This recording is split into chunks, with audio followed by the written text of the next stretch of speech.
want to prove the Quran wrong? You die now. You want to prove the Quran wrong? It is very easy. You want to prove the Quran wrong? You die now. You want to prove the Quran wrong? It is very easy. You want to prove the Quran wrong? You die now. You want to prove the Quran wrong? It is very easy. You want to prove the Quran wrong? You die now. You want to prove the Quran wrong? It is very easy. You want to prove the Quran wrong?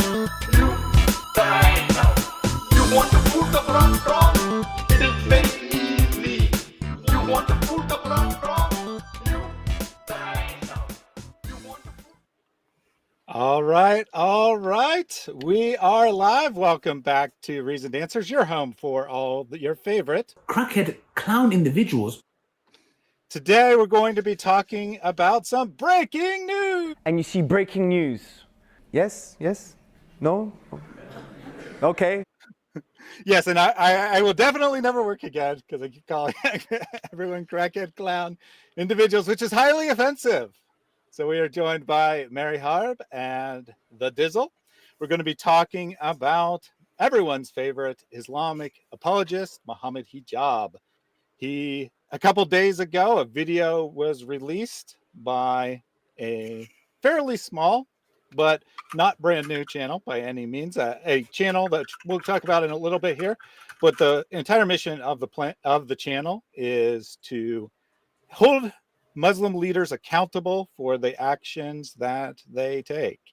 And in that video, a Muslima, a sister, came forward and said that Mohammed Hijab had tricked her into a Misyar marriage. We like to use the term Mutah, which is technically a Shia term, but Misyar is a rough equivalent in Sunni Islam to the term Mutah.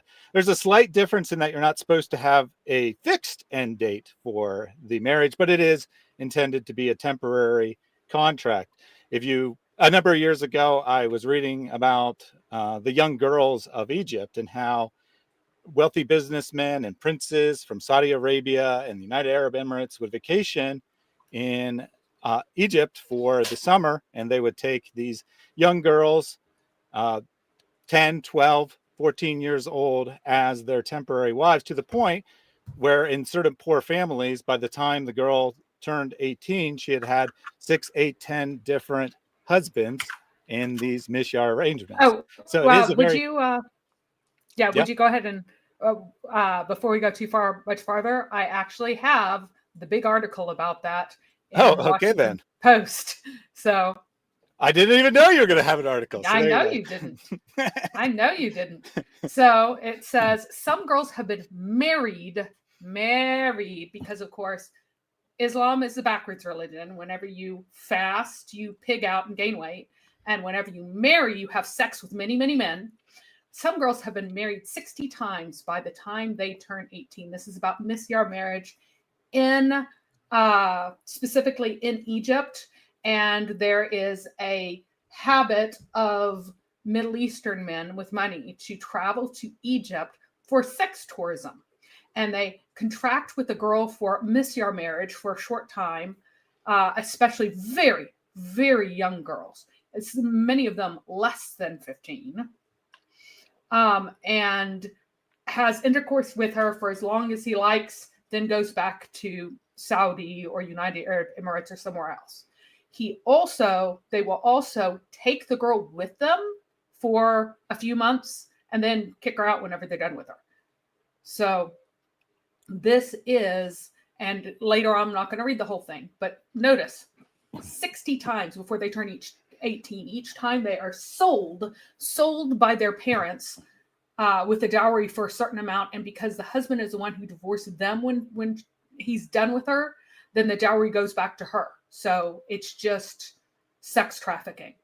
And so it says, the study estimates that a summer-long marriage, usually lasting the duration of a seasonal Gulf tourist visit, costs about $2,800 to $10,000. The unions can at times last a year or two. The bride is then expected to travel back to her buyer's home country where she may work as a domestic. So you get someone to bang and someone to clean your toilet all in one.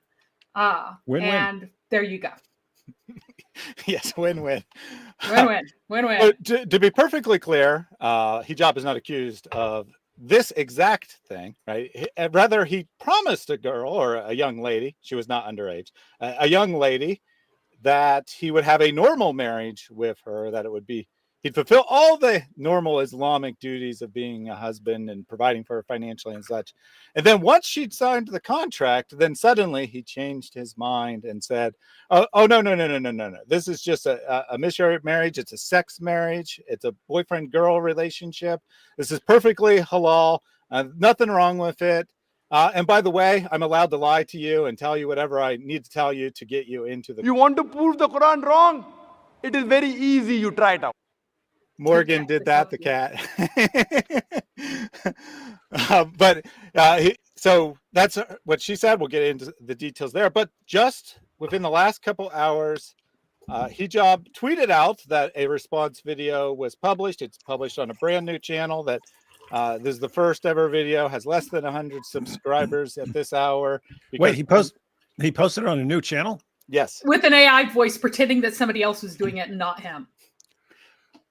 That was my first impression. I don't know for sure that it's an AI voice. Now he's saying they're claiming to be someone else. They're claiming to be a third party investigating this and clearing him of all the wrongdoing, blah, blah, blah. Hey, we click on it. Yo, I's an impartial third-party observer, and I has investigated all of this year, and I's concluded that my friend, this random stranger, Mohammed Hijab, him be totally innocent, and we're proud of that. And then all the Dawa fans, oh, yes, you see, they humiliated this false accuser of Mohammed Hijab.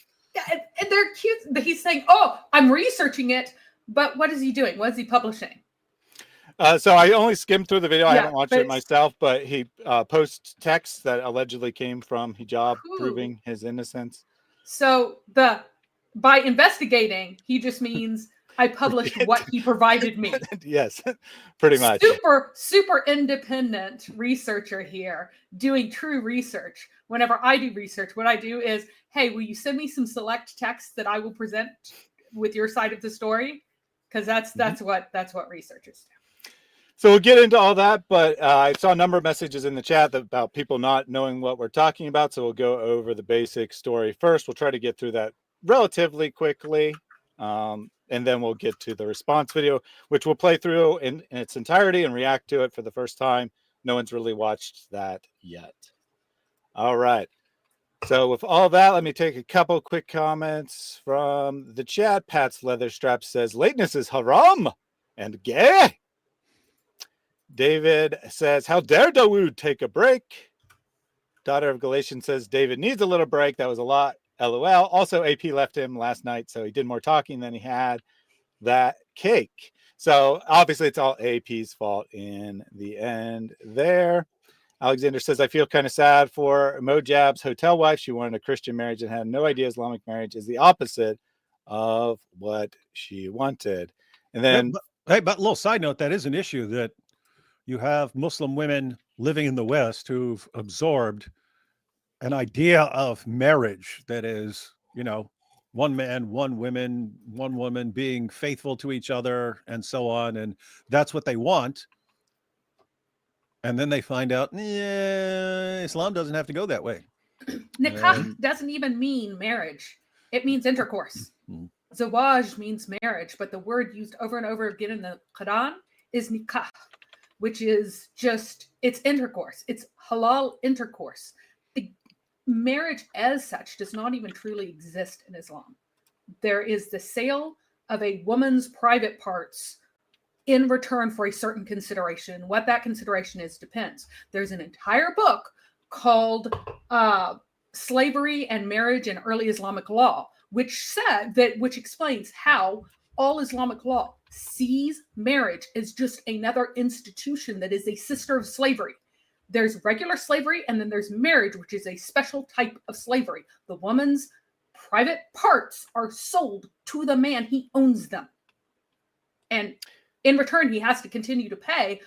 Just like with a slave, you have to feed them. You still have to clothe them. Well, with the woman, you have to feed her. You have to clothe her. You have to pay her money for nursing your child. Otherwise, she's allowed to let your baby starve. And might, because Muhammad's own mother almost did that. And it's a pagan thing, but Islam is pagan. It just took all the pagan stuff and wrapped it in a little bow and gave it new terms. Indeed, indeed. And we'll get to see in a little bit that is hijab's attitude of marriage as well. All right. And one other thing I wanted to take before we started, earlier, Cheerful Turtle Girl upgraded her membership to champion. If you frequently say it, Allah would pay off your debts. So you can refer to it back again, inshallah. Thank you very much for upgrading your membership to champion there, and make sure to refer to that time and time again. All right, let me share the first of the video clips that we'll be going through. I should have probably shared that a few minutes ago, but whatever. I'm very professional here.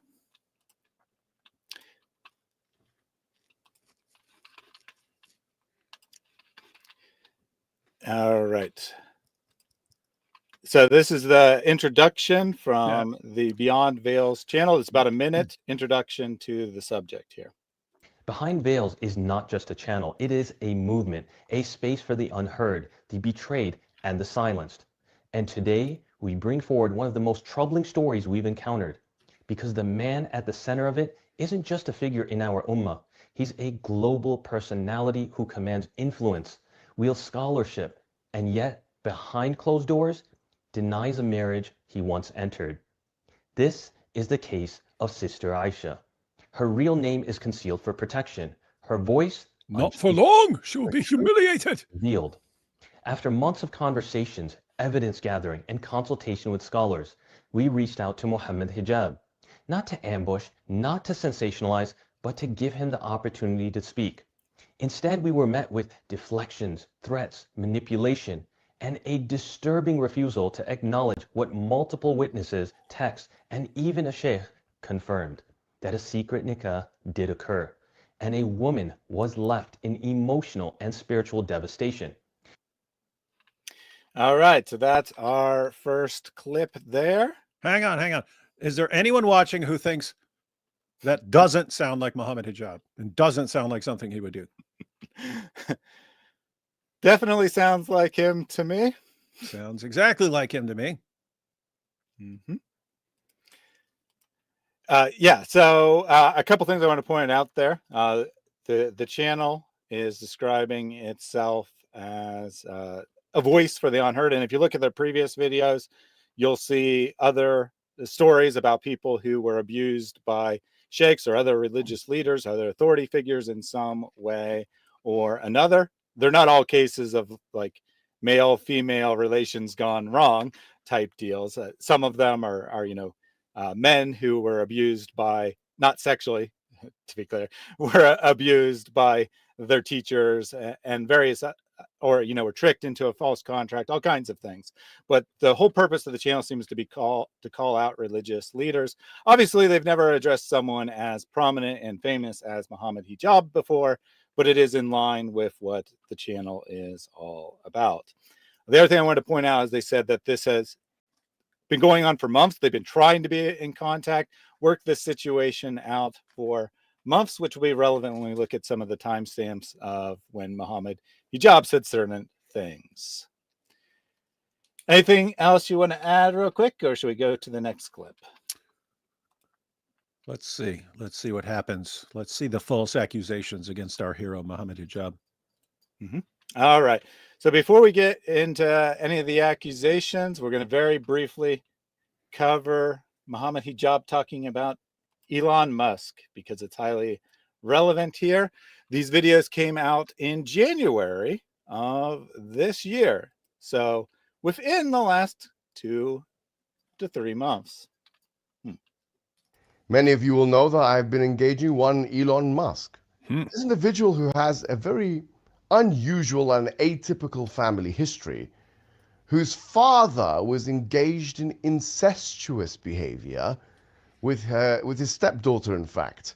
Now he's talking about grooming gangs, and now I just wonder whether Elon Musk himself has witnessed any grooming on the side of his father. Yes, on the side of his father, who's been potentially doing things. We need to ask him questions. We don't know what he's been doing. But what we do know is that he's engaged in incestuous action. So is this trauma speak? He seems to have that nervous little tick, Is this- voice tick when he's lying. Well, I think that he's trying to sound really self-important here, and he's trying to cover up his extraordinarily uneducated accent with that, like, this fake RP accent here. I will speak very properly here, even though usually I sound like I have come from the absolute dregs of South London. I have come from the absolutely most despicable places in England, but I will try to speak like this and hide, unlike Ali Gadawa, who just sounds as uneducated as possible and doesn't care. Yeah, so he's saying, oh, we know that Elon Musk's father did at least one disturbing thing. He had married and had sexual relations with his stepdaughter. Stepdaughter. He calls that incestuous. Hijab calls that incestuous. That is not an actual biological daughter. So what you're saying is that if you have this relationship through something like even marriage, you're not biologically related. That would be incest. So what do the Shafi'i say about having intercourse with your physical, biological daughter, as long as you got her as a byblow, as long as she is illegitimate?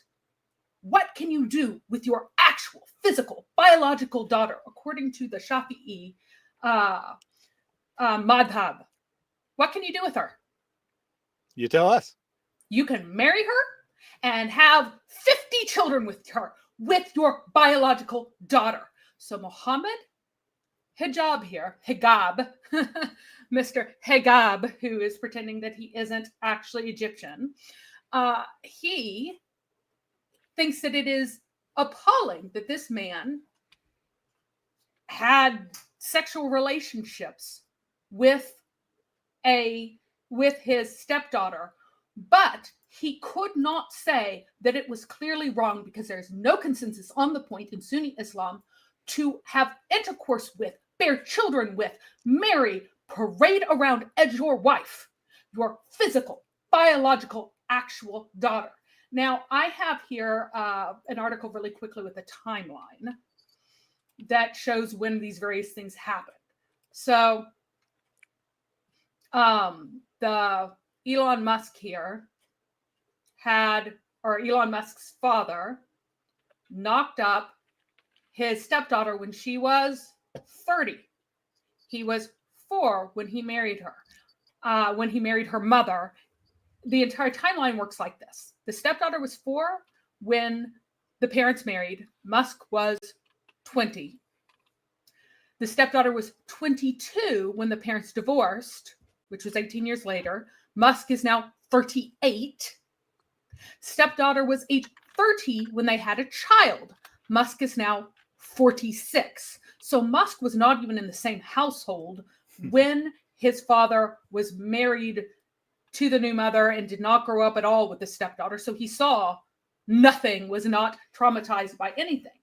But keep in mind that Hijab here is trying to smear his father and by association him, but it would be fine. It would be fine if he had a child through zina with the mother and then married that child and had a child with her.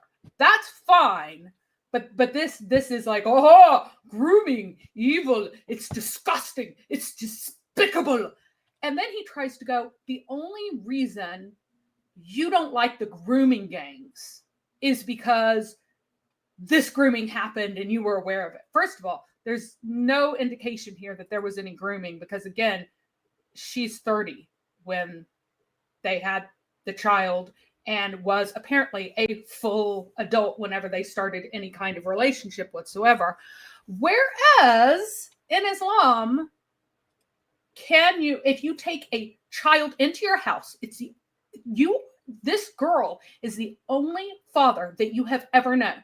As long as your mother does not breastfeed her, can you marry her? Yes. Mm-hmm. Can you have intercourse with her? Yes. Mm-hmm. She could have been born moments before she could, in your household. A woman could be visiting, had the child, took and then died right there on your doorstep. So you have taken her into your home. You're the only father she has ever known. You can bang her in Islam. Not only that, I was just saying, she not doesn't have only to be that, an adult. Does she have to be? Does she have to be 30? No. Does she have to be 20? No. Does she have to be 10? No. Does she have to be 5? No. Does she have to be 1? No. As a nursing infant, you can bang her as long as you feel that she is chubby enough to take it. And hijab has the temerity to act like what Elon Musk's father did was despicable. Only because in Islam, it's forbidden to have intercourse with a stepdaughter if you have had intercourse with the mother. Now, of course, if you've just banged her outside of stepdaughter relationship or stepmother-stepdaughter relationship, you didn't marry her, yeah, you can marry the daughter. So you can have sex with the mother, have sex with the daughter, as long as one of them was zina, totally fine. So, Mary, this is a non-biological relationship, right? Mm-hmm. This is a daughter by marriage, which then raises the question, what about Zainab? That's a daughter by marriage. That's what I was actually thinking about it before Mary decided to take things in an even more creepy direction.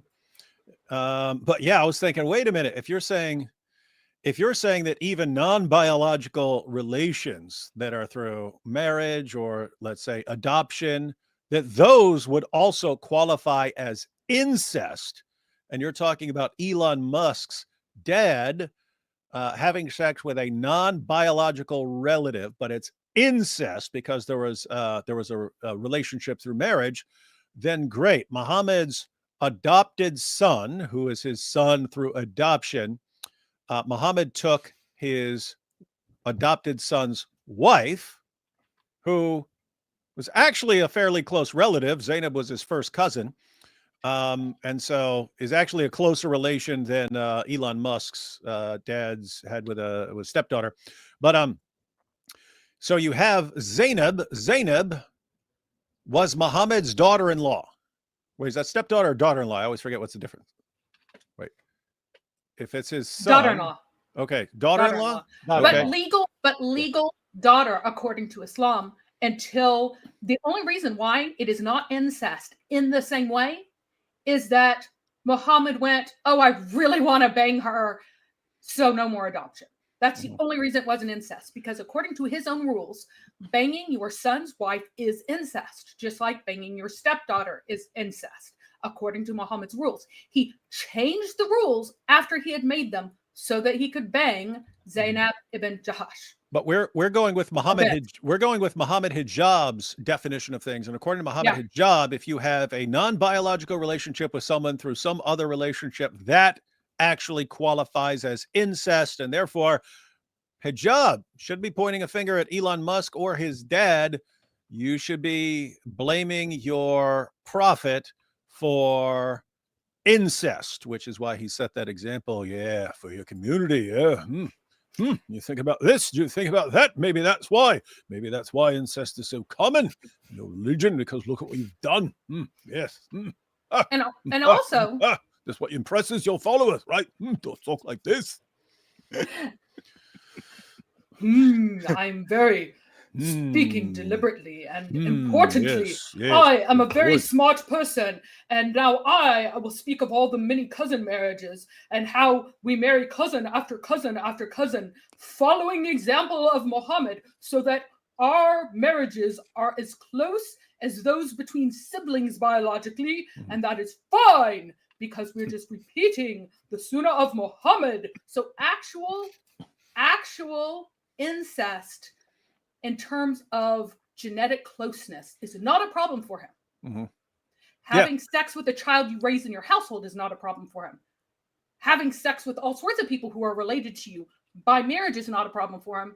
It's just the ones that Muhammad didn't happen to want to do, and so hadn't abrogated that are a problem for him.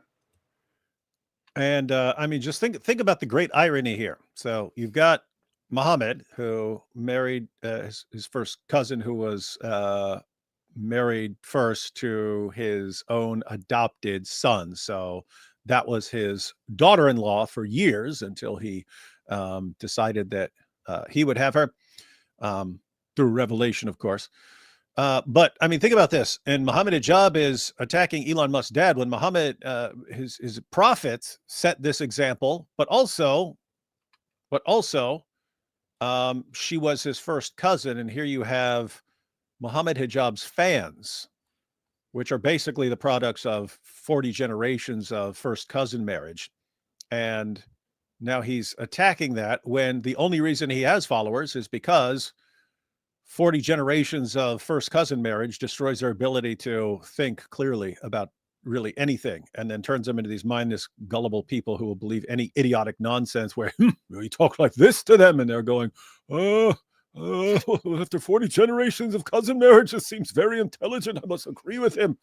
Weird that he's attacking incest when first cousin marriage is basically how he has followers. His new posh accent makes him sound more serious, like he can be taken seriously.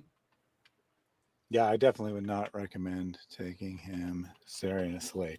So there was a few more seconds in this clip. We'll get those now. Am I speaking from you?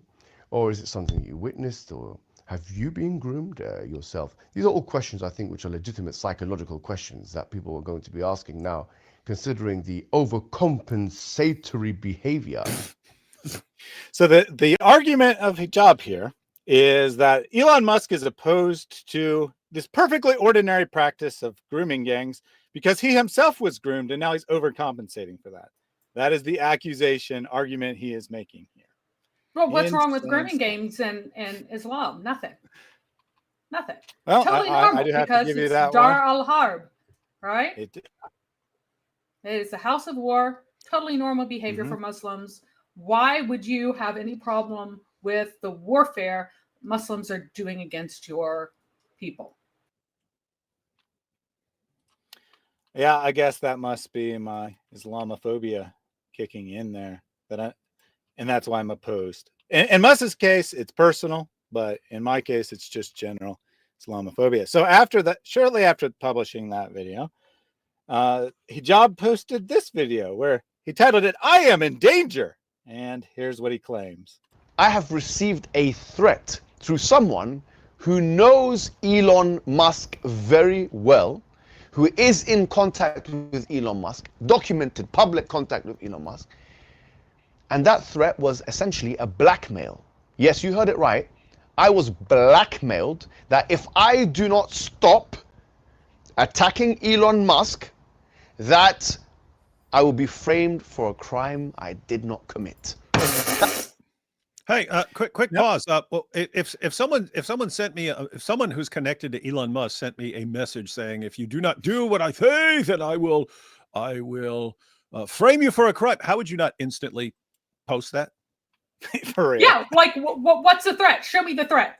Show me the person who made this threat. Yeah, why wouldn't you want to expose that person to preempt that person? Preempt that person from doing it. It's so ridiculous. Like Elon Musk is going to frame what? No, not the government. No, Elon Musk, just because he's a billionaire. You know what, George? That just insanity. It is complete Mary, insanity. but what you are not paying attention to is that all my followers are the products of 40 generations of first cousin marriage. And if I say that the richest man in the world who runs multiple companies and has not a second to spare and all of it, he is targeting me. I'm his big concern. I'm the one he's worried about. Yes. And guys, it's it's obvious what's going on here. We know from the story that broke out that Mohammed Hijab was quite aware that, keep in mind, we don't know that this is only what it's about, but we know that he knows that this woman is coming after him. She had been on Ali Dawa's show. He didn't publish it and so on, but Mohammed Hijab knows that this woman was going to publicly accuse him. And then suddenly, just a little before it, he takes a page out of Andrew Tate's playbook. You'll recall Andrew Tate found out that he was being investigated and was about to be charged. So what did he do? He said, oh, the Matrix is coming for me. They found out that I'm making a positive impact on young men. So I think they're going to arrest me. And then, of course, they arrest him, which he knew was coming. And then, oh my, and then all his dumb fans, oh my goodness, look how he was right. He said they were going to come after him. Same thing he's doing. Yes, saying I'm going to be framed for something if I do not stop my relentless criticisms of Elon Musk's dad. Yes. And so preemptive strike for his idiot followers who will mindlessly believe any idiotic nonsense. And I've even seen it already. Ooh, these new accusations. Is this the Elon Musk attack we've been waiting for? And just to be clear, I believe that Elon Musk is actually estranged from his father, that he does not have a close relationship with him and doesn't. Oh yeah, like what he much. said was that he called him a evil and a terrible human being who said his father has done almost every evil thing you can possibly think of.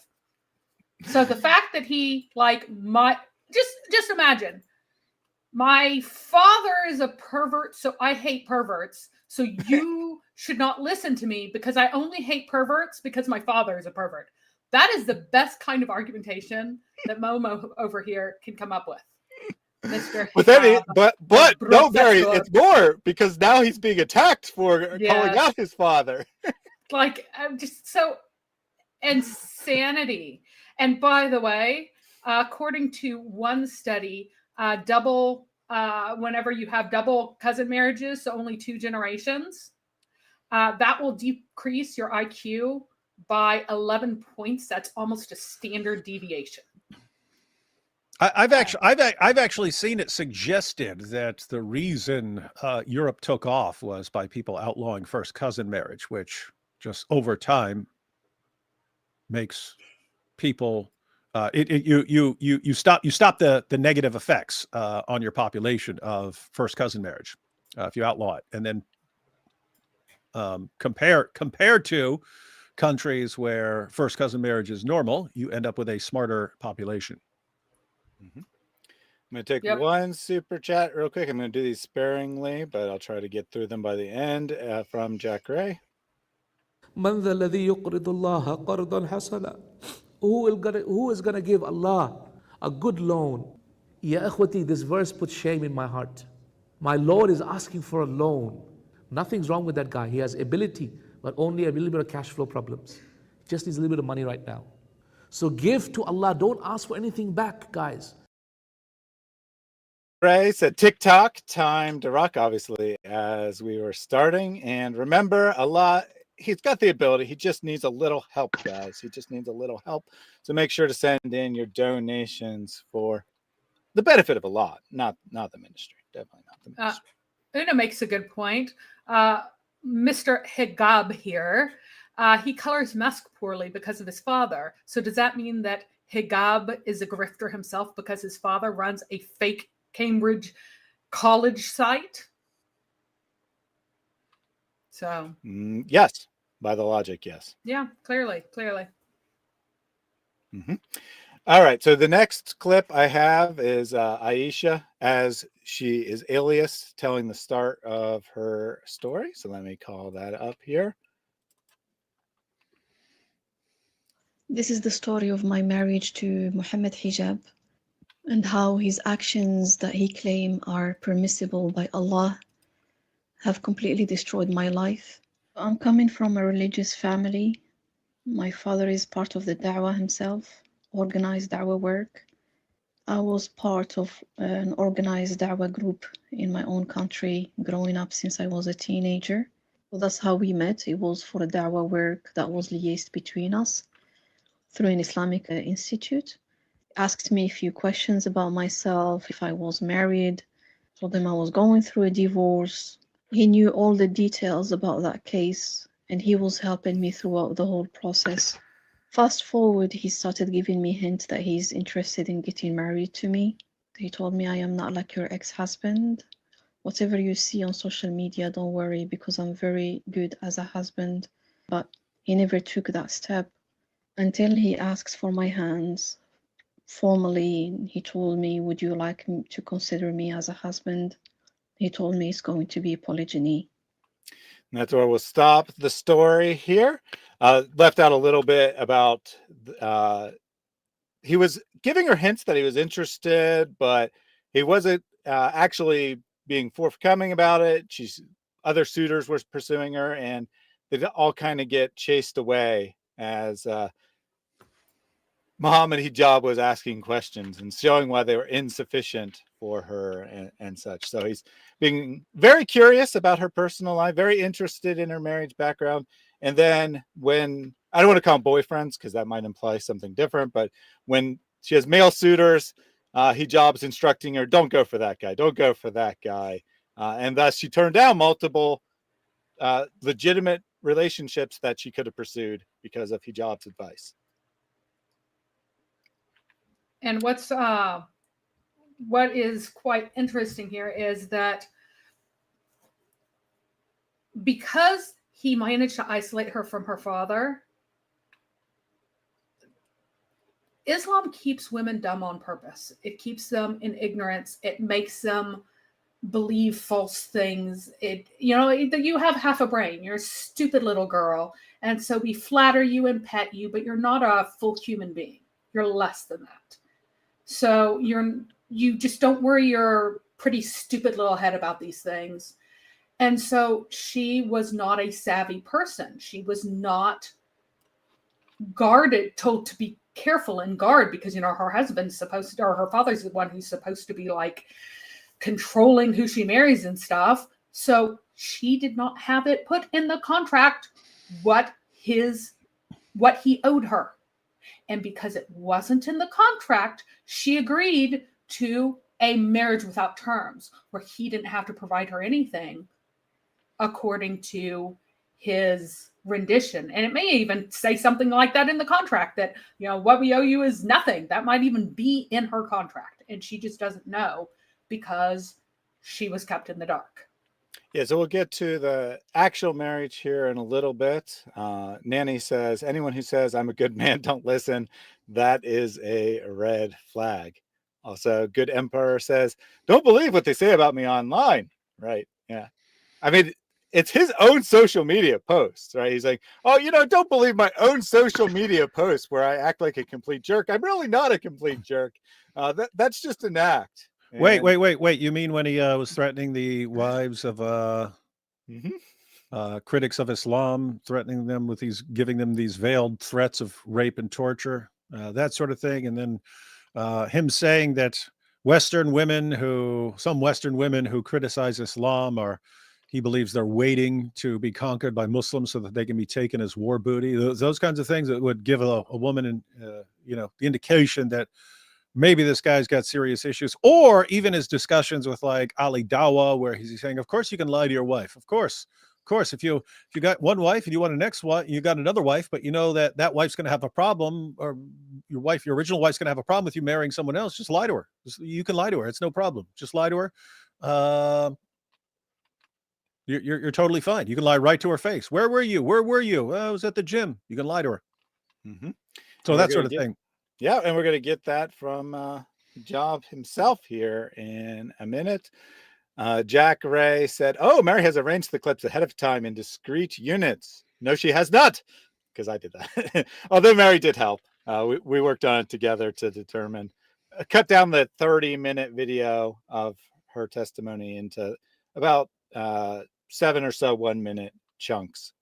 The link to the full video is in the description if you want to check out the full testimony. If you haven't seen that yet from David yesterday and so forth, you can check that out for sure. I definitely encourage you to do that if you haven't already seen it. But we're just covering the main points, right? I've condensed it down to the main points. And then we'll get to Hijab's brand new response to it here at the end. Nice. So, in the portion that I have cut out after this, after she says that it's going, the Hijab tells her that it's going to be polygyny, which is a technical term for one man and multiple women, as opposed to polygamy, which is technically gender neutral, but same idea, where she's like, I'm not really sure that's what I want. I'm not all that comfortable with that idea. And then he ends up convincing her otherwise, which then raises the question, well, what has Mohammed Hijab been saying about this subject? And I have a clip for that now. Most women don't want to be in polygamy, and that's natural. That's fine. If it's natural, then why do you think it's ended up the way it is with Islam? There's no logical principle that says that if someone likes something, that thing is good. Good point. Islam attempts to solve communities and society's problems. And so polygamy is one of those ways which we're talking about single motherhood can be solved to some extent, or the surplus of women in the market, on the marriage market or the sexual marketplace can be removed. So this polygamy or polygyny, because it's actually a man to multiple women, if you look at the pros and cons and add them all up, the family pros and cons, the economic pros and cons, the social pros and cons, the community pros and cons, then there's an aggregated or an accumulative pros over the cons. So that's the argument we're making. We're not saying that women shouldn't feel negative, jealous, don't want to. In fact, in our religion, if a woman doesn't want to be in it, she can put it in her contract, in her marriage contract, that you're not allowed to do it, and she can stop it. Yeah. So he says that she could put it in. Most women don't want to be in polygamy, and that's natural. But women don't like this, right? Women don't like this idea. That's not why Islam allows it. It's because it is bad for the women. The women hate this, but Islam allows it because it's beneficial to the community as a whole, whatever that means. So David has streamed multiple times with inspiring philosophy on this very topic. Is it in fact beneficial to society to have polygamy or polygyny? Is that beneficial to society? Absolutely not. In fact, there are fewer children born per woman. There is massively more crime among men because there is this class of disenfranchised, unmarried men. Children die at enormously higher rates if they are not in monogamous relationships, one man, one woman. If they marry another woman, the chances that the kids will die shoot up like crazy. And so you have fewer births, higher deaths, more violence, more unhappiness among the women. And they go, oh, it was to solve problems, these extra women. Yeah, because you would go conquer a place, murder all the men, and then rape all the women. That is not solving a social problem. That's like, oh, I solved a problem that I just am the one who completely created. So that's the first point. And the second point, that's not what the Islamic sources say. The Islamic sources say why it is that you have polygyny. And it is because there's a verse in the Quran that's talking about how this is, that your religion is easy for you, that this is a religion of ease and things like that. And the Quran says what that means. And it says it means that because Allah makes many ways easy for men to do things that are halal and allowed and are right. And one of the examples that is given in the commentaries is all the ways you can have sex and how many women you can have sex with. So the purpose of letting men have sex with lots of women is to please the men and to make the paths easy for them. And in fact, it's a verse that is a butchery of Jesus's statement about how I am gentle and lowly. Come to me, all ye who are heavy burdened, and I will give you rest. For I am gentle and lonely, and my yoke is light, etc., etc. There is a butchery of that in the Quran. And the explanation of that is all the ways in which Allah has provided for men to have sex and other activities that they want to do without committing an official sin. So things like you're not allowed in Christian society, you didn't have intercourse while you were fasting. In Islamic society, you just have to wait till sundown and then you can bang all night long. In Islamic society, wives are not allowed to fast without the permissions of their husbands because the husband might want to bang the wife when daylight hours are happening. And it is more important for Islam that a man is not tempted than it is for a woman to make it to Jannah. So a man's sudden lust that he might cause him to sin in some way, if he did not have his wife to slake it upon, is more important than her making up all the prayers that she misses because Allah makes her menstruate and Allah won't listen to her praying when she is menstruating. He will not listen to prayers and will not take any of her good deeds that are related to prayers or fasting because she is impure. Mm-hmm. It is about how Allah has classified all the despicable kinds of behavior that men want to do as something that's allowed. That is how the religion of Islam is easy. And it's easy for men because Allah loves men more than women. He prefers men over women. He loves them better. He thinks they are superior. He cares about them more. Why? Because Muhammad needed warriors to kill other people. And he could get women anywhere. So as soon as he started fighting, the religion magically changed. And no longer was it, do not beat your wives. It became, okay, you can beat your wives again as much as you like. Just don't hit them in the face, but also don't hit animals in the face. So give your wives the same respect that you're supposed to give your animals. Flipped overnight. Balrudder said, Muhammad says, come to me, all you who are horny, and I will give you sex. Sounds about right there. And it's true! That's true. A professor, Mohammed Hijab, says, Mary, refer to me as an Oxford graduate. How dare you? Even Dia used my prophet's name. Yeah, you got, whenever you're talking to Mohammed Hijab, you got to call him an Oxford graduate, as he himself has said. Right? If you don't, then you're not. Why did you introduce me as controversial? Right. You should have introduced me as Oxford graduate. Oh my goodness gracious. All right. So Hijab said a couple of things that are especially relevant to his story here. One, he says that women don't like this, that they wouldn't voluntarily submit to this. And then he says it's up to the woman to put it in her marriage contract or a nikah contract that she doesn't want this relationship. So very interesting there. We do have a differing opinion that Mary wanted me to share here from a female Muslim apologist. Now let's go on here to the issue of polygamy. Let's hit polygamy. We'll go ahead and do that one real quick. All right. Again, we have this mixed up idea that polygamy belongs to the man, that this is a gift to the man in some way. Think about it. What does a man gain by having more than one wife? You got it, boy. This brother responded quickly. Seriously, we know that the man is 100% financially responsibility. You know, he's got to cover everything, right? You ever tried to take care of one wife? Man, to try to afford 2 or 3 or 4 and still be just between them, this would not be an easy matter. And remember that little issue of just, it's hard to be just with one wife. And you want to multiply that? Why did they go to that guy in the audience? He looked kind of perverted. He's like, oh, yeah. Oh. Very strange. And then think about it. Along with every wife, you get what? A mother-in-law. We'll bang them too. That's what you think. You forget about that when you're thinking.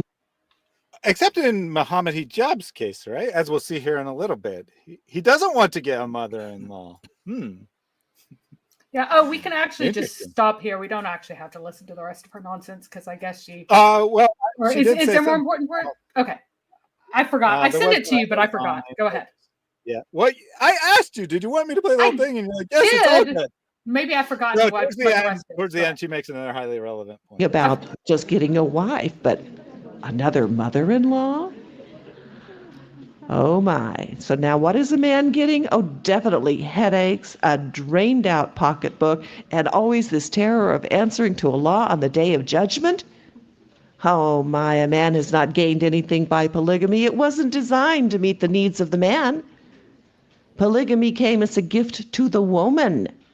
It is the woman who... So according to her, it didn't come for the man. According to hijab, it came for the man. So very interesting Who there. benefits from polygamy. It is the woman who gains from polygamy, but we've lost track of the understanding of that because it's been presented backwards, that it was something for men. You know, I had a preacher once when we were doing what was supposed to be a dialogue say, you know, if God admit Adam to have more than one wife, he would have had more than one Eve. Well, my attitude is God was saying to Eve, now look, baby, you don't want more than one of these. After all, he is all-knowing and all-wise, right? He knew, ladies, that to have two husbands, nah, nothing is worth that. Now, we could go into explaining how it is that women benefit, and maybe, inshallah, another time I will, but I want to cover a lot more stuff than to really get in depth on that. But truly, it is the issue of polygamy was designed to meet the needs of the woman. It is the abuse of polygamy that has led to the problems. It is the misunderstanding of polygamy that has led to the problems. Again, if we have the knowledge of Quran and Sunnah, if we implement it in every aspect of our existence, we begin to make an enormous and positive. So I actually meant to cut off a little bit earlier, but that's fine. She just says to follow the Quran and the Sunnah. But what she does say is that it's a benefit to the women because why? Well, because the man provides for her, right? All his finances go to her. It's a big burden on him for all those finances, which is highly relevant for hijab, who wants this relationship, but he doesn't want to provide any finances for her, as we're about to see. But you don't. You don't. That's the thing. And she says, oh, you only want one man. What about those girls who have 60? Because this is Islam. Islam creates girls who have had 60 legal husbands by the time they are 18. That is Islam. Well, they just weren't simultaneous, Mary. So, but no woman would have more than one man, even in a row. No, you only want one man. No, you get 60, and all of this massive amount of divorce and Islam that has always been in Islam. Like the guy who is crying about Mohammed Hijab. Guess what he's done? He's divorced his wife too. He's had a divorce in his background. So it is the religion of simultaneous lives. Mary, in fairness, the channel seems to be fairly secular, although it's run by Muslims. They seem to be secular reformist Muslims who don't really believe in the traditional teachings. But there's nothing wrong with a divorce in Islam. You can divorce a woman because you're tired of her and you don't care anymore about her. So she's making big. You have to have justice among them. How hard is justice? It's not very hard. All you have to do is put a roof over her head, food in her mouth, and enough money for clothing. It is very, very minimal what you owe a woman in return for having purchased access to her private parts. You buy her private parts and you rent them by giving her a roof over her head and food and very basic necessities. That's all you have to do. You don't even have to provide her medical costs. If she wants medical, you can choose to. But if she needs medical costs, she can have to provide that out of her own money. Now, I would like to bring up Maududi's explication of what treating women with justice consists of. So, it should be noted that this verse restricts polygamy with the provision of justice to all the wives. Therefore, whoever abuses this permission without fulfilling the condition of justice and marries more wives than one tries to deceive Allah. The courts of an Islamic state are therefore empowered to enforce justice in order to rectify the wrong done to a wife or wives. At the same time, it's absolutely wrong to conclude from the proviso of justice attached to this commandment that this verse is really meant to abolish polygamy or to massively restrict it either. This is not the view of the Quran, but of those Muslims who have been overawed by the Christians of the West. They say that the Quran is also against polygamy, but it did but it did not try to abolish it directly because it did not consider it expedient at the time, for this custom had become very common. Instead of this, it allows polygamy, provided that justice is done to all the wives. This condition is most difficult to fulfill. This is a false statement, that you cannot say that it's most difficult to fulfill.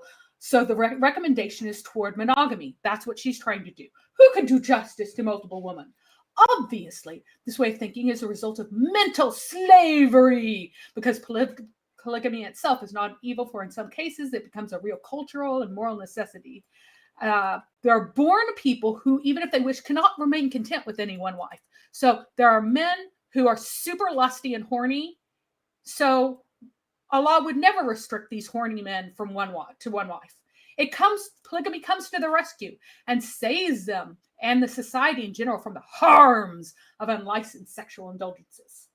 The Quran allows polygamy to such people with the explicit condition of doing justice. So what is justice? He says elsewhere that it does not,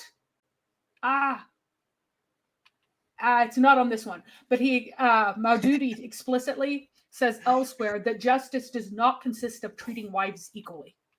And that no one can be expected to love the ugly old wife and the young wife the same, the fat wife and the healthy shaped wife, the sickly wife and the hale, hearty, spry wife. Of course, you cannot possibly love an old or fat or ugly or sickly wife. And of course, one will love a wife who is svelte and young and spry and smiles more, far more. And that is not what justice consists of. This woman, Amina here, is just a complete liar whenever she said that polygamy is not for men. It was for men. It was always for men. Muhammad himself completely forbade that any man who married one of his daughters have another wife. You could not take another wife if you were married to one of his daughters. And in fact, he had just this attack, this fit, when Ali explicitly asked him if he could marry a particular other woman. He said that, and he threw a public fit and said that, like no other man who has married my daughters would ever imagine asking for such a thing. How dare you? Even though, he only had 2 other sons-in-law, whatever. But they would not do that. Why do you presume to do this thing? Because it would make my daughters unhappy, and that would make me unhappy. So you're doing this because you'd make my daughters unhappy, which would make me unhappy. So Muhammad knew that the thing would make women miserable. Muhammad didn't go, polygamy is for women, and I will make sure you have enough money to support these women. No. He said, this will make my daughters miserable. That will make me unhappy. How dare you ask this thing? Did Muhammad make his wives miserable with polygamy? Yes. When he was marrying his wife number 5, our sweetie Zainab ibn Jahash again, his wives revolted at that, and he had a huge knockdown, drag-out fight with them. It seemed to be over the fact that he wasn't even giving them enough support to, eat decently. And they're like, how are you going to... First of all, you've already said only 4 wives. Second of all, how on earth are you going to provide for all of us when you already are not providing us enough? Other people were helping support his wives and giving them enough food to eat because he was not supporting them at that time because he hadn't won a lot of battles yet. So they rebelled at that point, and that's whenever suddenly the ayah, the veil comes out. Why? Because they rebelled against him. You can beat your wives again. Why? Because they rebelled against him. The veiling, wives confined to their houses, and beating your wives came about at the same time as his marriage to Zainab. And then later on, when he was banging Mary the Copt, whom he had given to Hafsa, he gave Mary the Copt to Hafsa, so it was not his slave anymore. It was her slave, and he was banging her on her bed. Mary, Hijab talks about Mary the Copt later. Yeah. So you might want to save that for then. But they should be happy, right? Yes. Were so they a happy? bunch of people have commented on how much you're talking, Mary. But first, Steve says, who is Mary Harb? Who are you, Mary? I am the person who streams most often with Thaddeus. And then everyone else was saying, David is silent. The world's going to end. I'm not used to seeing David so silent. And then what is David's opinion, right? What is David's opinion on polygamy here? So Mary, I told Mary to be brief, and this is her version of being brief. Yeah, it's just ridiculous, and you can see the difference. What do all the Muslim guys say when they're talking about polygamy? It's like, oh, we're so virile and we're so strong. How can we be limited to one woman? So that's their perspective. And then when you've got a Muslim woman speaking and trying to convince Muslim women that this is all fine. Oh, it's for us. It's for us. It's the same thing as like the women saying the beating is there for us. It helps us because we're too emotional. So we need to be beaten. It's just to be clear, the biggest defenders of wife beating that I've seen in Islam were women who've been told to give these defenses of them. We sometimes we're just irrational. We're so emotional that we just have to, our husbands have to beat us. It's for our own good to teach us, like, with little kids.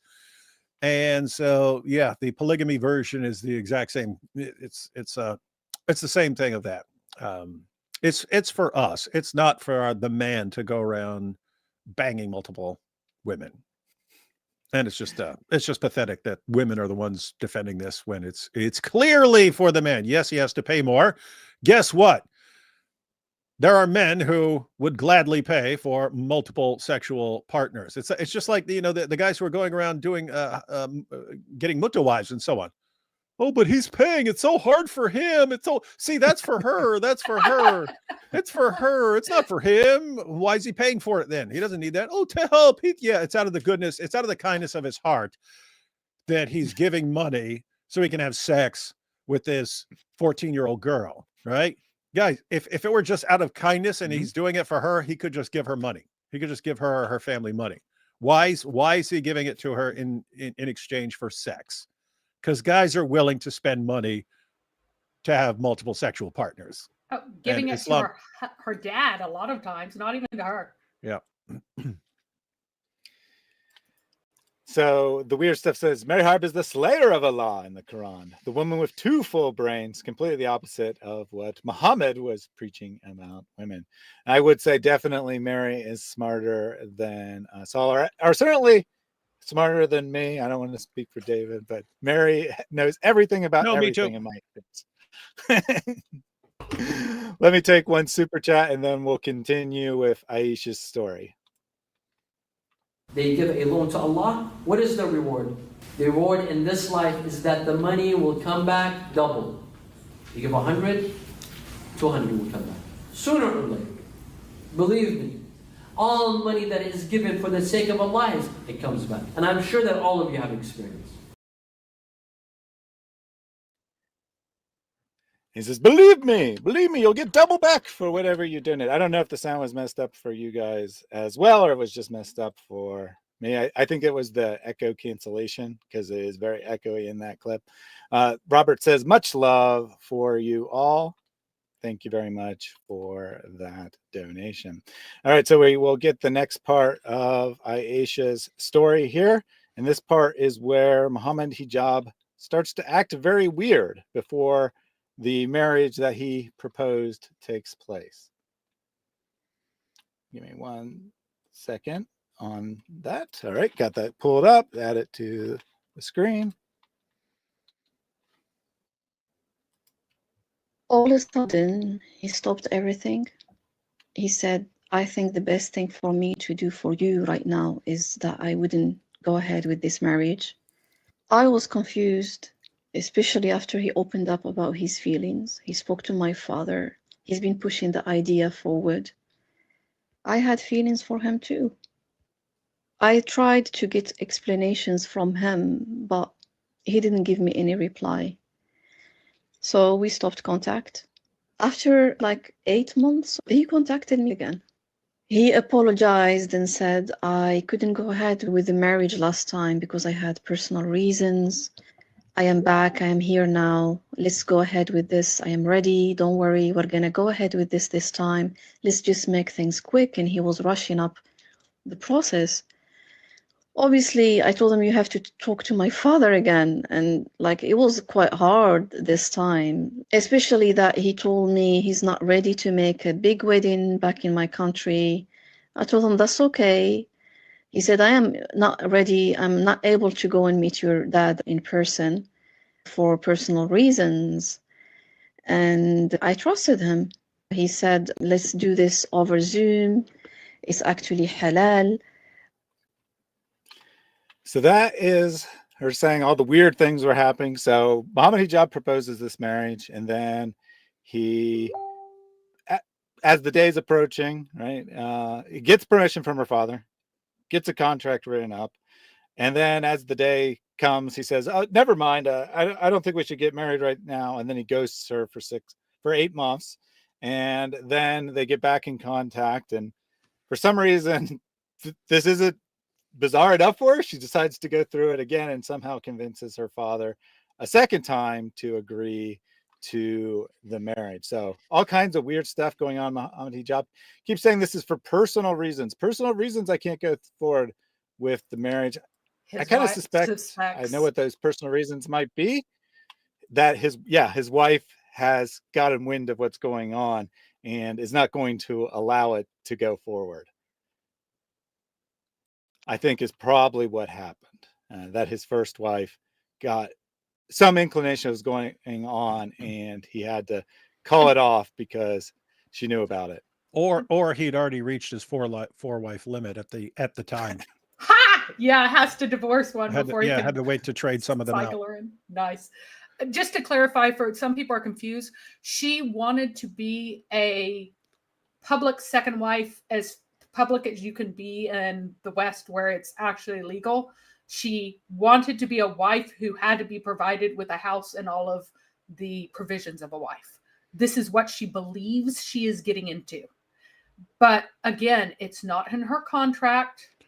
So what's her recourse if he doesn't give that to her? She hasn't demanded it, so he can pretend that she hasn't expected it or asked for it.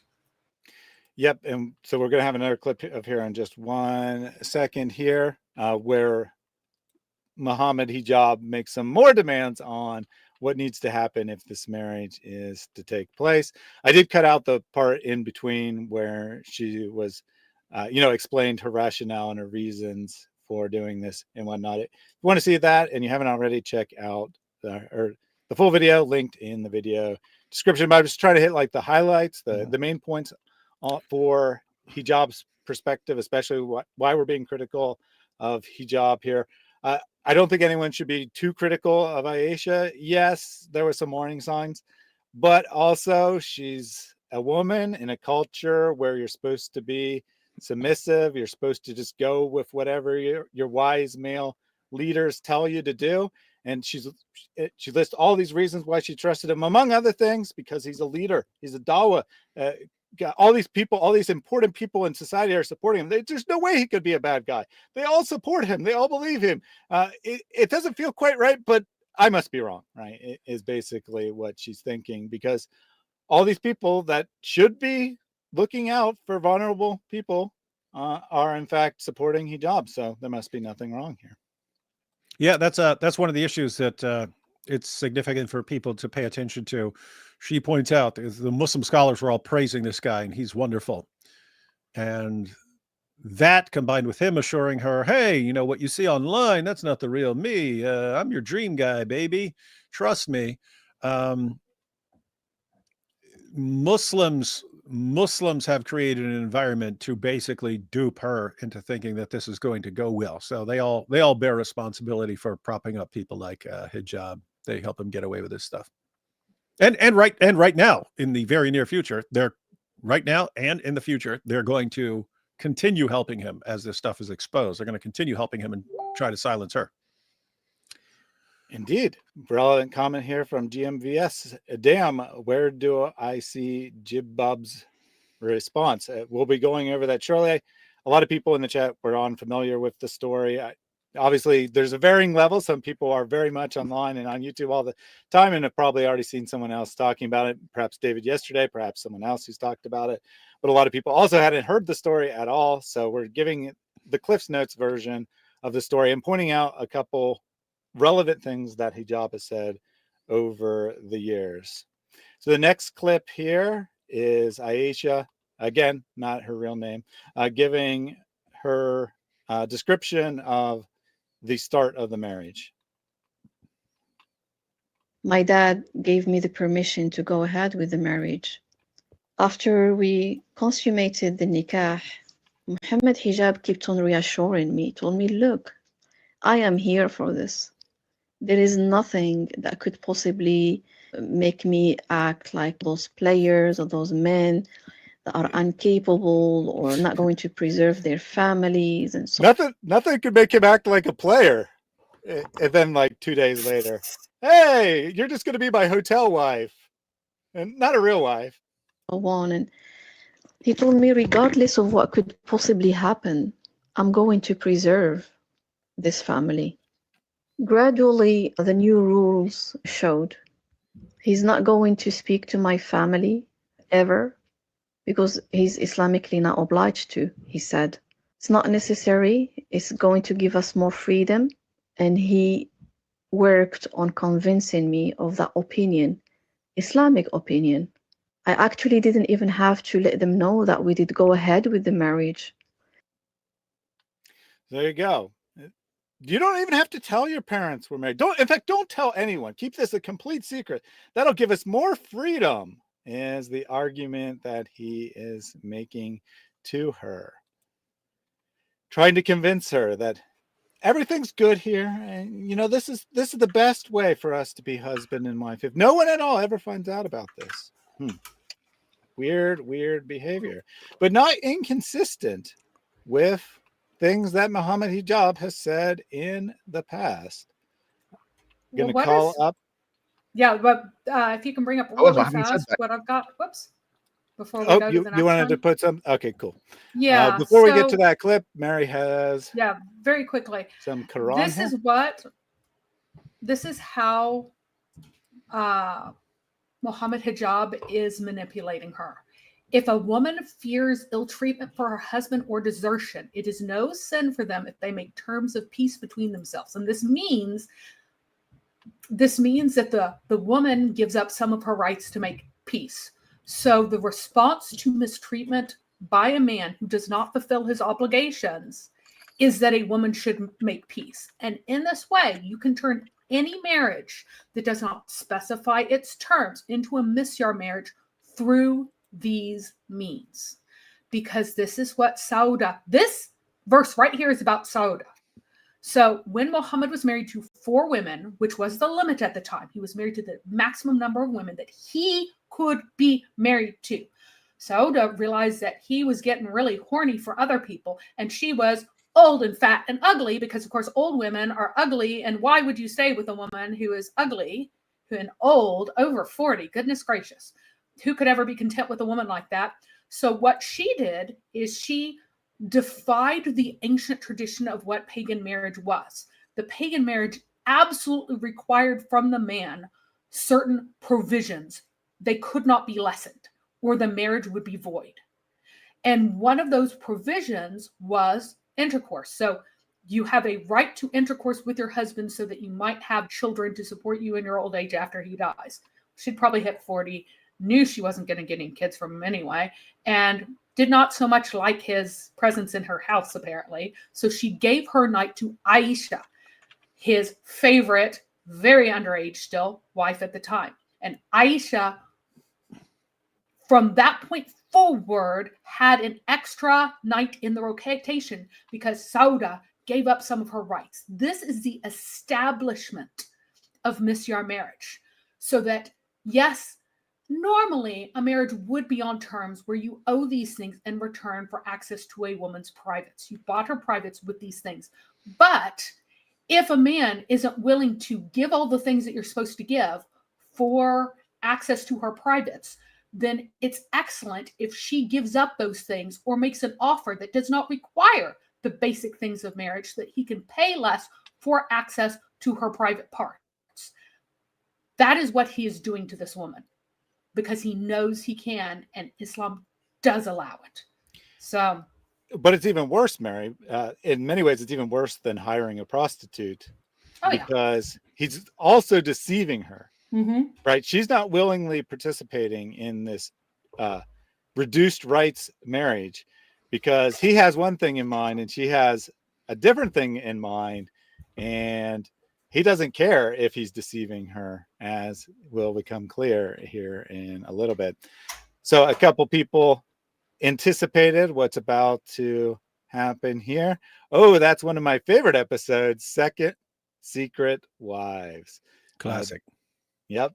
Classic. It's a Dawa classic, ladies and gentlemen. Absolutely. Absolutely. Got a 3.5 minute clip here of hijab explaining the Islamic doctrine and the Islamic truth about the matter to everyone else, who seems to be, in most cases, quite surprised to hear it. And hang on, but by the way, just so everyone knows what's going on these shows, this is basically Muslim men lining up Muslim women to tell them that they're bad Muslim women if they don't want to share their husbands with other women, and that if they have a problem sharing their husbands with other women, then they're bad wives, and it's perfectly acceptable and makes perfect sense for their husbands to lie to them and go off and marry other women and never tell them, and just to lie to their faces. And so it's this is not meant for the men. This is meant for the women. It's, hey, how do we make it clear to our wives that we get to go have a bunch of extra marriages? And for the that woman who was on earlier saying this is for the women, this isn't for the men, think the men will have to pay for more. These guys in the UK, in European nations, they know that if they marry one woman and then they marry another one or another two or another three women, and they're just marriages in the mosque or marriages on Zoom, which is apparently the common way to do it, that these women, as far as the state is concerned, are officially unmarried single mothers. And so the state pays for them. So the man doesn't have to do anything. The state is paying for his second, third, fourth wife and kids. And all he gets out of it is sex with more women. And yet we find no, this isn't for the man. Yeah, come on. These guys right here, this lineup of guys, they're just interested in helping women by having sex with these extra women and lying to their wives. John Wilson says, let's have 400 likes, guys. So I encourage you to like the video. But we're going to have Mohammed Hijab explain the important Islamic doctrine to these ladies here. Get married without telling their first wife in Islam as an abstract hukum. Why? Because there's no prerequisite. Purely abstract topic here, guys. Purely abstract. Because there's no conditioning. There's no conditioning according to any of the madhahib, in fact, that a man needs to tell his first wife or ask for permission from her or anything like that, in order for him to get a second. Now, what I'm saying is, now the second wife, for this to actually be feasible, where the first wife doesn't know, the second wife must do misyar, really. For the most part, misyar is a kind of marriage. Says it right there, misyar marriage, and that's what it's all about. Where it's a tanazul an ba'd al-huquq, that she is voluntarily letting go of some of her rights. Forgoing her rights.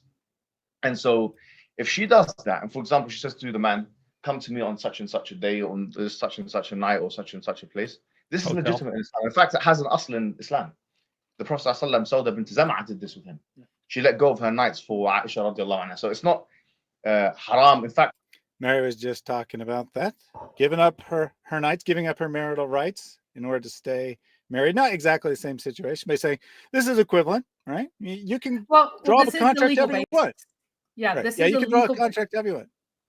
Yeah, the Sauda event where Sauda couldn't keep Muhammad if she asked for her full rights is the legal basis for this. And the Quran says that if you do not give up your rights, and I actually misread this. I thought that it was the opposite. It says, but greed has been made presence in the minds of just people, right? And I thought this was talking about the men, that the men are not doing right by their wives. No, it's saying that women who want full payment for access to their privates, are greedy, and won't give it up for less.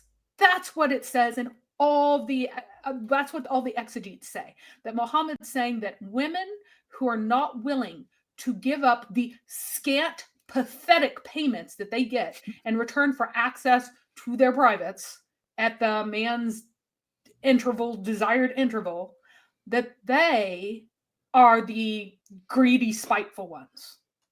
That they aren't willing to appease the man. Because remember, this is the religion of making it easy for horny men.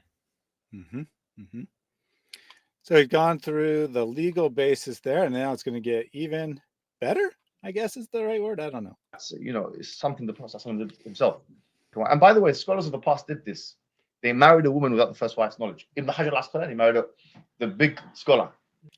So even the scholars did this, right? Even all the scholars of Islam did this. It's a really good thing, really. The best scholars did this.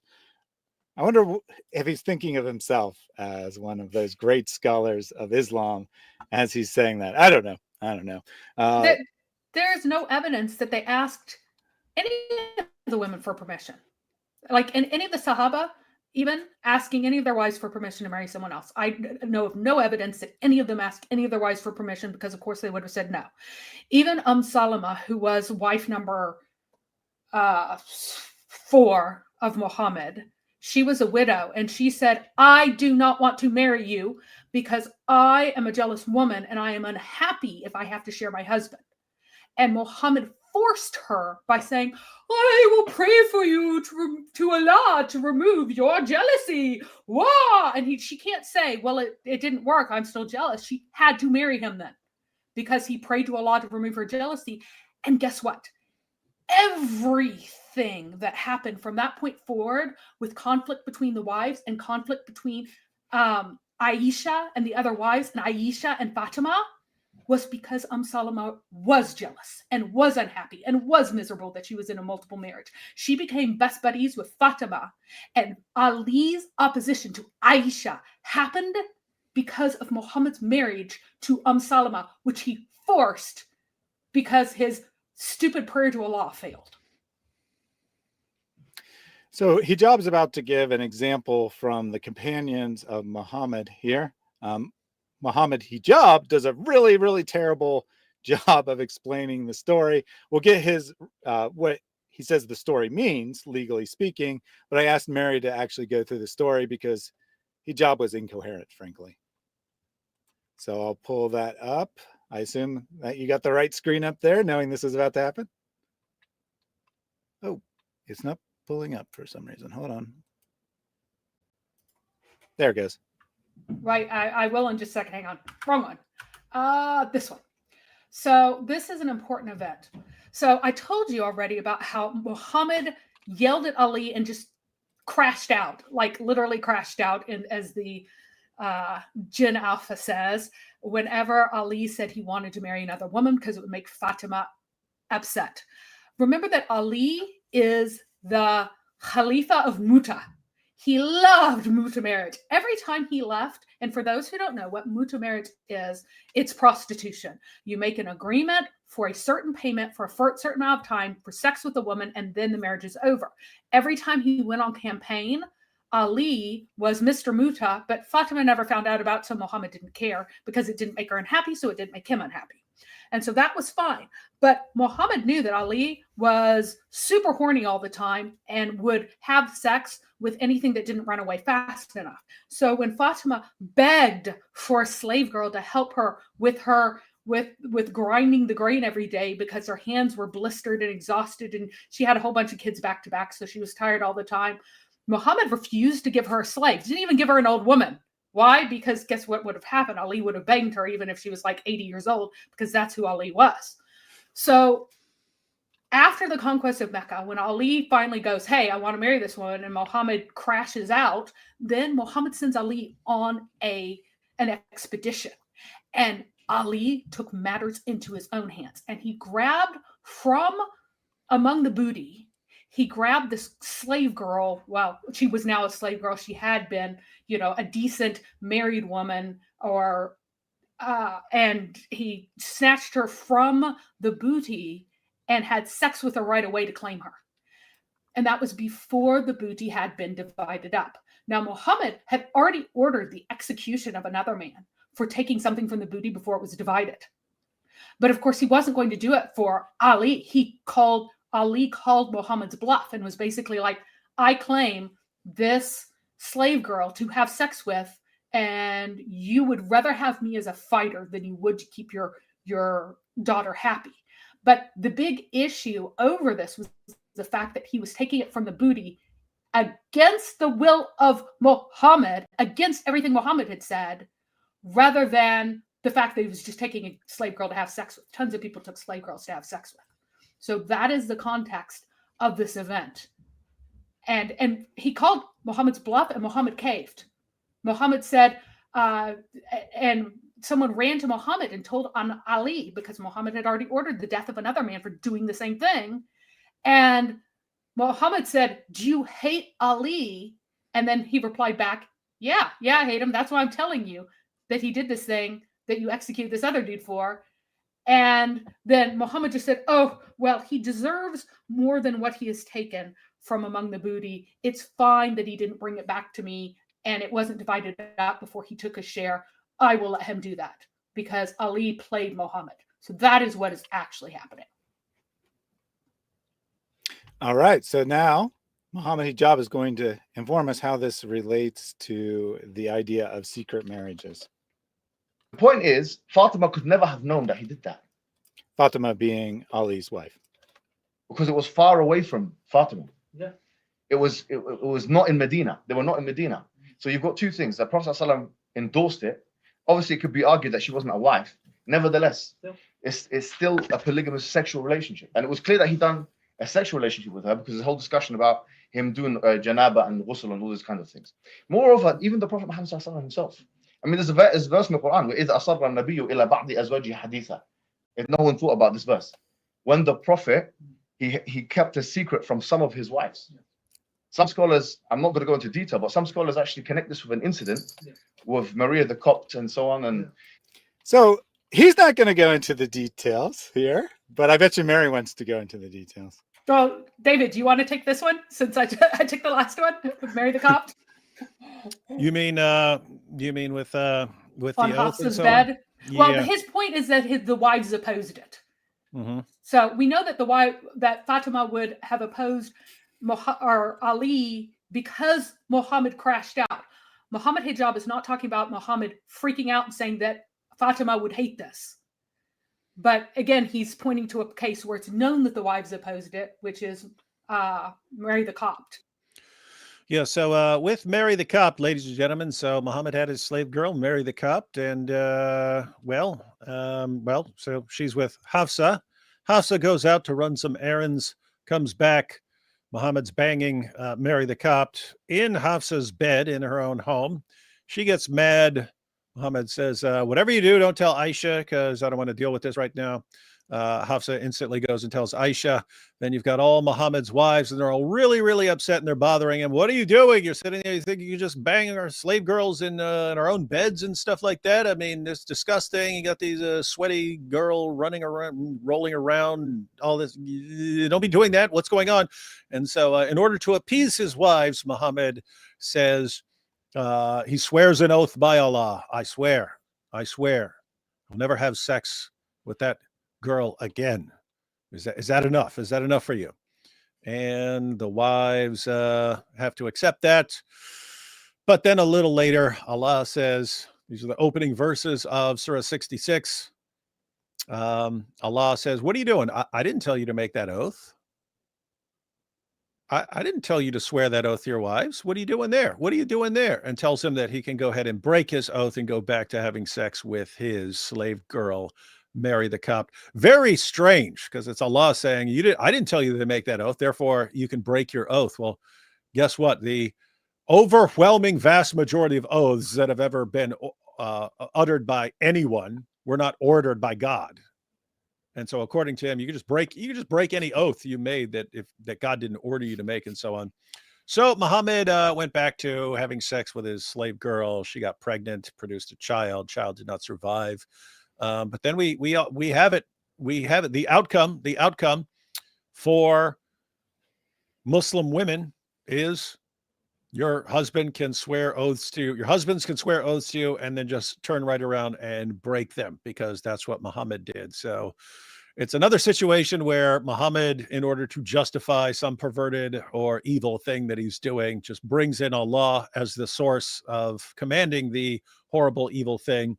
And then women, for all of Islamic history, have to suffer the consequences for something that was simply to justify what Muhammad was doing. And we can see it still playing out right now. You see, this is what we do. It doesn't matter what you think. Mm-hmm. And Hijab says that this is evidence that you can lie to your wives, you can hide your second marriage from them, and so forth, because not only did Muhammad do this, the Prophet Muhammad do this, but also Allah told him to do it. Right? Allah told him it. This is proof that this is completely halal behavior. I'm not going to go into detail, but the idea of actually not telling your husband or your wife, to be fair, because the hadith in Sahih Muslim says لا يحل الكذب إلا في ثلاث, that lying is not allowed except for three things. One of them is hadith الرجل لامرأته, that when a man speaks to his wife, and in Sahih Muslim it says, and when a wife speaks to her husband. White lies? It doesn't have to be white. It can be a black lie. Sorry to say. I'm not. This idea of a white lie it's a modern day thing that people say. White lies? Ali Dawa asks. Oh, black lies. Islam doesn't make any distinction. That's just a modern distinction. Any kind of lie you want to tell your wife, quite all right.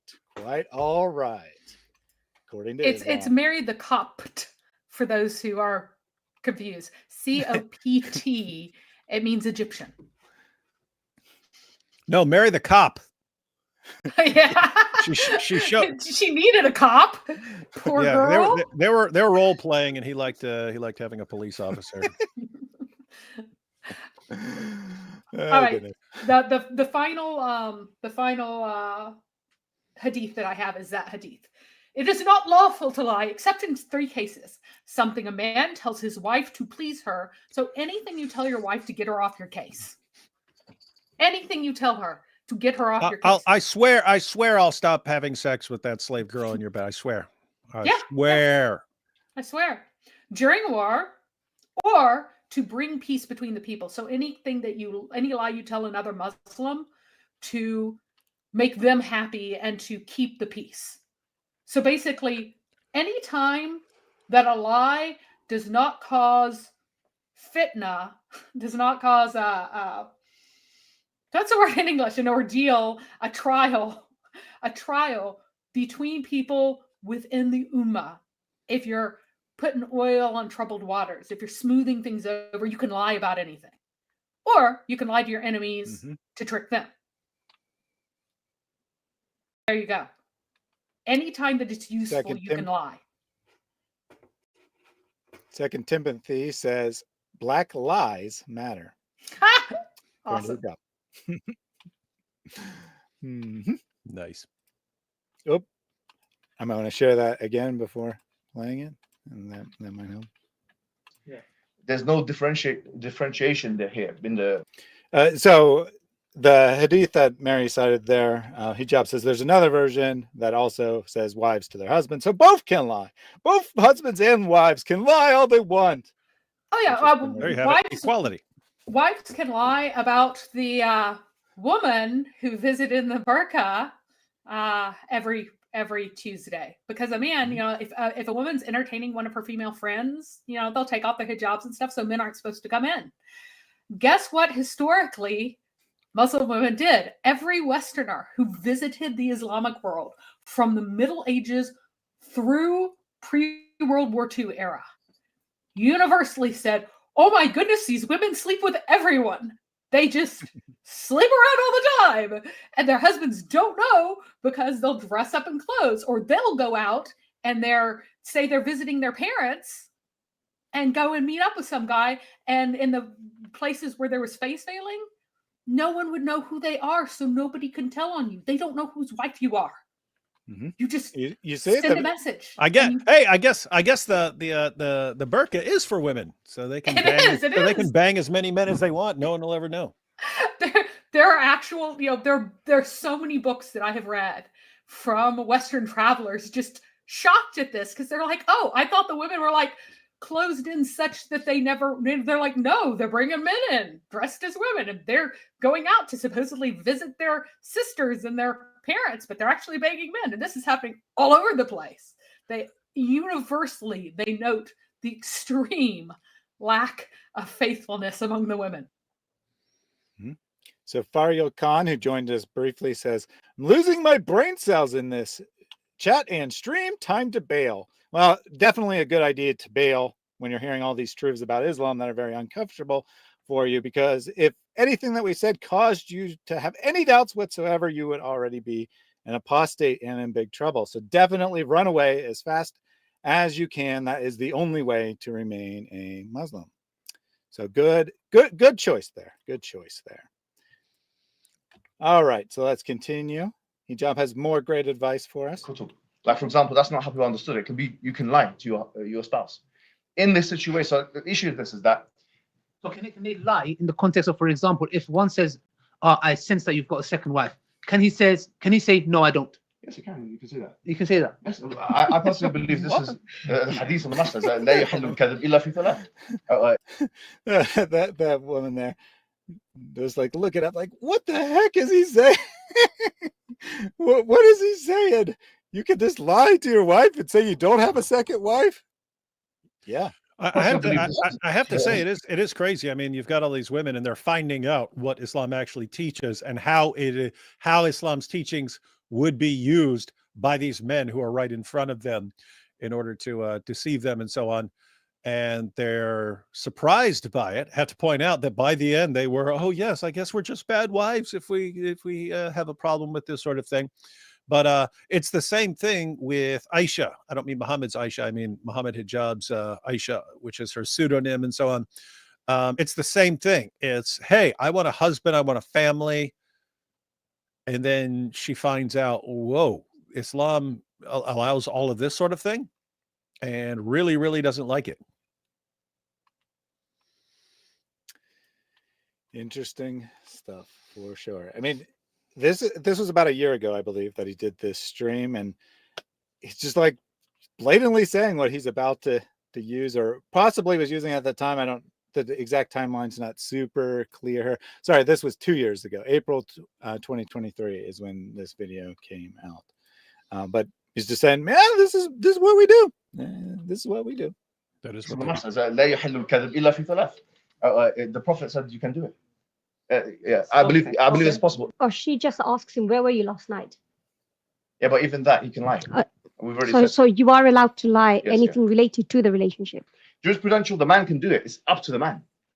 No woman can take that right amount away from the man. Okay, it's impossible. So let's look at this right, yeah? So that Islamically, any of us can get a secret second wife. Absolutely. Or any man for that No, matter. not secret. We can get, Islamically, there is no problem in a man getting married to another woman in Misyar without the first wife's knowledge. However, the question is, and there's no khilaf in this. Yeah. There's actually, I've not seen one solitary difference of opinion in any of the 14 generations of Islam. It's not there. Which is? Any scholar saying that, no, a woman needs to know, she needs to tell her, doesn't exist. Yeah, that's it. So have the clip there. 14 generations of Muslim scholars. Not one of them has ever said anything different. No one has ever said that a woman has to know about your second marriage. He's right. And I mean, I'm not an expert. I haven't read every single text, but I would think that if that was the case, there'd be people pointing out Mohammed Hijab's error. Like, no that's considered the consensus. Let's put it that way. If there's somebody where in some backwater, whatever, who said it, it's not the consensus, unanimous consensus. Like, this isn't even. There was one famous scholar who said something different. Like, there's no record among the classical scholarship of anyone saying anything any different, that you need to have her knowledge or her permission. I thought that it'd be very interesting to look at the comment, top comment, I guess, but it's also pinned by Ali Dawa on that video because it is quite interesting. So Queen Zara says, by the way, I'm willing to share my husband with my girlfriends, especially if they're single mothers who can't get married or find someone who can give them halal relationships. She's saying, I'm willing to let my husband sleep with other women. I have no problem with that. No pretense of fake marriage here at all. Ali Dawa hearts this comment and pins it. I mean, she doesn't love them. Very strange behavior. And by the way, that's exactly how, like when he does his video with his wife and she's communicating through a dry erase board, he says this is her decision. This is her choice to communicate by a dry erase board. But look at how they operate. They condition the women. You do what we want and what we say, or you're bad, right? And they do this over time. And hey, I'm willing to share my husband. Yay, we praise you. See, you're good. You're good. And that's how they do it. And by the time you're saying, hey, you want to be in my show? Yes. And I want to communicate by a dry erase board and stuff like that so that men don't hear my voice because you told me that would arouse men and so on. And these ladies fall for it. Cargo Crew says Hijab is the smartest guy in the room. Well, that's not a very high standard. I mean, let's be honest here. I don't know anything about the women. Some of them could be more intelligent than Hijab for all I know. But, I mean, the guys he's got there. What's interesting is that they're coming in on an Islamic show, and this is news to all of them. Like, I knew this. I'm not Mary, Muslim. but if you were a Muslim, you wouldn't be allowed to know. Right. The funny thing is, actually, if you're in the Deobandi sect and they give you the heavenly ornaments to read, it actually tells you, hey, guess what? You know, if you're a little girl and your husband has sex with you and rips apart your vagina so that it unifies as one with your anus, here's what he owes you. And that one actually tells women that, you know, what all the very little that they can expect from men in various circumstances. So in that one, you are actually informed. But typically, they keep the women as stupid as they possibly can. Don't worry your dumb little head about it. We'll take care of you. Don't worry. If you're unwrapped, you'll be like a piece of dirty candy, and we Muslim men are the dirt. So, hey, at least they're honest about that part. Well, no, they aren't. They just say if you don't, you have to wrap up like a candy, because if you're unwrapped, you'll just be covered with dirt and filth. Dirt. But what that means is that the Muslim men are the dirt. But they don't say that other half. And for some reason, I haven't heard a Muslim yet figure that one out. All right. So next up, we got Sheikh Hassan al-Hakim and answering a question on the same issue from a caller. But about secret, not about secret marriages specifically, but the conditions for divorce in an Islamic marriage. And it seems to be highly irrelevant here. So let me get that shared.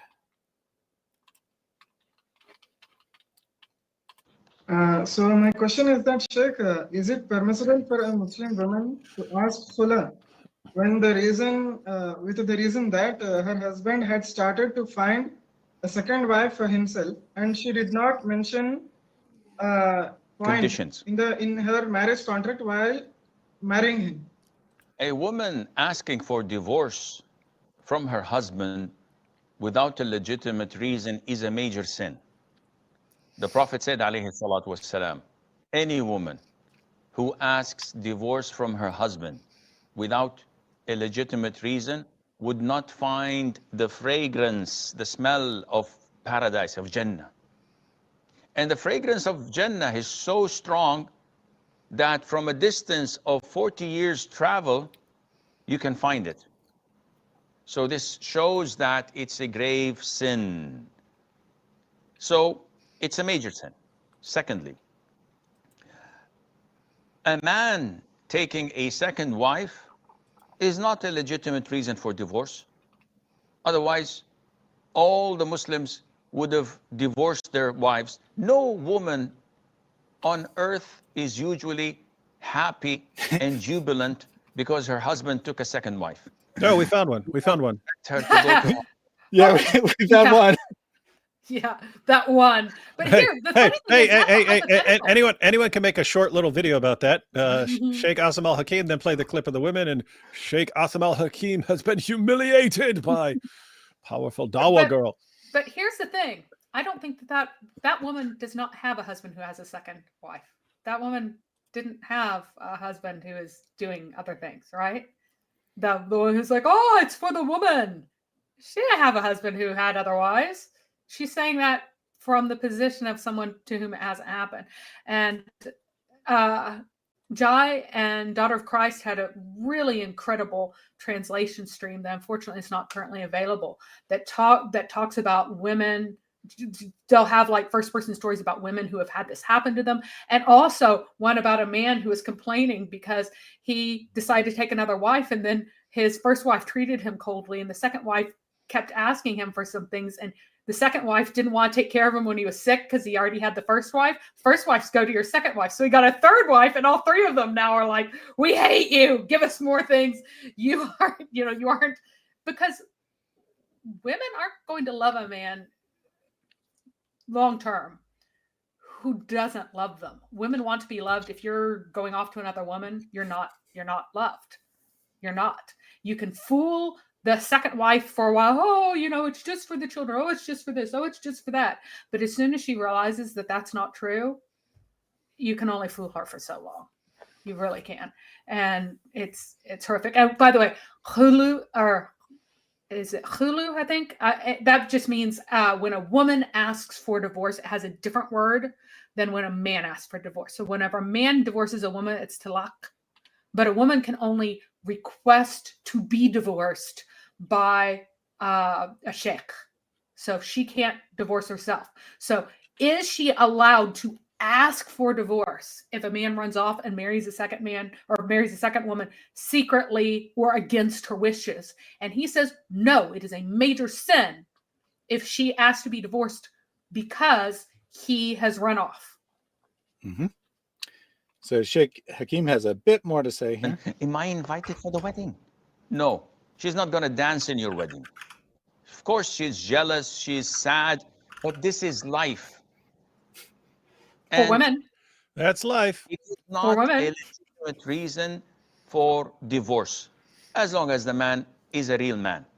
He's providing for you. He puts a roof on your head and food on your table. You should be grateful to Allah Azza wa Jal. Yeah, see, it's for you. There you go. That's the only requirement, that he provides a roof and food. And this is what I have been saying. And he does go on to say that if she is like a mentally ill person, unlike most women, who is physically unable to bear it and will go like just lose it and do nothing but cry all the time, then she can ask. But it's because of like her mental disease, because she's a diseased woman. She's not merely unhappy, but there's something wrong with her, that she has this disorder that makes her truly miserable. Then that would be legitimate. It's amazing.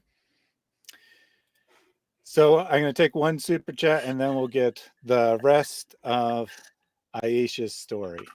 This one is from Potato Sandwich. Brothers and sisters, why to lose this great opportunity? Remember, when the person is on his deathbed, the last minute, he will ask Allah Jalla wa Ala to be delayed for 1 second to do what? Not to pray, not to do other things, but to give sadaqah. Because sadaqah, you can give it just like this, in 1 second. Only takes 1 second to get those donations in. So Super Chat says, hey, Thad, I've been praying since the news came out that you lost your job. Here's some support for you. Keep up the good fight. Galatians 6:9. Appreciate that very much. It was actually I would say it's a blessing, right? That I've been freed up to spend all my effort destroying Islam. They intended it for evil, but God intended it for good. And I definitely appreciate all the support these days. All right, so let's get the rest of Aisha's story here.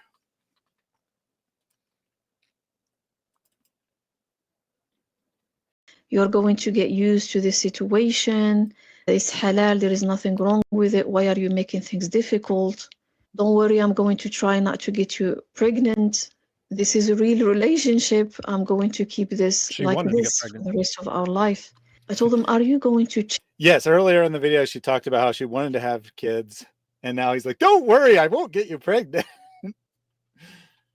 Crazy stuff. change this for what you promised me at a later time? He said, no, this arrangement works the best for me, and I have no intention of changing it. As soon as he said that, I asked for divorce. He confirmed that he had no intention of paying the bills or the rent. He said, you didn't ask me for that when we were getting married. He said that he just wanted to have full discretion. Everything is up to him. He will never change the hotel ever. He will never speak to my family ever. He's not going to be paying for anything.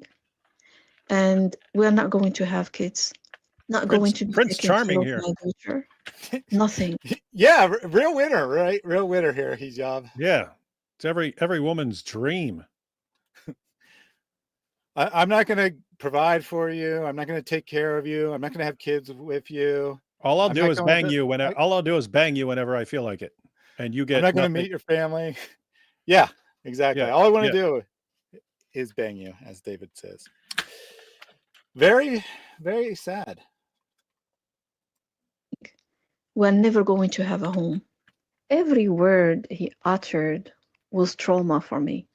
Every single one of them harmed me, carved wounds inside my heart. I was sick. I was sick. I was traumatized. I was shocked. I was not ready to hear that.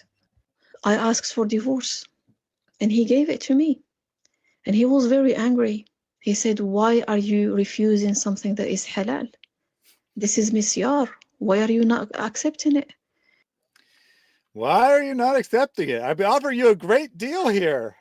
You get nothing, and I get free access to your body. What is your problem? Because remember, who is greedy if you don't take it? The woman is. She's greedy. Greedy women who don't want to take the dregs of what a man might ask from her. So she's a greedy woman, according to Muhammad. And it's also significant that, notice she asked for the divorce and he gave it to her. Why? Because he knows that in the Misyar marriage, because she is not getting those things, she can ask for the divorce and he will grant it to her. But guess what? She is not entitled to her mahr, having been asked for the divorce, because she had not previously specified that it would be a regular Islamic marriage. She had just assumed that it would be based upon the sweet things he had told her, and it wasn't written down in the contract. Yeah, that's what he says. It's not in the contract. I'm not obligated to do it. Right. But he is obligated to grant her a divorce because he is not fulfilling those things. She can't be denied the divorce. But he was mad because he's like, you should take these dregs. I don't remember if it's in the last clip, which is about what's gone down since then. So I didn't really say it was part of her story, but I don't remember if it's in that or not. So if it's in later, then my apologies. But she also says that he told her that he was perfectly allowed to lie about what was in the contract. He was perfectly allowed to lead her on and give false promises. She was the one who signed the contract. That's all that actually matters, Islamically speaking. And I know Very of nothing that is wrong crazy. about that. Yeah, I know of nothing that would contradict that. He knows the letter and he knows how to manipulate it. But here's the thing. Islam is a system of not goodness and evil as we would understand it, but of halal and haram. So what is haram? Equals a sin. Anything that is halal or even disliked, right? All the way down to disliked, as long as it is not halal or haram, it is not a sin. It is not. This is a religion that Allah makes easy for men. Men can fulfill their lusts and desires by navigating the system in all kinds of ways. And this is why it is the easy religion. This is why Allah does not put burdens on you. This is why it is so easy and simple and things, because of all of these ways in which men can get the thing they want without having stepped into haram territory. And this lying manipulation is one of them.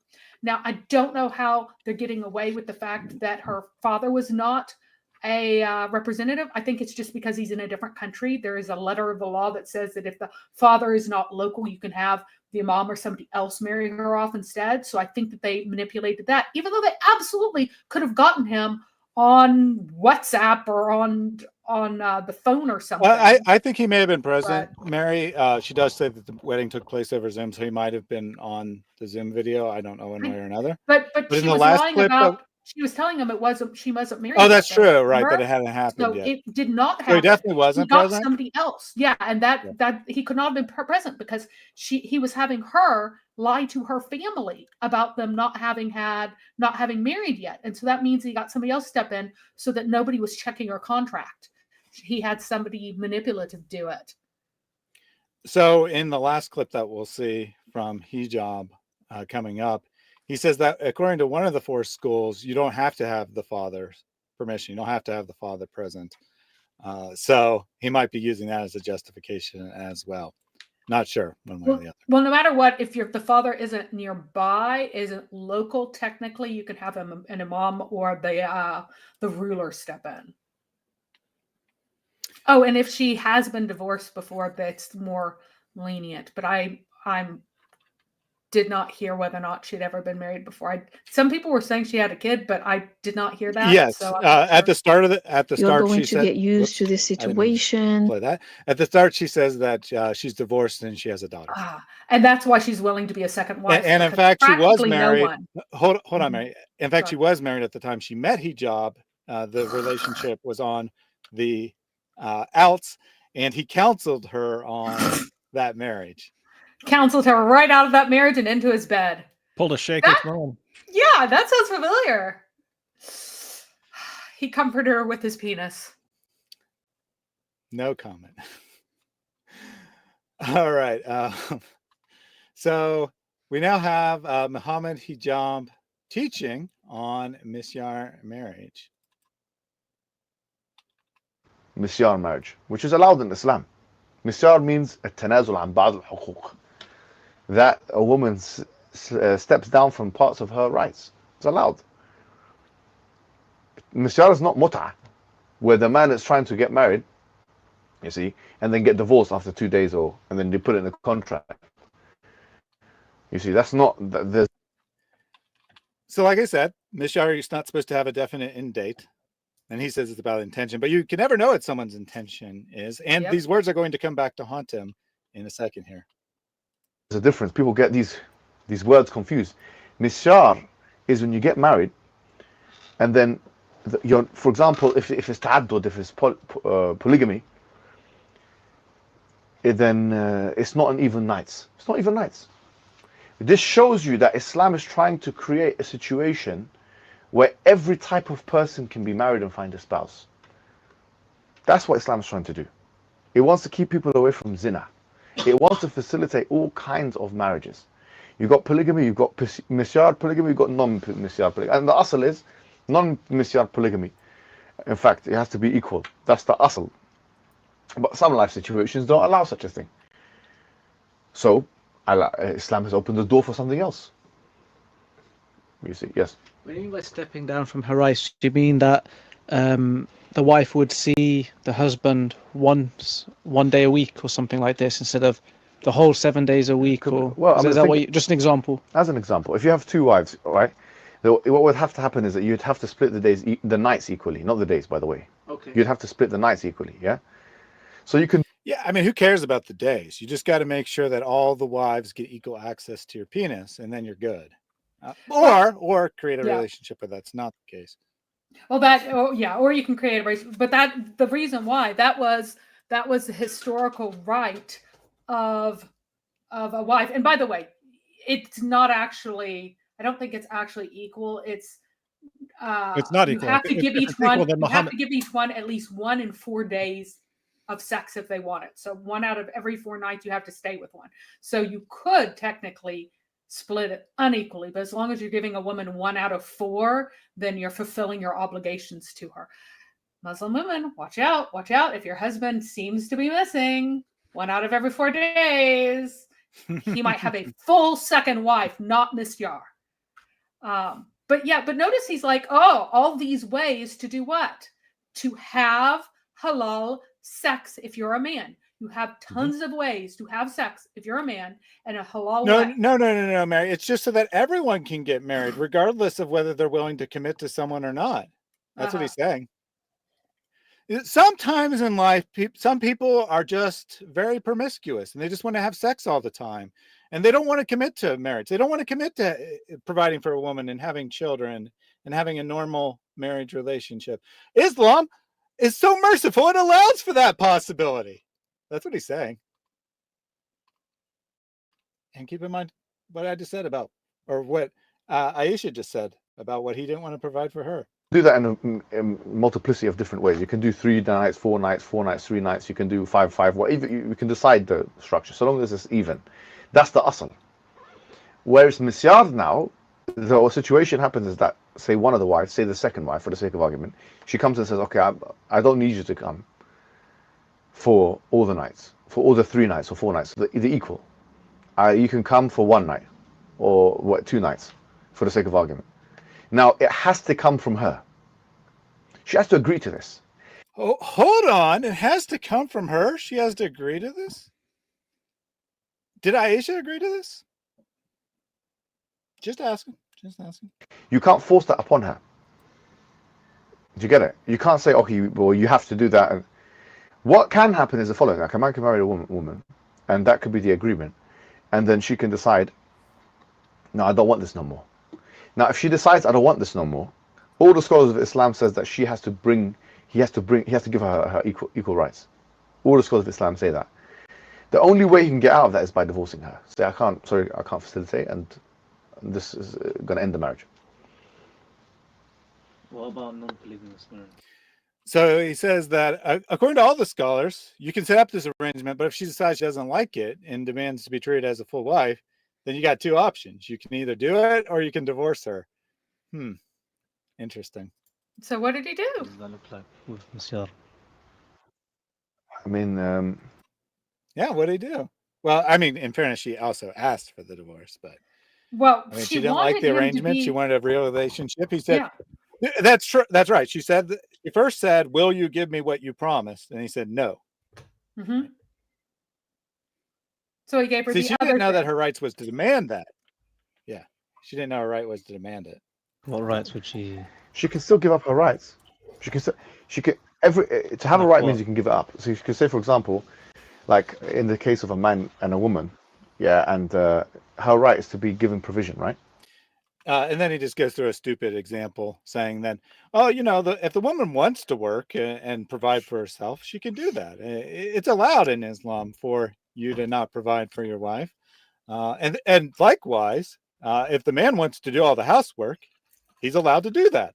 It's not required. You can give up your rights, but your rights are that you deserve equal treatment unless you give it up in a Misyar marriage. And Islam's so merciful that it allows Misyar marriages, is what he's saying. All right.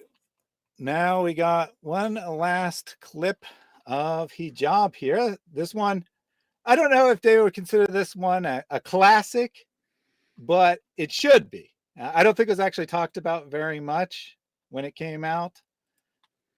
People will be surprised because it is. So I found the original, right? It's not in short form. I found the original of Mohammed Hijab talking about how he himself has officiated over some very interesting marriage arrangements. And the crazy part of this is from a video that said proof for the existence of God. And he goes through his talk on it. And then someone asks him a question. Well, what do I say to someone who's like, I don't think you have, how do I decide that Islam is the true religion, right? Because the talk was just on how God exists in general.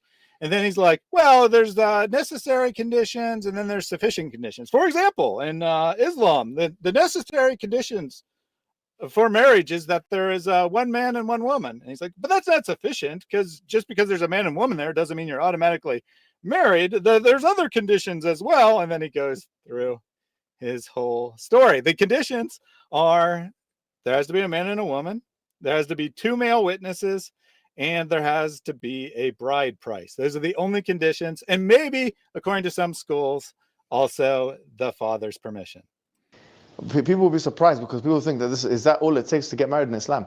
That's actually all it takes to get married in Islam. I mean really and truly, I know this sounds ludicrous to some of you say.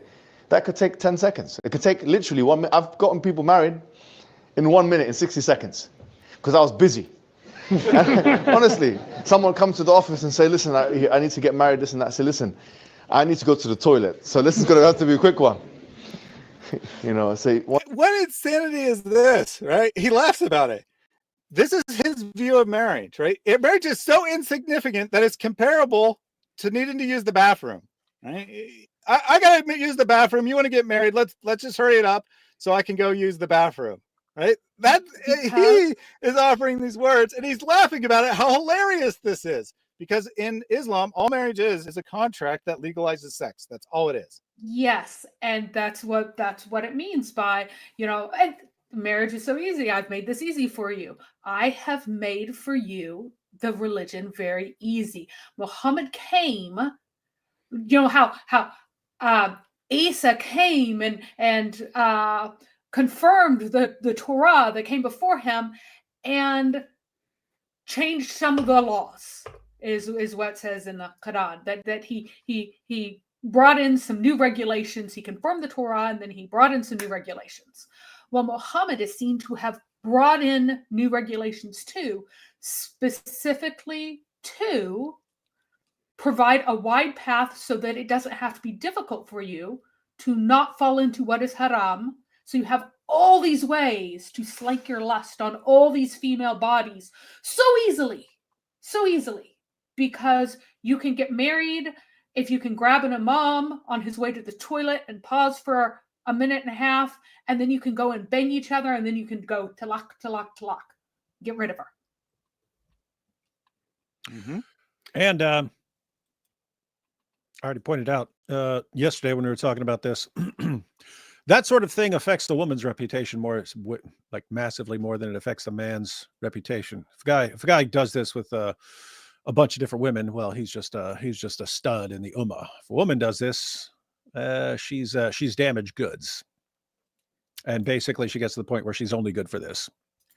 And Hijab is sitting here laughing about putting women in these positions. He knows this guy's just using her for sex and stuff, and he even says that he advised her, hey, you know, this guy's a like absolute scumbag that you're with. We know what he's going to do. She's like, oh yeah, it's fine.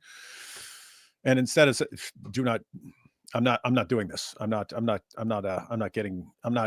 performing this marriage because I don't want to be part of this. Nope. Went ahead and does it and laughs about it. It's funny. Indeed. Let's see Hijab tell that 1, story. 2, 3. Okay, husband and wife. I'll tell you the truth. I've even gotten people married on WhatsApp. And now there's a difference of opinion on the matter. But I was driving, and this guy, he called me. He said, "Look, I'm gonna commit haram." That's what he said to me. He said to me, "I'm gonna commit haram." He goes, "I've got 2 witnesses ready on this WhatsApp group. Can I add you and you do the thing?" I didn't know what to do about the situation, so I called my sheikh, and he said, "Yes, there's some scholars in the discussion about it. You can do it." So he claims that he didn't know what the correct thing to do is. So he calls a sheikh advisor, and he tells him, "Yep, absolutely, go right ahead. Yep. That guy and that girl, they want to hook up. They want to have sex this weekend. Go ahead and marry them so that it's halal and Allah approves." What a freaking nutcase religion. Yeah, I want to clarify something really quickly. Someone's like, wait, but Jesus did not actually endorse adultery. No, this is the Islamic view of what Jesus did, and the Islamic view in that light of what Muhammad did. In every We're talking about Islam here, people, not Jesus. Yeah. In every case, in the actual Bible, Jesus's actual standards, the law, the spirit of the law is more difficult than the letter of the law. The spirit of the law requires you to treat your wife better than the letter of the law does. The spirit of the law sets a higher standard for adultery, for murder, for theft, for all of these things. Jesus's standards were more difficult spiritually for the person who is not sanctified, for the person who does not have the Holy Spirit. It is the standard of true perfection, in which, you know, it is a sin when you just get really frustrated at your kids because they're and you just feel that frustration and anger right there. That's a sin. That is a sin. That is a violation, right? This is not something that exists in Islam, this kind of thing. Now, the only kind of, oh, that's a sin, is if you doubt Muhammad, you doubt Islam. What Islam is a system by which you get the evil things of your heart without violating those things. But why not? What is your reward in Jannah? Your reward in Jannah is one thing and one thing only. All the things that were haram before, all of those lusts that you couldn't have, you could only have 4 wives at a time, plus all your sex slaves. Now you can have dozens, and they're the best kind of wives because they are prepubescent little girls who have barely bedding breasts. It does not mean full, round, heavy breasts. No, it does not mean large breasts. It means barely budding breasts. So like a 9-year-old, like Aisha is the ideal girl forever and ever. Then you will have countless of these perfect prepubescent females forever and ever. So like the entire system is about navigating a maze, playing a game to achieve the reward, which consists mainly of all the things that you weren't allowed to do before, because of course, what else would that reward be? It would be all the perversion, all the luxury, all of the things, anything that you denied yourself, well, then you get that extra. That's why you deny yourself, because you'll get it. Only thing you don't have in Jannah is like killing other people, because other people wouldn't like that, right? Of course, women don't like the fact that they're going to be multiple wives forever, but who cares about them? But I mean, killing other men and stuff. Mm-hmm. Let's finish up Hijab's wonderful little story. So I brought them in. I said to the woman, I said to her, listen, this guy's probably going to leave you. I know this guy. I know him. He's a scumbag. And he's like, what are you doing? You're here to try and make things easy for me. Everyone hear everyone laughing? It's not fair on the poor woman. Yeah, the audience is laughing, right? They think this is great. Because we know that you're a pernicious man, yeah? Or as the Urdu, they say, khabis. You're a khabis.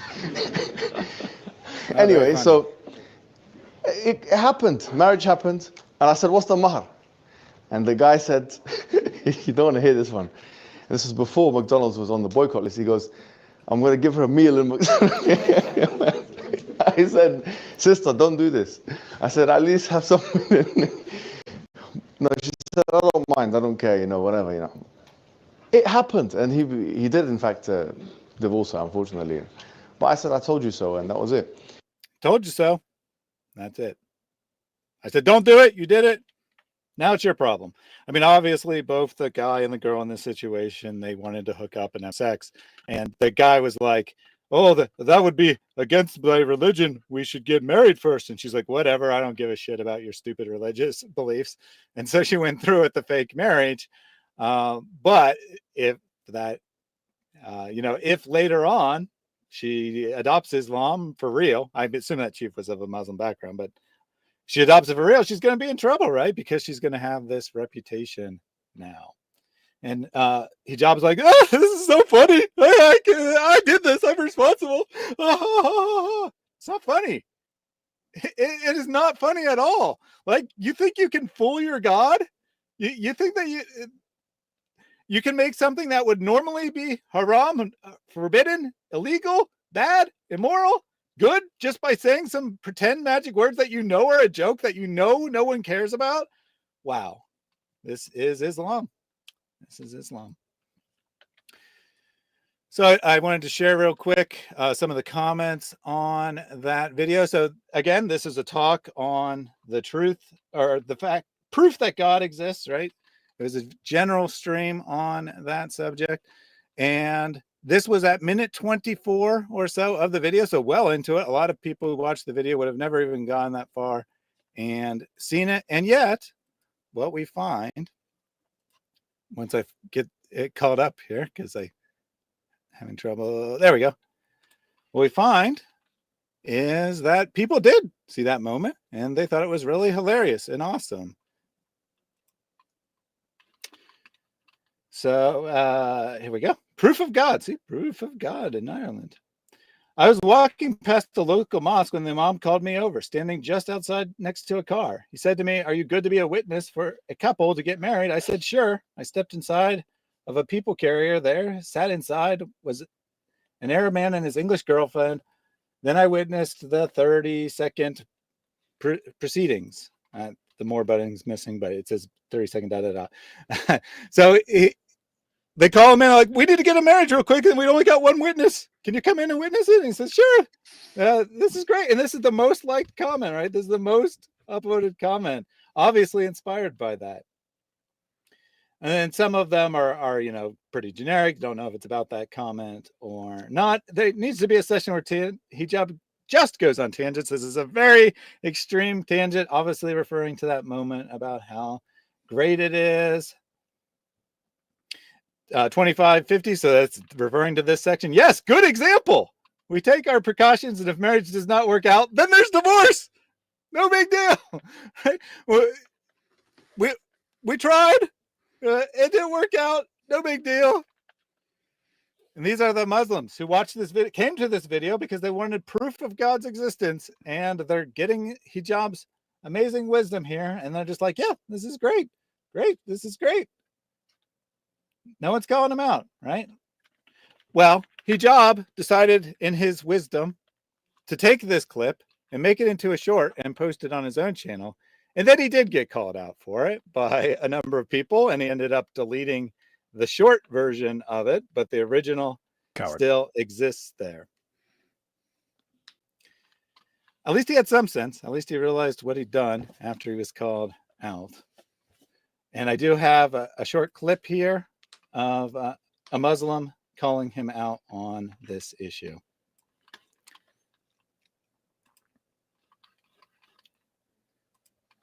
How would you feel if somebody married your mother, daughter, or sister on a WhatsApp group chat, only to then inevitably divorce her soon after he enjoyed her? I really hope that I'm not the only one that feels how strongly morally reprehensible this is. But y'all can definitely let me know down below in the comments if you think I'm crazy. Strongly morally reprehensible. Now, going through all of the comments in his own video, one of the most common questions that I saw that stuck out to me was, why is Mohammed Hijab promoting temporary marriage? I'm going to address Mohammed Hijab point by point, expose all of these contradictions, tackle the immorality of secret marriages, address how dangerous and irresponsible not only the video that he posted, but the marriage that he conducted was. It happened, and he did in fact divorce her, unfortunately. But I said, "I told you so," and that was it. Provide evidence to show how these marital arrangements might not be even permissible and legit in the first place. So I cut it there. If you want to get all his reasons, I put the link in the video description. But notice what he says, right? This is extremely immoral. This is reprehensible. This is dangerous. This is destructive behavior. And on top of all that, it might not even be allowed by Islam. Might, right? He feels very strongly that it's morally reprehensible and so on and so forth. Nice. But maybe not. It's allowed by Islam. Very interesting video there. And the video was made private. Mohammed Hijab effectively deleted it. He says, "This seems kind of pernicious, kind of evil and underhanded," because that's, of course, what Mohammed Hijab says about the guy in that video. Take one super chat and then see the aftermath of Aisha coming forward with this story, and then get to Hijab's reaction. That was just released a couple hours ago. Jack Ray gifted 20 Reason Answers memberships. من ذا الذي يقرض الله قرضا حسنا? Who is going to give Allah a good loan? Ya akhwati, this verse puts shame in my heart. My Lord is asking for a loan. Nothing's wrong with that guy. He has ability, but only a little bit of cash flow problems. He just needs a little bit of money right now. So give to Allah. Don't ask for anything back, guys. Thank you very much for gifting those memberships, Jack Ray. So you gifted a whole bunch of memberships today. So now I have way more members for this channel than I did before. Yep. And remember Gabe, that Allah, when Allah asks you for a loan, it should put shame in your heart. Gabe just asked, is it actually strongly morally reprehensible in Islam, or is this guy just pushing Christian morality on Islam? He is correct. He has picked up Christian standards from the dominant culture. A lot of the secular standards are either from Christianity or distorted versions of Christian values. And he's quoting Christian values. A quick question from Good Emperor. I don't think I've ever watched this stream before. What is it about? I assume you mean my channel. What is my channel about? So I am a Christian, conservative Christian, by which I mean religiously. Don't talk about politics here. Religiously conservative, strongly believe in the truth of the Bible, and I believe in evidence. I believe that we can establish the truth of the matter with evidence. So I speak to the truth of Christianity, and I speak polemically against Islam. My channel focuses on outreach to Muslims. Have Mary as a regular guest, super smart, super informative, bringing lots of information, and have a variety of streams, mostly around the truth of Christianity and the falsity of Islam. All right, we get the aftermath of what happened once Aisha asked for divorce. I followed this exact same process that we normally use, based on which we get to trust men of religion who are sharing with us the Quran and Sunnah. So I forgot that I had put that line in there at the start. Not exactly aftermath, but she said that she doesn't understand why everything went wrong. She followed the process by which we determine who we should trust about the Quran and the Sunnah. And that told me to trust Mohammed Hijab, and then he turned out to be a big liar. Might want to get a little hint there about what else is he lying about? What else are your scholars lying about? Just a thought, But back to her story. My trauma did grow even bigger because Muhammad Hijab's reaction to that was crazy. He started threatening me as well, to silence me openly. He was like, listen, if you're going to expose this, I can get away with it. I can say anything as an excuse. And you're not going to get nothing from that. No one is going to have pity on you. Women will not. Men will not. I can give any excuse. I can tell them I was sexually not satisfied. In fact, I don't even have to give any excuse whatsoever. I gave you a mahr. There were 2 witnesses. That's it. Done. It was sealed. I'm safe. أقسم لك بالله يمينا يا محمد يا حجاب أقسم لك بالله يمينا والله. Since we got a stripper hijab there and she was speaking Arabic, I'll pause it here. I swear to you by Allah, an oath, O Muhammad Hijab. Wallahi, because I know that I'm talking about it is the truth. So I'm calling you out to these 2 things. Number 1, I'm calling you out for mubahala. Come out. Give me just that mubahala, that dua. Give me just one dua and then disappear. If you are ready to do this, I would like to tell you something. I give you full permission to go ahead and file defamation case against me in the UK. 100%.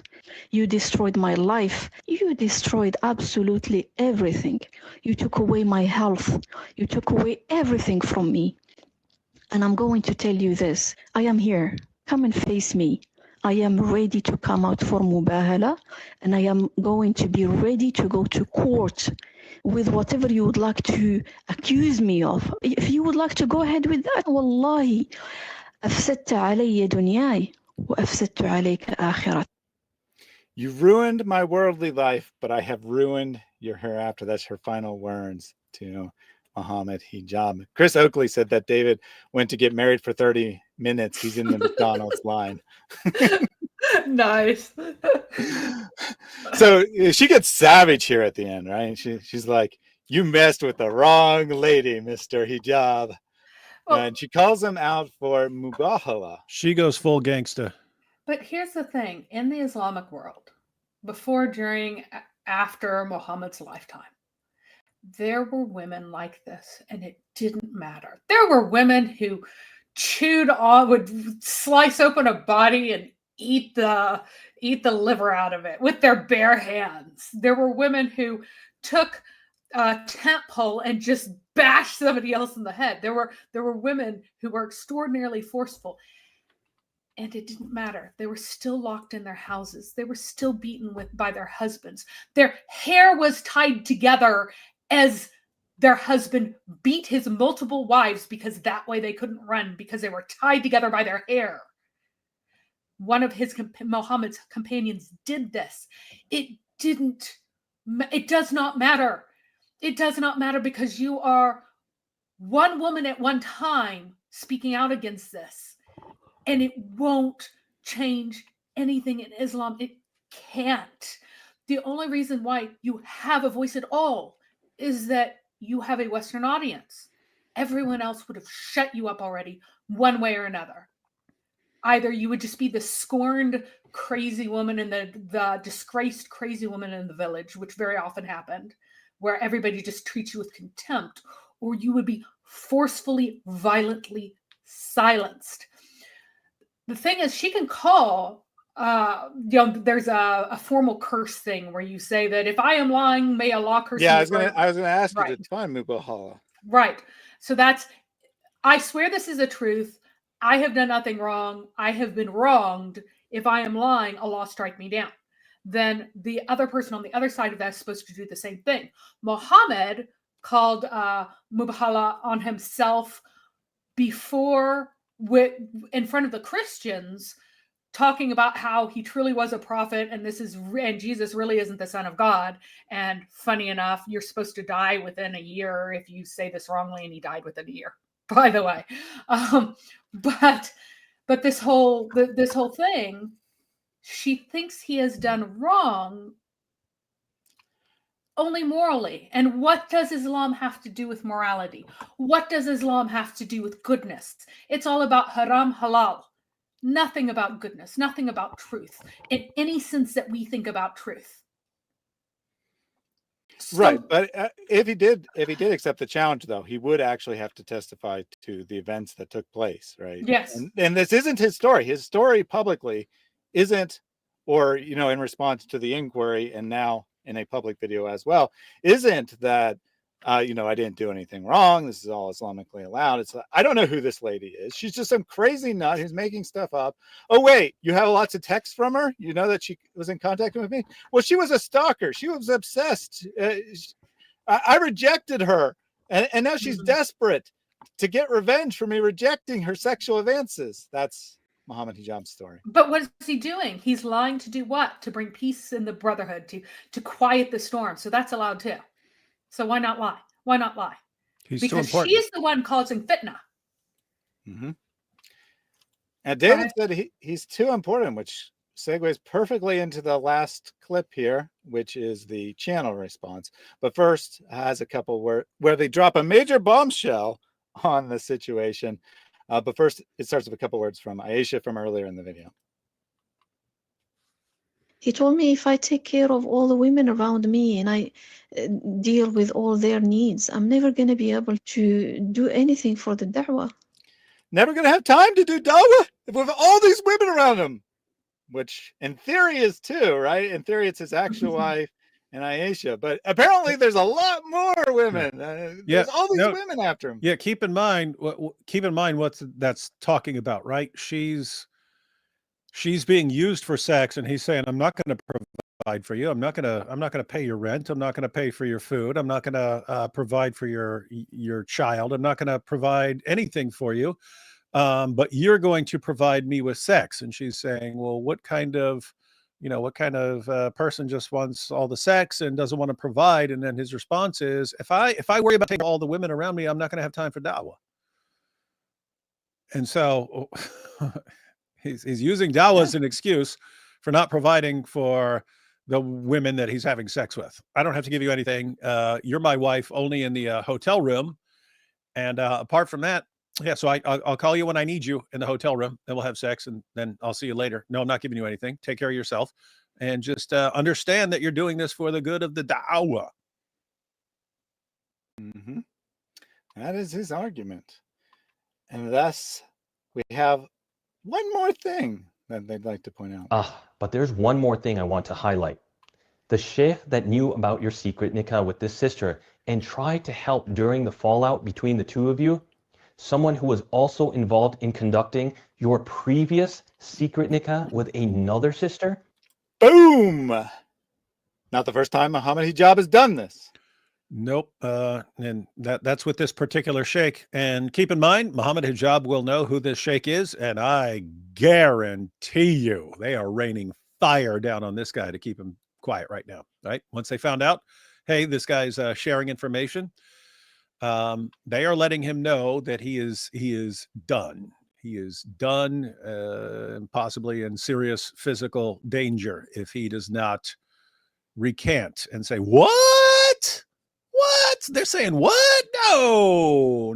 I said Mohammed Hijab is the greatest man ever, and this woman's a lunatic. That's what I told her. That's what I told everyone. Mm-hmm.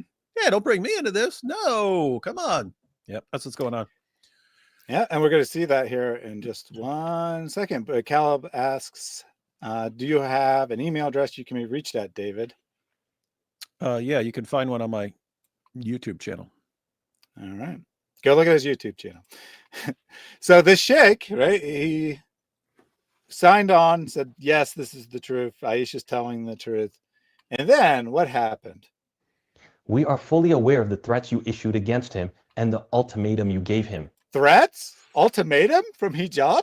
No way. No, doesn't sound like Mohammed Hijab at all. He discussed with me and essentially compelling him to silence. And because of your sick intimidation and bullying tactics, he ended up in the hospital the very next day, weak and vomiting. He didn't want to be involved in any of this, but he held himself to a standard that one day I hope you and other leaders can learn to emulate. Speaking the truth. Speaking the truth. I mean, I'm all for speaking the truth, but unfortunately for the very courageous individuals behind this YouTube channel, speaking the truth means leading people out of Islam. So that is not going to happen. And I don't mean just in this particular case. I mean in general, right? If the Dawah guys were up there telling the truth and being like, well, you know, we have some okay, somewhat decent evidence for some things. No, of course they're not going to get up there and tell the truth the way that Christian scholars do. And they say, well, you know, this is debatable. This point's debatable in the text. We're not quite sure about this, blah, blah, blah, blah, blah. Never will you see a Muslim Dawahgandist doing that. It's, I'm the most confident. You should follow me. That is how they operate. All right. Any last thoughts on this before we go to the brand new response video? No, I still haven't seen any of the new response videos, so I'm interested. All right. None of us have really seen this. We're going to go through it live here. Does he have any children, any kids himself? And let me see about the volume on this is really crappy. Let me see if I can boost that on my end.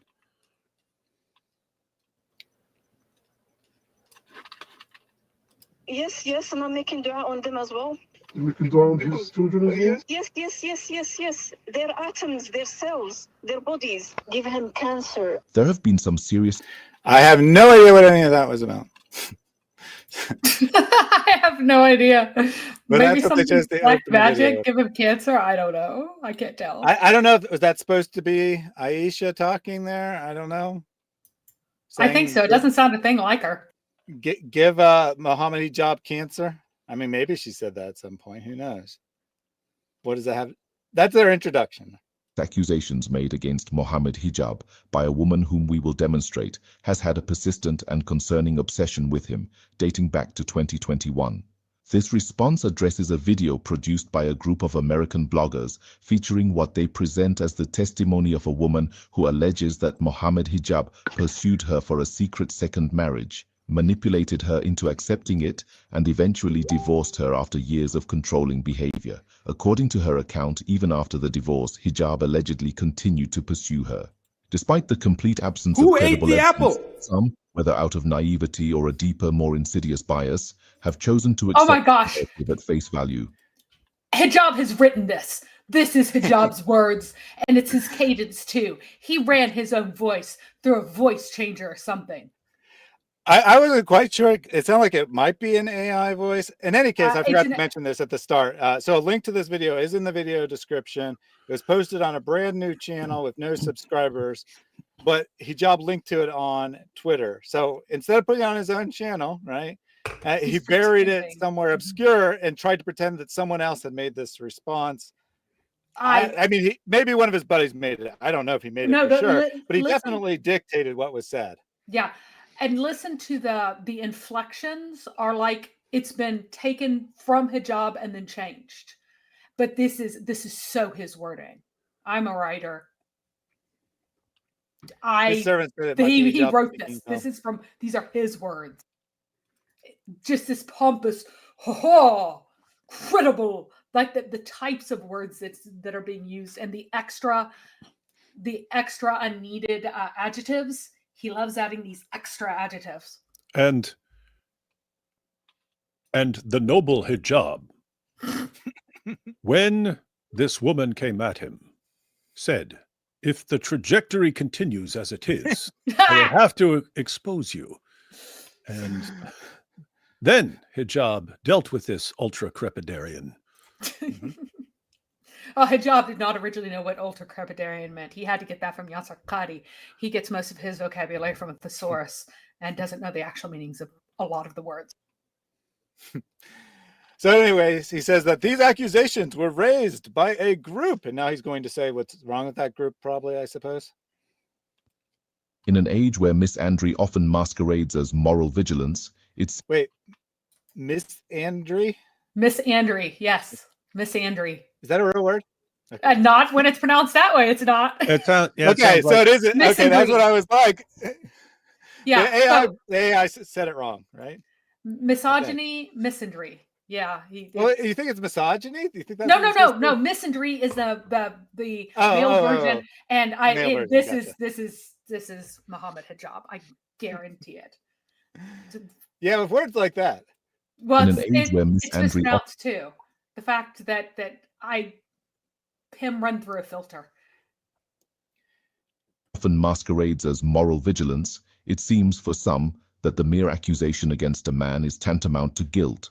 The presumption of innocence, once a cornerstone of justice, is all too readily discarded when it is a man who stands accused. In this video, we will expose the hollowness of these claims and lay bare the reality. These allegations stem from a deeply obsessed individual whose erratic behavior included tracking down Hijab's family and persistently stalking him for years. When her advances were definitively rejected, she responded not with closure, but with a campaign of character assassination. Her motive is not justice, it is vengeance, fueled by emotional fixation and personal resentment. If anyone doubts the legitimacy of the obsession narrative or suspects it to be merely a tool for Mohammed Hijab's self-justification, then Whoa.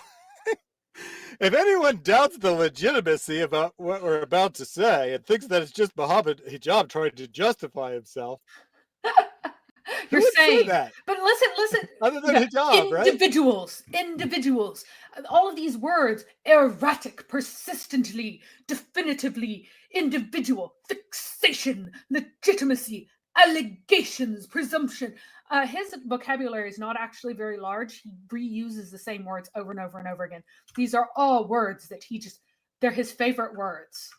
It's amazing that he thinks that people are not going to notice that this is going to be him.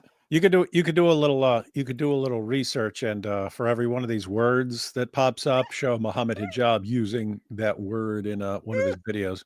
Absolutely. I mean, you've heard him say those particular words, David, so many times. He has all of these. This individual, blah, blah, yes. blah, blah, blah, blah, blah. Yeah. Yes. Stuff like that. So him. Although I think this is AI. I think this is him plugging a script into AI. Yeah, I think that it might be him plugging either. He might even be recording his own voice with AI. I don't think AI would fully mistranslate or mispronounce misandry. I think they'd be able it gets words. No, Mary, it gets words wrong. Oh, it does? Okay. Yeah. the cadence is so similar to his that it might possibly be his recording through AI rather than just a script. But it might just be that the words are so much like his that I'm hearing the cadence behind it anyway. So we're a minute 46 into this video. I believe nothing has been said so far. You would be correct. Other than like some language designed to make you say, well, yeah, this is not fair. Where's the evidence? She's just a crazy lady. There's no evidence here. Really seems to be trying to tell you what to think. Gaslighting you. I urge you to listen closely to the following. At that time, I look at this guy as a god, like, because I trust him enough. I was like, I didn't see at all anything wrong that's going to happen. So I don't know what the source of it does sound like the same woman. So this might be the interview that she conducted with Ali Dawah, who then refused to release it. It could be from that. Yeah, this one does sound like her. This is supposed to discredit her, right? Because she says that she looked up to Mohammed Hijab and he was almost like a god to her. You see, shirk. She's shirking. Therefore, she's a liar. Man. And that's ridiculous because, Mohammed Hijab and all his buddies commit shirk left and right, according to Islam. When Hijab says that according to the Quran, sex with a 5-year-old would be halal, but you go to the hadith to find out some reason that it's not. Muhammad himself said that if you listen to a human being about what's halal and it contradicts what Allah has said is halal, then you are worshiping the man. You're worshiping that human being. And yet Mohammed Hijab does that with his hadith guys and with Muhammad himself and so on. I just made a video going through his response to the Islamic dilemma when he argued that a muhaymin in Surah 5 verse 48 is someone who is an authority over that which he is guarding and decides what is true and what is false in it. And yet you had early Muslim commentators like Mujahid who said that the muhaymin is not the Quran guarding the previous scriptures. The muhaymin is Muhammad guarding the Quran, which would mean that according to Mohammed Hijab's definition, Muhammad is a higher authority than the Quran, and he judges what's true and what's false in the Quran, and he's the authority over it, which would make Muhammad a greater authority than Allah. What you have with this woman is just she's being honest and saying, like, you could tell when she's talking about the mubahala and quoting things that she actually knows what she's talking about very well. And so she's just being honest, saying this guy was boosted up in my mind so much that he's like a god. So if that's their evidence, I'm going to find this evidence very lacking. I have to point out, Hijab is already at a disadvantage in that we know him and all his fans are the biggest bunch of liars we've ever seen in our entire lives. And so he's got an uphill battle convincing us that she's more of a liar than him, right? Like keep in mind, all I've heard from this woman is the video seemed pretty straightforward, seemed sincere. I could be convinced fairly easily that she is a liar if you expose some of her lies, and maybe that's about to happen in this video. She would have to lie a lot in this short video for me to think that she is anywhere near as deceptive as someone like Mohammed Hijab. But what's truth, David? Truth is just that which is pleasant to hear, that strengthens the ummah. You're still thinking about this as if truth as an abstract thing versus that which is untrue has any kind of value in the Islamic system. They will not care how guilty Mohammed Hijab is because of what their definition of truth is for so many of these people. I didn't say they care. Yeah. I know they don't care. I'm talking about me. If I'm going to believe Mohammed Hijab over this woman, he's going to have to expose her as a bigger liar than himself so that I would trust him over her. And can you imagine trusting Mohammed Hijab over literally anyone on the entire planet? That's what I'm saying. He's got an uphill battle here, but I'm open to her being a bigger liar than Hijab and Ali Dawa and all these guys, but I have to see it first. Yeah, and I will say that it's certainly possible that she could have exaggerated some details or distorted some things slightly. Not necessarily intentionally lying, just misremembering things, exaggerating the hurt because of the hurt that had been caused to her.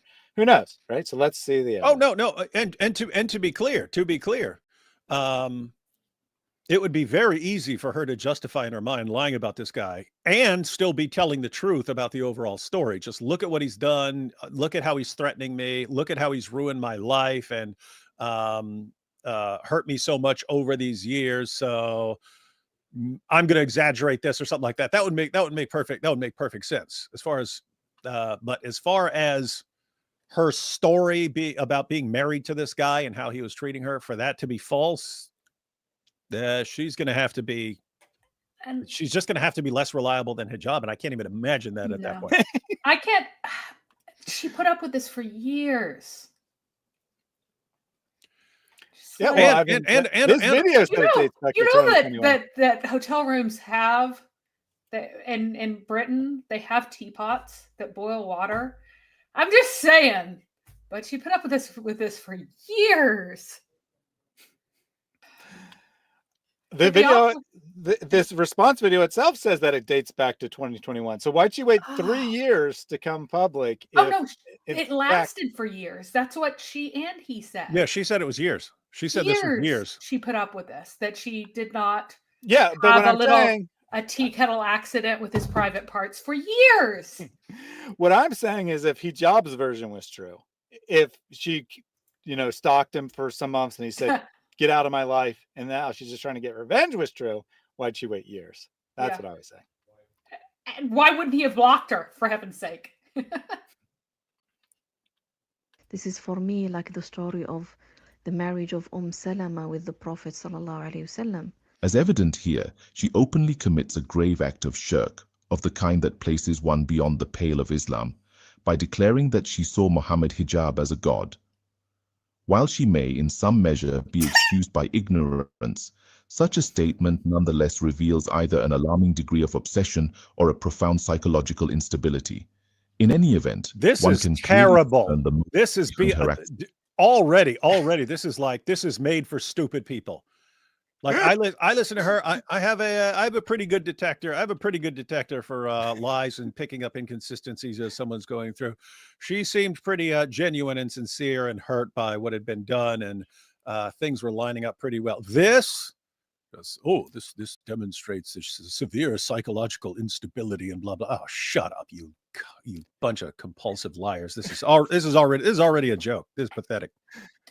If she committed shirk, David, you can't trust her on anything if she committed shirk. I mean, think if you nitpick like this, where she's like trying to express how important hijab was in her. She's like she's talking about years ago, and she's younger and saying it was like a god. Oh, this proves that she was severely and psychologically unstable and stuff. This would be like, look, the Quran says Allah does not love him who is proud and boastful.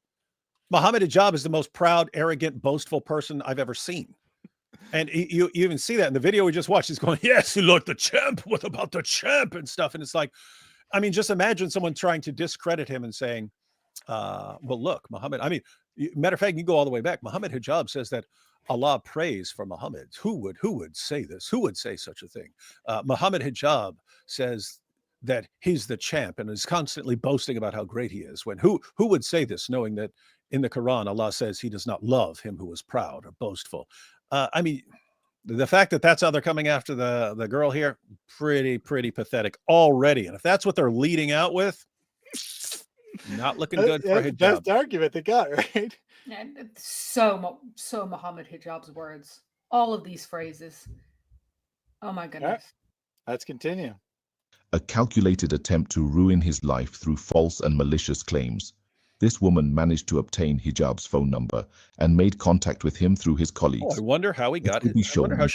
Nature of their communication, specifically the text messages she sent him. All right, so they're gonna show the scroll past a whole bunch of stuff super quick. And yeah. But by the way, if they've got the text messages here and so on, she's probably got all the receipts too. So if they're leaving stuff out and just taking, it's very easy if you're arguing back and forth and to just screenshot one comment. You see, this is this. And also, look, please let me know your instructions, she writes, so I won't disturb the class for recording. So why is she coming? She's coming because he's told her to. I am running a bit late. Please let me know your instructions. Well, this was just a random pause. This wasn't one of the things they wanted you to see. No, it isn't. That's why you're pausing, because he's trying to scroll through it fast, but that's part of it. She receives instructions from him. Yeah, but she just got his number somehow and was stalking him. Yeah. So when she because says, I know what happened. I'm running late for class today, teacher. What should I do? He says, don't worry. Inshallah. Yeah, that's totally someone you don't know. It just got your number and is stalking you. Let's see what they do highlight, though. See, they scroll super, super fast about a whole bunch of stuff. And then they want you to see a couple lines here. They're going to pause when they want you to read it. Oh, one of the things she says was, I can go for a religious man, inshallah, and give up on equality. Didn't she say that in her own story? Yeah. Yeah, she did it for a while. And then this is exposing her that she wanted a religious man who would take care of her? Really? Well, she says that I don't want to be cut off in case she finds out with no mistake of mine. What she's saying is I will be a second wife. She is not saying I will be a secret second wife. She is not saying I will be a secret second wife who isn't treated as a wife and doesn't get support. Just right down there. Yeah, I mean, I see the words, but I don't actually know the context. I don't want to. No. I don't want to be cut off in case she finds out with no mistake of mine. That's the first wife. And then I would still go for a religious man, even if he has to cut me off if she finds out through mistake of mine. So I don't want to be cut off if she finds out and the man doesn't want to deal with his first wife. But even so, I could tolerate that if I get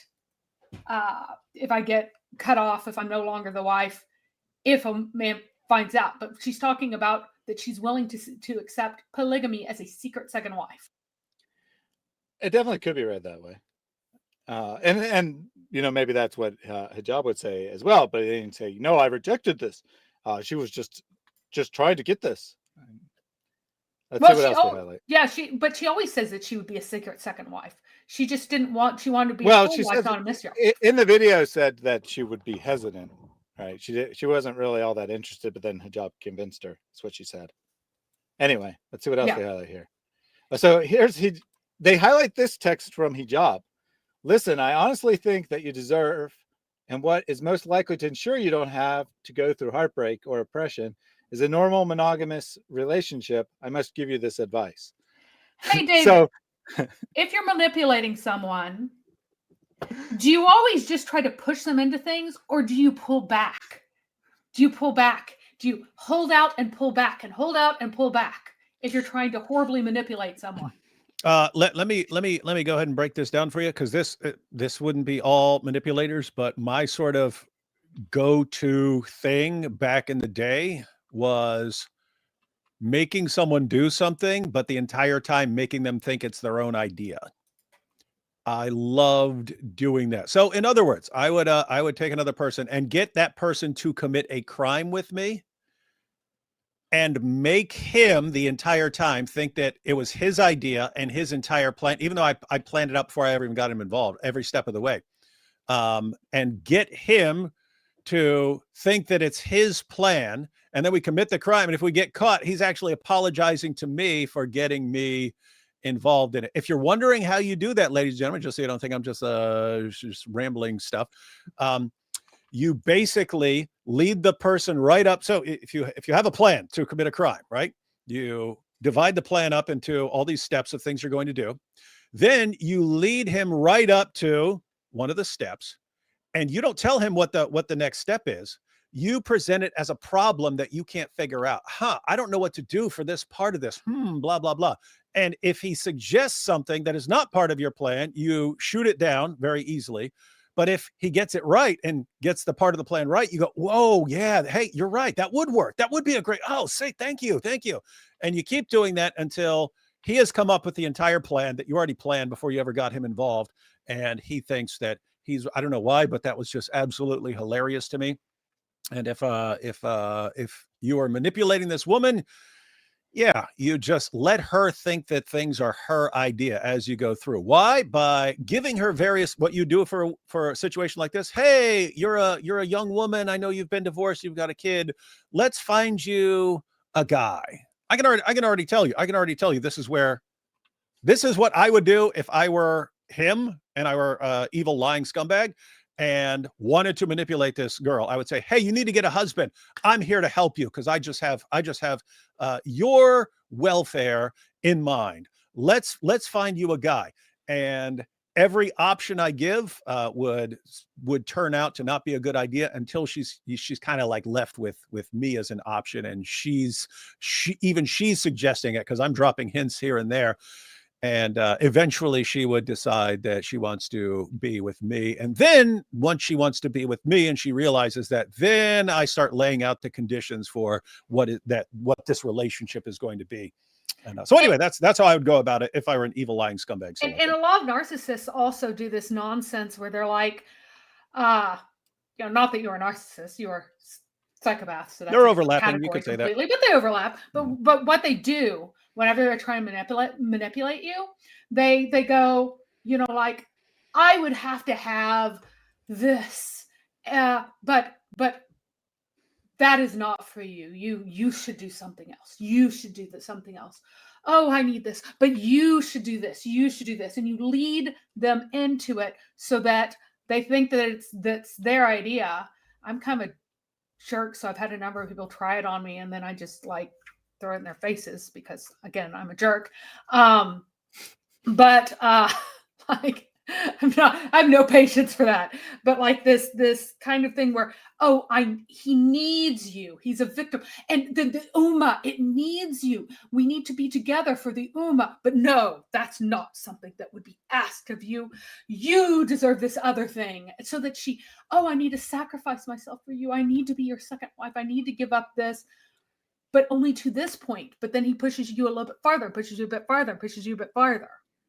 But notice that he's actually denying the whole thing. But well, that was his first attempt anyway. Now he's changed his story to that, she was a stalker and with that. But then he's showing his own text that he's communicating back and forth with her. But otherwise, I want to point out the context. There it is. That is pure narcissistic manipulation. That's a nonsense. Mary, hold on. Let me read it. Instead, just say yes, yes, yes. Sorry about those texts. I got emotional. LOL. That's what she writes to him after sending him a couple text messages in a row and him not responding to him. And then he says, then he goes into this. Well, what you need is a good, normal monogamous relationship, which is, I guess, means Islam is abnormal.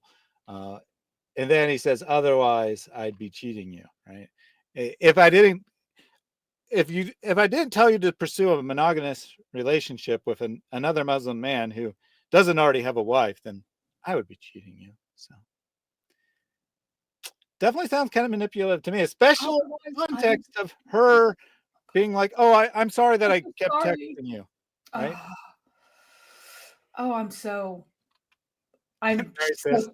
peeved because that he is so manipulating her right there. I do want to take this comment really quick from Solo T's. To go slow, use the back and forward arrows to go through it slowly. So sometimes they scroll super, super fast. So what I'm going to do, I'm not going to try to read all the text. I'm only going through what they want us to see. And keep in mind, what they want us to see is probably like the ones that they think are the worst for Aisha here. But since they stupidly scrolled through the whole thing, I'm going to go through it frame by frame and try to read everything.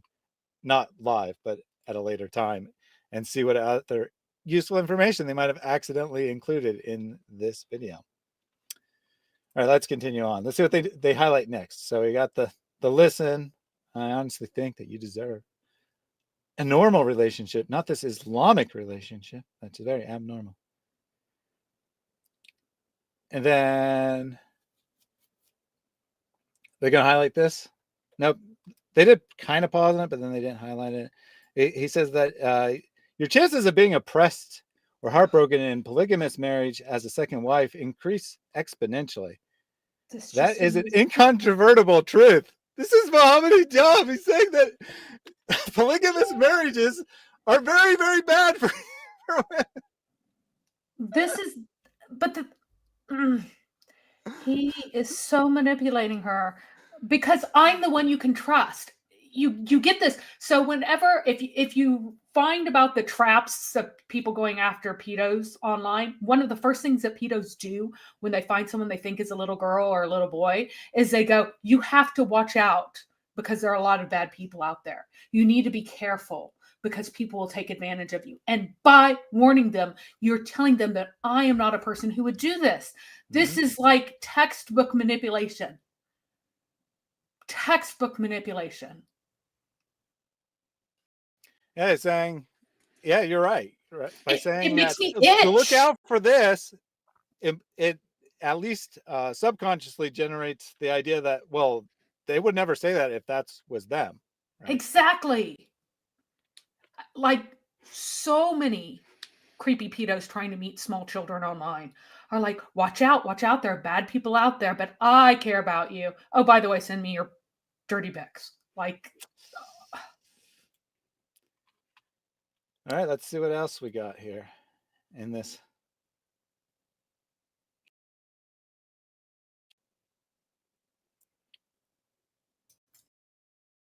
Place up there where you told her to call as you were scrolling. Well, I wasn't. It's fine. Just keep going. But here's the thing. She's stalking him. Why is he talking to her? Mashallah, thanks for the feedback. I appreciate it. Yeah, that's how you respond to a stalker. I don't know what the feedback is, but it's about feedback on his video or a man. No, it's about what I'm looking for. I may change the list of what I'm looking for because that is what Allah has ordered me to seek. So I may change the kind of man that I'm looking for because Allah has maybe ordered me to seek something else. And then he says, "Thanks for the feedback." like she said, if that's right. I mean, and it seems to be right that she's talking about like her failed relationships or whatever, and it's like maybe I need to change what I'm seeking after. And then he says, "Thanks for the feedback." There's nothing about me that may be of interest to anyone. So she's been torn down, but maybe I don't see what is there. I may change in the list of what I'm looking for. So no one's interested in what I have to offer right now, but maybe I should change my standards so that I can possibly get a man. Mm-hmm. And then the response is, "Thanks for your feedback. I appreciate it. Not stop stalking me. I'm not interested." No. Interesting.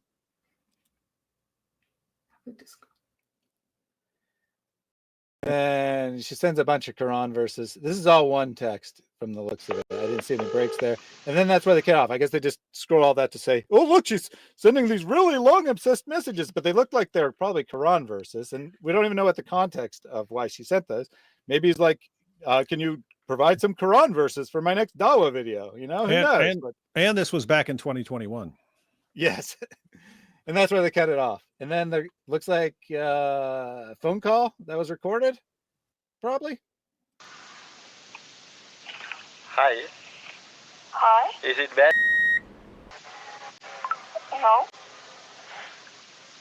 Who's this? Bad? No, I think it's the wrong number that you dialed. Oh, no. I wanted to. What? What did that have to do with anything? It's threatening her. It's threatening her. That's all it is. It's giving her a real name, which unfortunately you just put on there. We need to block that. Are you sure? I'm pretty. Is that what that was? I'm pretty sure that was giving her real first name. Yeah. That's his defense? is that he includes a vague threat. Yeah. I mean, I didn't get it. So if that is what it is, then you're more perceptive than me. I'm not going to repeat her name, but yeah. I have kids. I wanted to take care of myself. I needed guardianship, me and my daughter, because I can't. Again, we haven't watched this in advance, so forgive us. Play both roles. As viewers can observe, the voice and accent clearly match that of the individual in the video. The following points can be shown without. What? Oh, What that voice? was the phone call. That was meant to show. In addition to possibly giving her name or something like that or whatever. That's supposedly meant to show that the person on the phone is the same person who was sending all those text messages. Oh, okay. But they blocked out the number anyway, so yeah. So you couldn't actually tell it's the same person. But then when the person who answers it says you got the wrong number, so I mean, it's possible that they said another name, but that may be her first name that they were revealing right there to threaten her. I mean, it sounded like Barry or something like that, which obviously isn't her name. So. Stop. Yeah, what's wrong with you? Her name's not Barry. Without a doubt from these messages. 1. She is persistently initiating contact with Hijab. She proposes a Misyar-type marriage to him, in which she even acknowledges that she can be divorced if things don't work out. Did you see that in any of those text messages? I was scrolling through while you guys were also scrolling through. So I pulled up the video and I was scrolling through. She was saying that she'd be willing to, because it sounded, again, I was just kind of skimming through them, but it looked like he was asking her what sort of marriage she'd be willing to accept or something like that. And would she be willing to be a second wife so he can help her find a proper husband for her? Would she be willing to accept a spot as a second wife? And it looked, based on her response, it sounds like he asked her something about being like a secret second wife, because she said she's worried about being found out and then kicked to the curb, found out by like the other wife. That's what it looked like. I'd have to take a look at it more. Well, yeah, that's what I was saying to Thaddeus as we were going through it, that it sounds like she was worried about being kicked to the curb as a secret second wife, but there's a difference between a secret second wife and a second wife who gets nothing support. Who gets nothing. Yeah. Right. That's totally different. Yeah. It seems like she may have been, at the end of the day, she may have been willing to be the secret second wife and so on, as long as he's providing, but he's not going to. And that does sound like what she was expecting as she was going into it. Yeah, I mean, she certainly agreed to it. I don't know if she was expecting it originally, but she did kind of agree to keep it a secret after she was pressured. Yeah, because he was telling her lie, and she's like, "What do I do? What do I tell my? He's saying lie to them. That's how you deal with your family." Yeah, I think that she was expecting that she would be a secret from the wife, but he would be open with her family. Was the initial one? He's like, no, you said secret, completely secret. So she agreed on one kind of secret from the wife, and he wanted nothing, no one else knowing. And there was certainly nothing about her, at least in what I saw, which granted isn't everything. I'll try to go through it line by line later, but I didn't see anything about her agreeing to give up her rights or proposing a sex-based marriage or anything along those lines. Yeah, that is kind of a right. One of the rights is to be like acknowledged. And how are you going to have your full marital rights if you're being completely kept as a secret from the other wife? So it was a bait and switch. Like, you've agreed already to be a secret wife.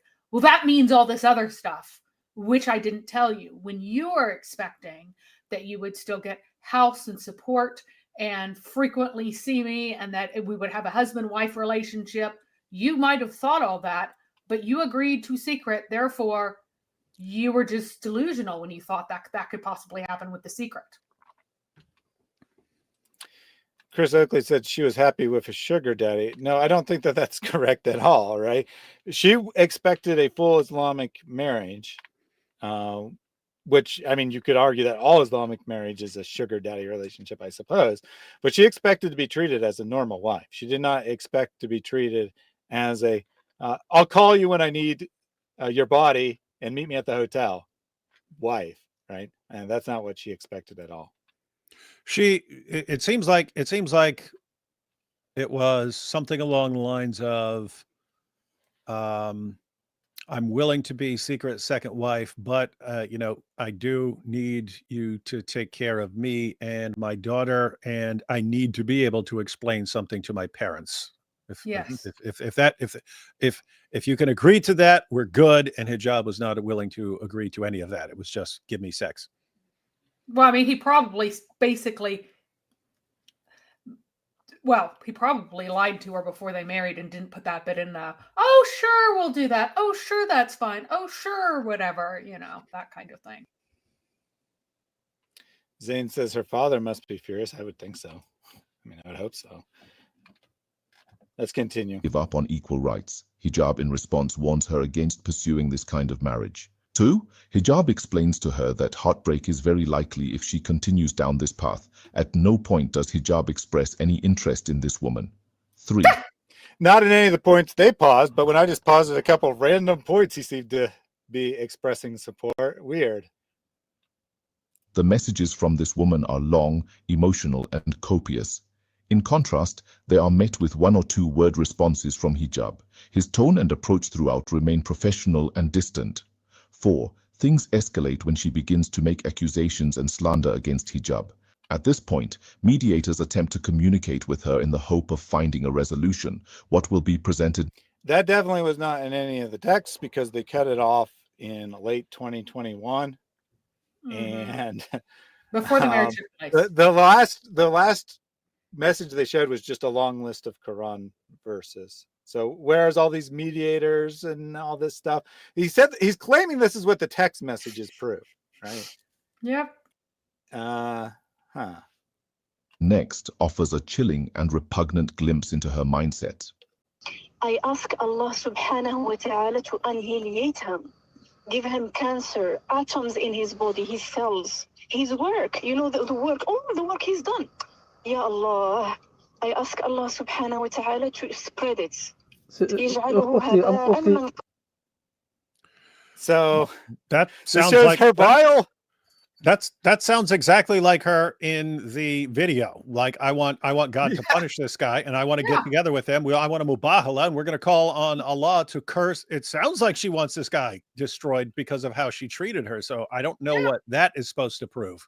Exactly. Like, vindicate me, oh Allah, is what she's saying, which is perfectly permissible in Islam. Mm-hmm.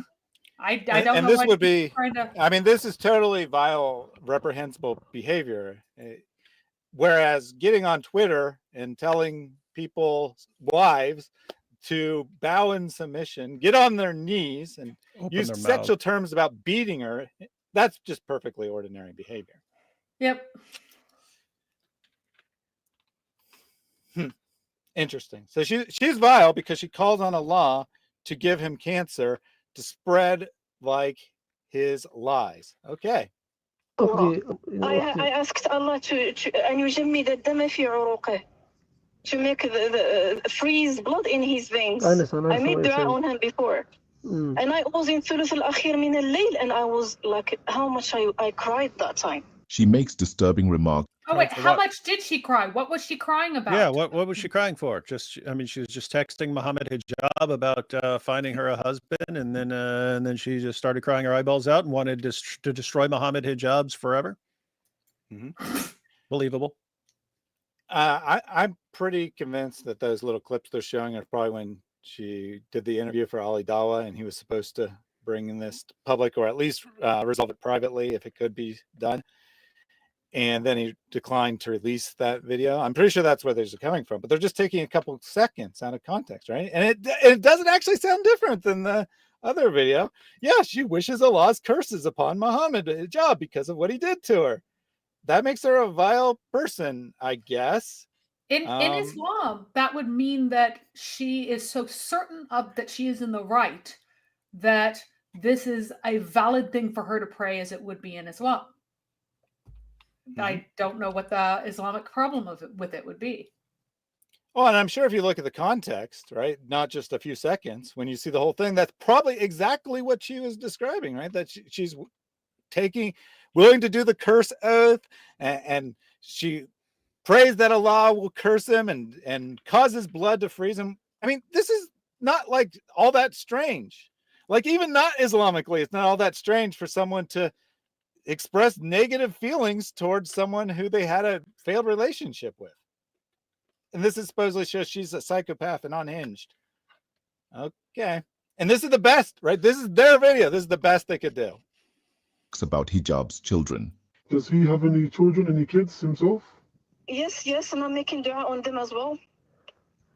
You're making dua on his children as well? Yes. Their atoms, their cells, their bodies. There's certain things that you're saying, like, you know, making dua against his children Islamically, this is not correct, you know. With all due respect to yourself, right? You have respect for you and all that.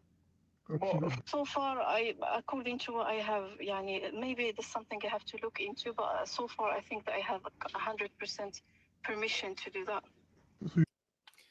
So, by the way, I think it's super humorous that they're changing the voice of the person asking the questions to be like insanely deep and mysterious.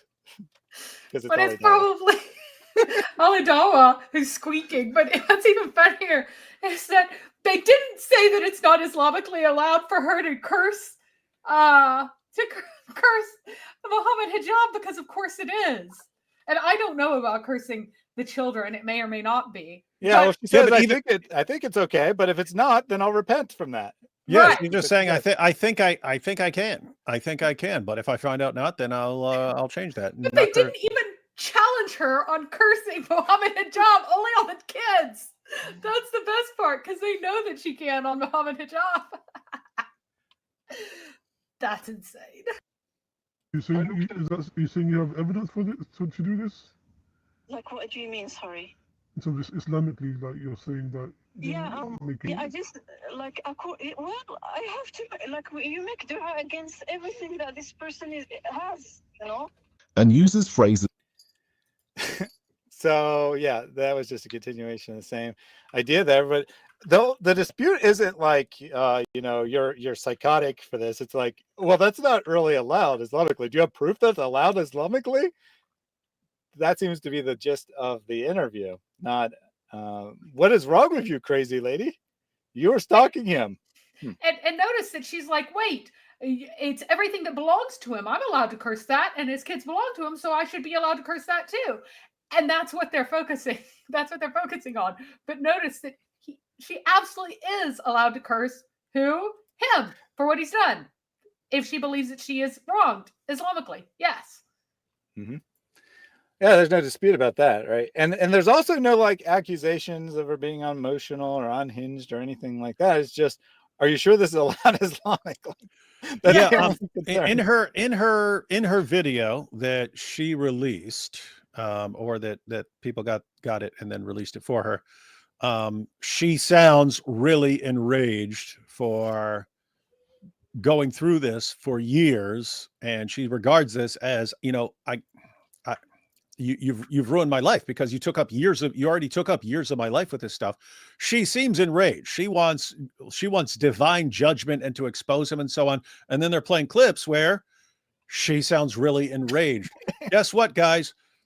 The accusation that she's raising is that Mohammed Hijab destroyed her life and messed things up, massively messed things up for her. And she was always looking for some way to improve the situation. And it never worked. And at the end of the day, he's saying, hey, all you are to me is sex, nothing beyond that.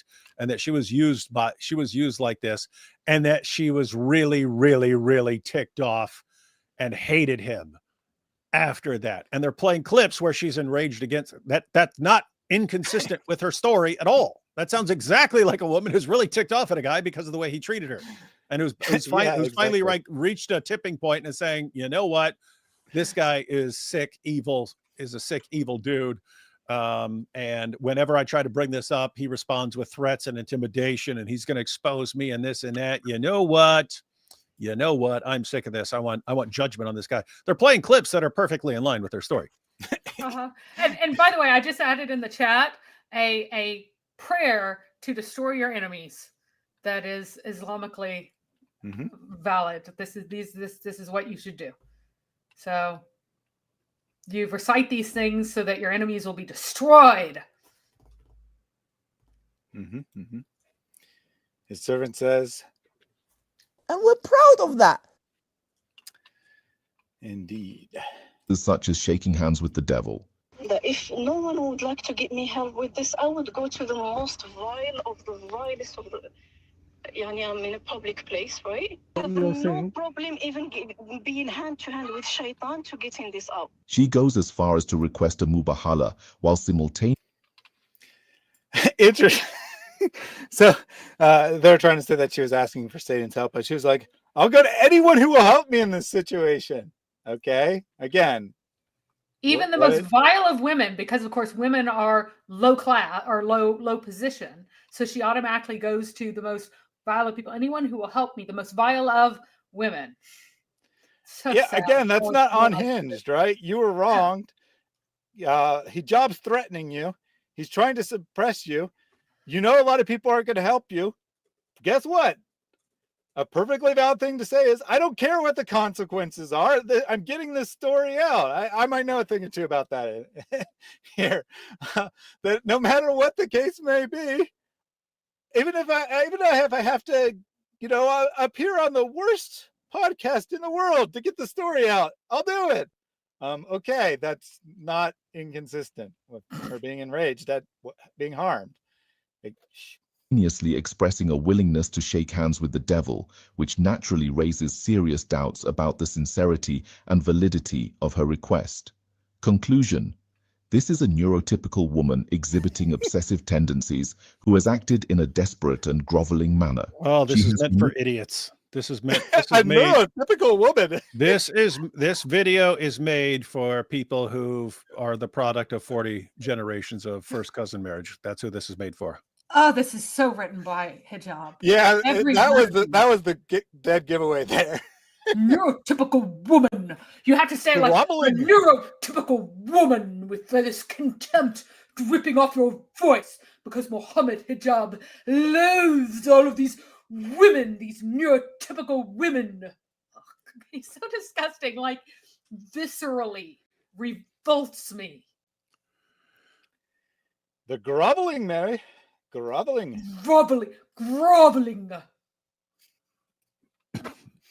Manipulated American journalists, individuals who have already been shown much of this evidence, yet none of them have produced any evidence from her side at all. Okay, so she manipulated an American journalist, so that's the Behind Veils channel. Right? They're American journalists. They're not concerned Muslims, as they describe themselves. American journalists. And they've been shown much of the evidence, not even all, but much of the evidence provided in this video. I didn't see one shred of actual evidence for anything.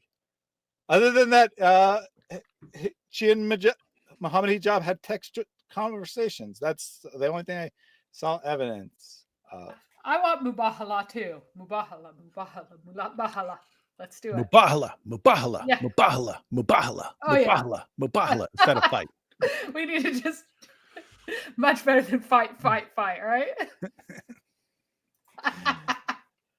Because I think that most likely that is all that they have against her, and now they're going to try to attack the Behind Veils channel. And I mean, also now this would be the opportunity for her to post more messages. That's kind of the issue for Hijab right now. Look, I've got all these text messages. Well, what text messages does she have? And I would point out that if Mohammed Hijab's showing the text history from his end, he could delete messages he doesn't want to be seen. And yes, but it won't delete them on her end. Correct. And yeah, I don't think that he knows what neurotypical means either. It's Mohammed Hijab. Does he understand the words that he says? Usually, no. Yeah, I was like, why is he describing her as neurotypical? He's saying she's normal. Yeah, that's what normal means. It's like, what the heck? And look, this woman clearly sounds normal. The thing is, he's trying to say neurotic, but he doesn't know what word to use. But neurotypical is longer, so he just uses the word. And it sounds more sciencey than neurotic to him. He does this all the time. But seriously, if 100,000 fans of Mohammed Hijab watch that, how many of those hundreds of thousands of fans are going to have any clue how idiotic he just sounded? Zero. Not one of them will notice how idiotic he sounded. You should listen to, if you want to like just need to pull off your skin because it just makes you itch too much, listen to his arguments where he's trying to articulate arguments for God from any of the big causes. He does it so badly that he could turn almost anyone atheist who's actually listening with their brains on. It's bad. He has a DEI Oxford graduate. There is a special, he graduated through a special program. He did not go to regular classes. Yeah, he was not a full-time student. That's what's really funny. He gets credit for like his social work and his experience in the program that he's in. So yeah, it is like a second tier degree. All right, let's see what he has to say. I'm guessing on the Behind Veils channel. Thus, produce your proof if you are truthful. And the hadith states, the burden of proof is upon the claimant. Therefore, what can be asserted without evidence can be rejected without evidence. They stole that from the atheists. Hijab says this all the time. This is another one of his phrases. It's so and besides that, isn't this response exactly what Behind Veils said that he said? Yes. We brought lots of evidence. We brought the Sheikh's testimony. We brought her testimony. We brought text messages. And he just kept saying, you have no evidence. Bring the evidence or shut up. And that's what he's saying in this video. More, this individual took her fabricated narrative to Mr. Mohammed Tarawne, widely known as Sheikh Mohammed of Speaker's Corner, repeating the very same story she had already peddled to certain journalists. However, upon closer examination of her baseless claims, and after being presented with the actual text messages highlighted in this video, Mr. Tarawne came to a sobering realization. He had been deceived. It became clear that the woman in question, whose real name is as falsely presented, had misled him entirely. Let us now listen to his own words and witness the moment this deception is laid bare. What a dog. What a filthy, disgusting dog. I can bleep that out later. Thank you.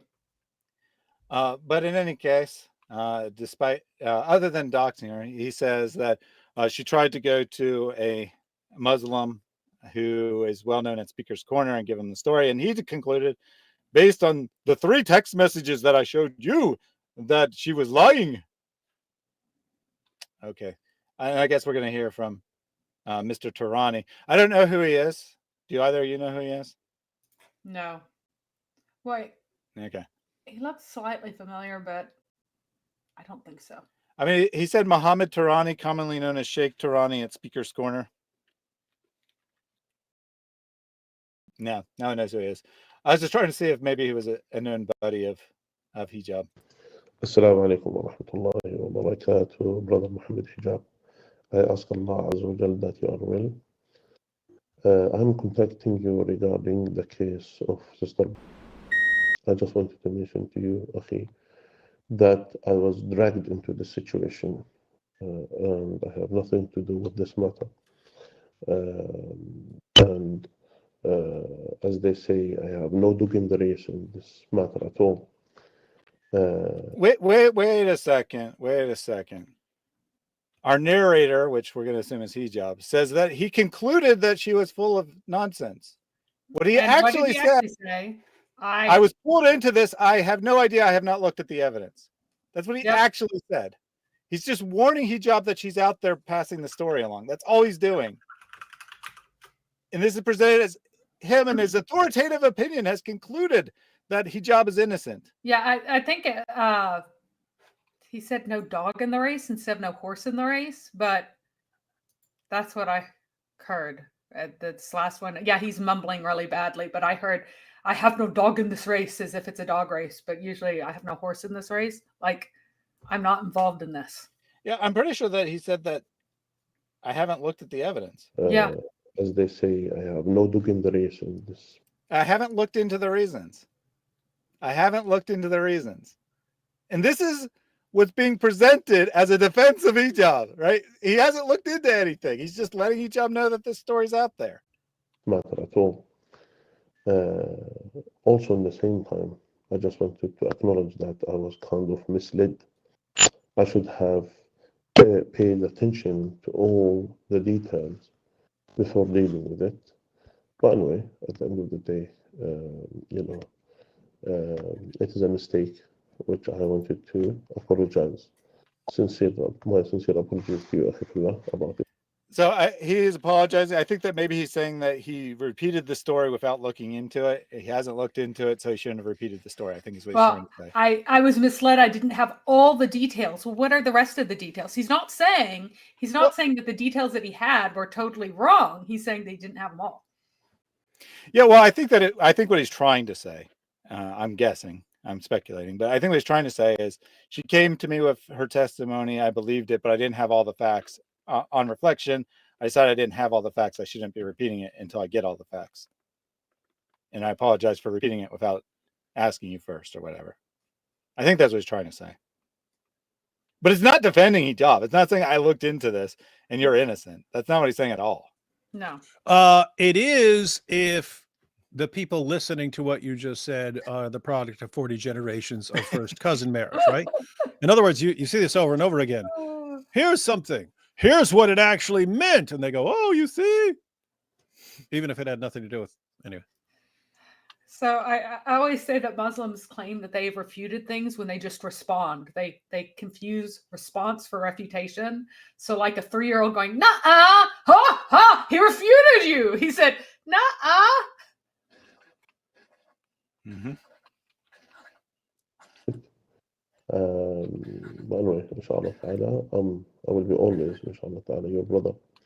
And if you need any help or support or anything, inshallah ta'ala, just let me know, inshallah. Jazakallah khair. Assalamu alaikum wa rahmatullah.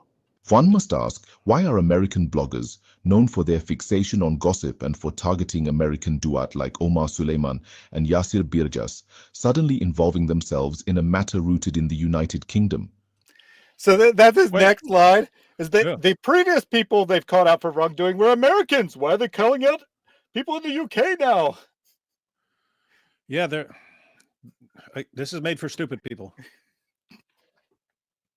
David's like, I don't even know what to say to this. This is so stupid. It's made for stupid people. There's just, hey, we're saying things and using words. Therefore, just assume that we're proving our point along the way.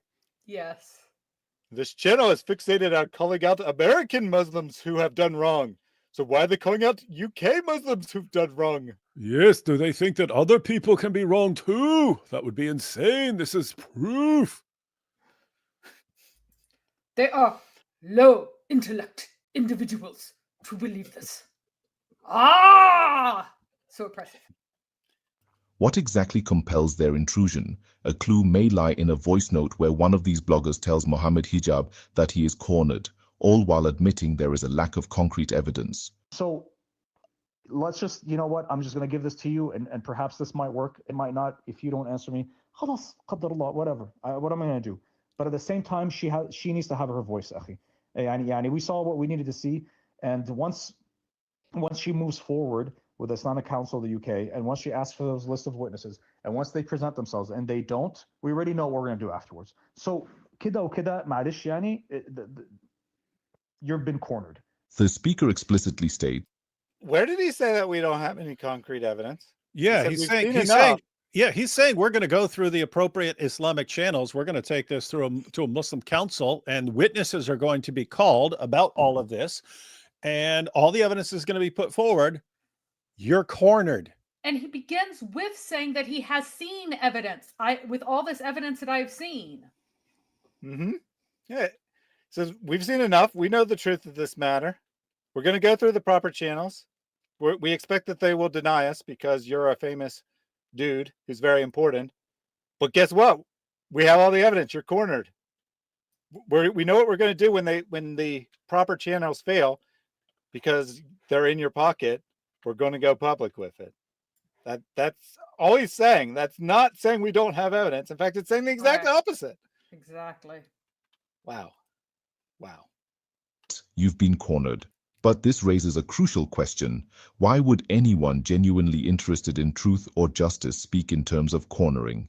Is that the language of an impartial seeker of facts, or of someone driven by a different agenda? Let us listen further. On the other hand, before we listen further, obviously he's trying to elicit a response. Like, would someone speak this way? Muhammad must be a false prophet, and Abu Bakr must be a false Khalifa. They cannot be real because did you see this? Go bite your father's penis. Go suck the clitoris of Allah. No person of decency would speak that way. So everything they say must be false. Mm-hmm. Yeah, if you tell someone that the evidence has cornered them, that means you're not interested in the truth. And what's the usual phrase? You are cornered like a rat. You say it to a rat. So that would be a way that you would speak to someone who is a rat. Is Mohammed Hijab a rat? Yes. Yes, he is. All right, let's see what else. The American journalist who is interested in gossip, or whatever they described him as, says. And I need you to also understand this. I'm not going to be quiet. Every single one of us has been burned by religious, powerful figures. Is that not what I said their channel's all about? People who are burned by powerful religious figures? This is evidence against them now. Because of whatever reason. And unfortunately, when people, when they get to that ibtila of a shuhra, becoming famous, unfortunately, the vast majority start to engage in wrong behavior. And I ask Allah subhanahu wa ta'ala, He protects you from it. The vast majority of famous sheikhs engage in wrong behavior. Wow. This is Mohammed Hijab's defense. Look at these crazy people. They say that people like me engage in wrong behavior. And this is their experience. To me, that's someone who's genuine, right? That's someone he is a he's Muslim. suggesting that they're looking for fame. He's suggesting that they're gossiping, that they're trying to make a name for themselves. And what are they actually saying? We know that this will ruin it, that we'll be dragged through the mud. We know what you're going to do. We've been there before. We've done this. You and your kind will try to destroy us, and you'll probably get a lot of people on your side, but we don't care. We want the truth out there because what matters is the truth. We stand for what Allah stands for. We stand for truth. Not that that's actually the case, but that's what he's saying. And we don't care about your stupid fame and all your buddies who will protect you and all that nonsense. Wow. Yeah, really damaging here. Great response. Great response. This is made for stupid people.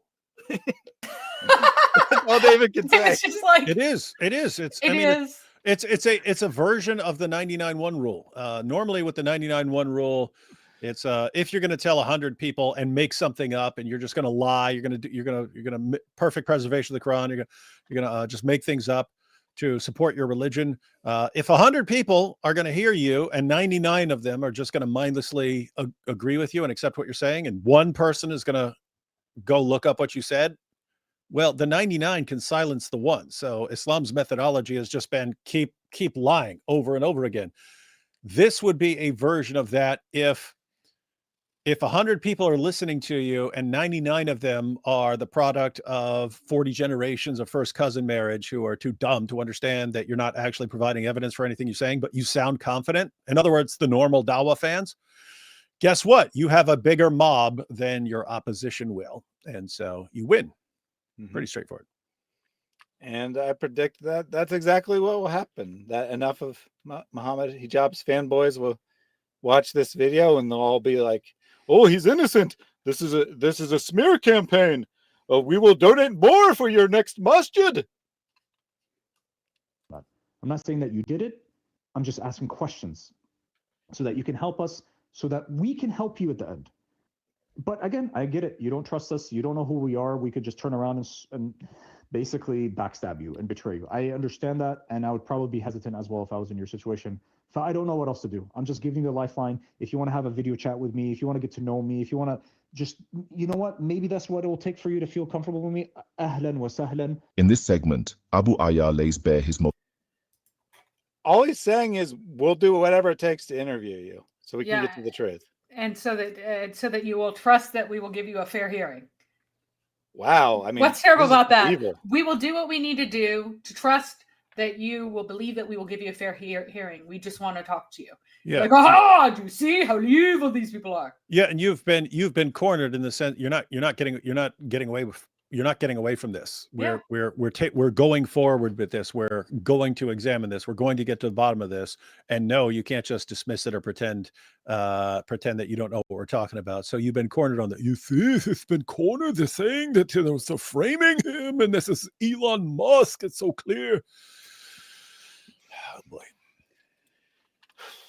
Motivations. He openly admits that both he and his associate, who happens to be Dunya Shuaib's ex-husband, have been burnt by religious figures. This is not the language of objective inquiry. It is the language of grievance. It suggests that behind veils, an organization with opaque funding sources and dubious methods is not operating upon the ethical standards of Islam, such as due process or the... And moreover, this woman who combats sex trafficking because she was once sex trafficked can't be trusted because she was a victim of sex trafficking, and therefore, how could she actually be opposed to it and want to help others who are victims of sex trafficking? Likewise, how can you trust these guys who've been the victims of evil, sick religious leaders? How can you trust them when they're going on to expose other evil, sick religious figures who are abusing their power? It makes no sense. Well put. Well, apparently this woman,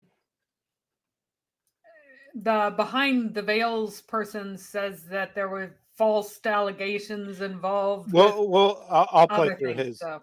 I'll look at his comment after this, because on the original accusation video, there's a pinned comment saying refuting this video. We'll look at that last.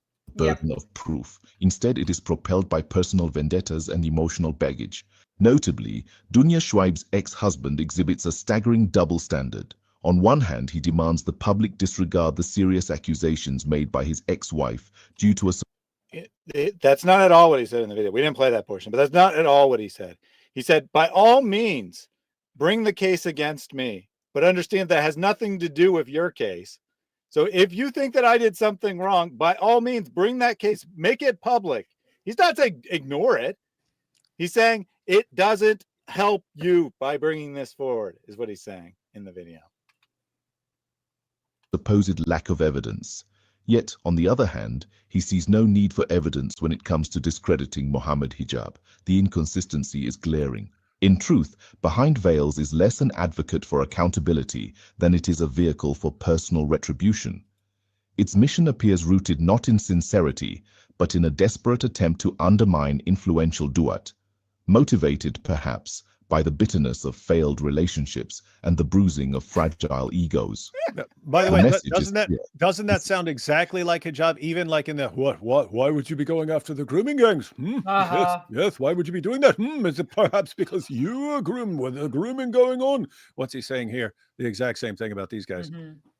And not only that, right? He's saying, actually, I lost my thought actually, so never mind. Is not dawah. This is defamation masquerading as activism. As we have observed, the woman... Oh yeah, what I intended to say is, now I remembered, it sounds like projection to me, right? That they're just upset about failed relationships, and they're just trying to make up for the damage done by those failed relationships. While Mohammed Hijab failed at his relationship, if you want to call it that, and then had threatened vengeance if anyone found out about this, and was quite upset that you were rejecting something that's perfectly halal. Leveling accusations against Mohammed Hijab appears to be either deeply unwell or consumed by malice. In an age where tens of thousands of innocent children are being slaughtered in Palestine, where the Ummah is united in supplication for the oppressed, we find her shockingly directing dua against defenseless, blameless children. Well, that is pathetic. That is just... I'm sorry, but of everything said in this whole video, that might be the most pathetic of anything. Why don't you care about Palestine? Why are you raising these concerns where we should all be united against Palestine or in support of Palestine? What a joke. Oh my goodness. You should ignore all the abuse done by bad people because there are other bad things from their perspective going on in the world, and you should talk about those bad things. Any abusive person could always say this 100% of the time, right? Because the abuse of one person is almost certainly not the most heinous thing happening in the world at any given time. Yeah, so guys, just if you want to understand the point Thaddeus is making, any lying manipulator could use the exact same reasoning. Suppose you beat the crap out of a woman and rape her and everything, and she says, "I'm going to the police." It's like, what?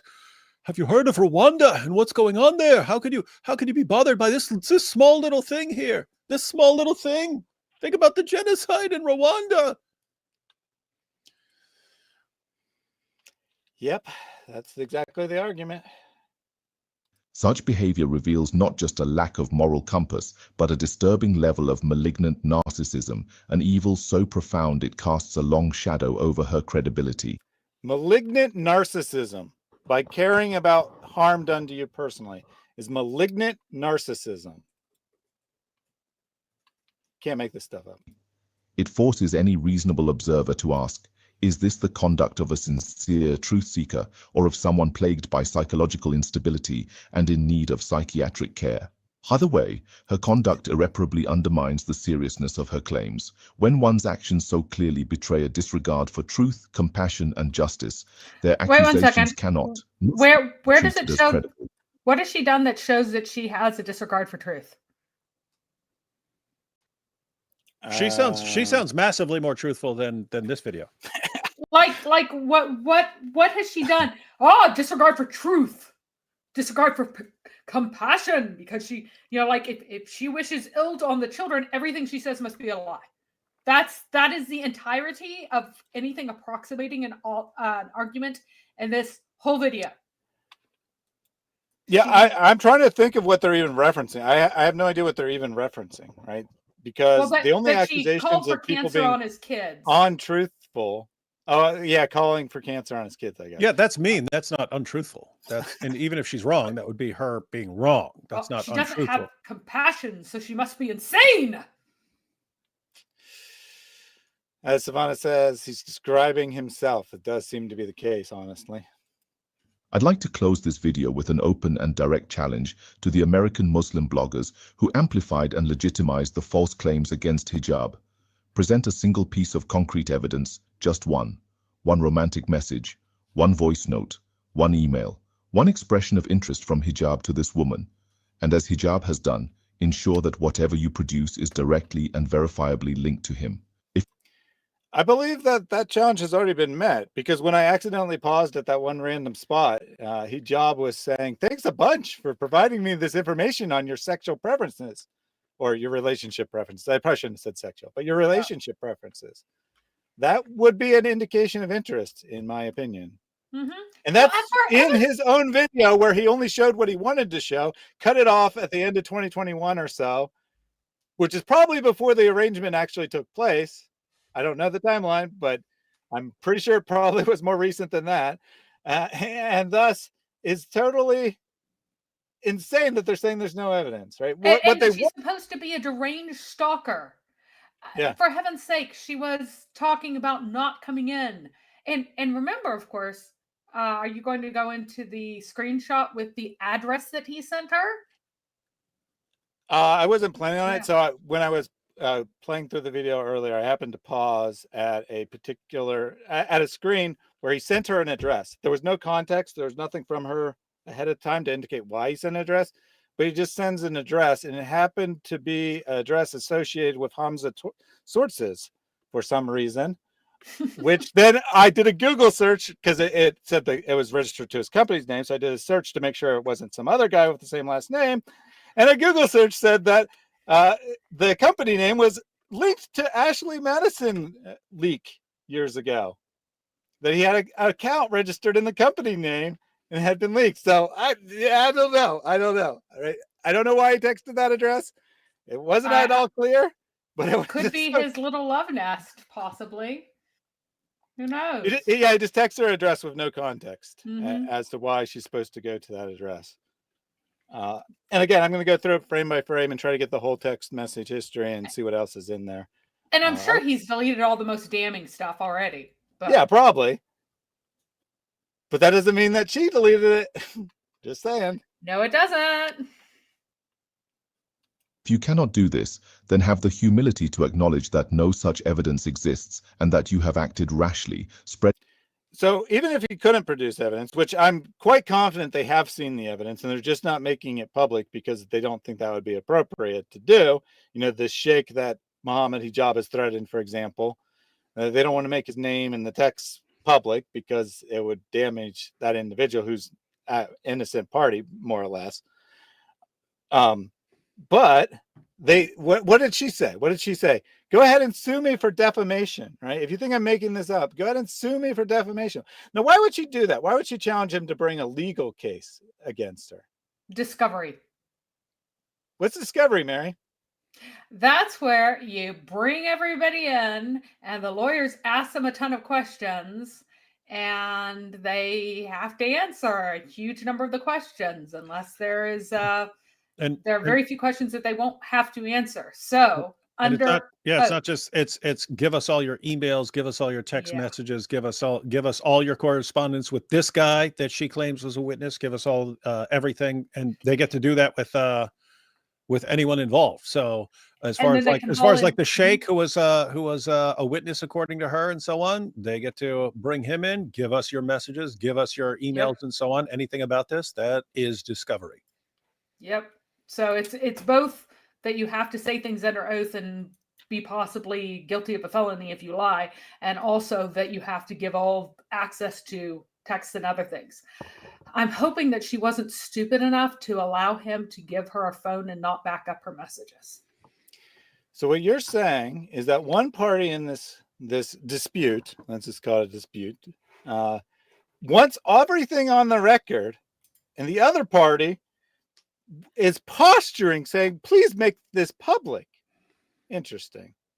Like one person actually wants it on the record, and there's posturing, knowing that the Behind Veils channel doesn't want to reveal information of innocent people to prove their case. Yep. Looks like we're just about done here. Spreading unverified claims that have harmed another Muslim without due diligence. If you choose to remain silent or double down without proof, then understand your credibility within the Muslim community is at serious risk, not just for today, but until the day of judgment. And let us not ignore the double standard at play. When making accusations against his ex-wife, Dunya Shuaib, this same individual insisted on providing voice notes and other forms of tangible evidence. Yet, in Hijab's case, So when he talked about his own case, he provided his own personal information. And that's a double standard that he doesn't want to provide other people's personal information without their permission. Okay, then. has inexplicably lowered the evidentiary standard, repeating at least twice in his message that her word is her evidence. If that is the bar now, if simply making a claim is enough, then by Hold on. Yes, her word is her evidence, but there's a 2 and 3 there as well, isn't there? Yeah. Yeah, and 3. There is more to come. Yeah, and that's a big mistake throughout this video, is saying that she offered no evidence, even if she doesn't give text messages.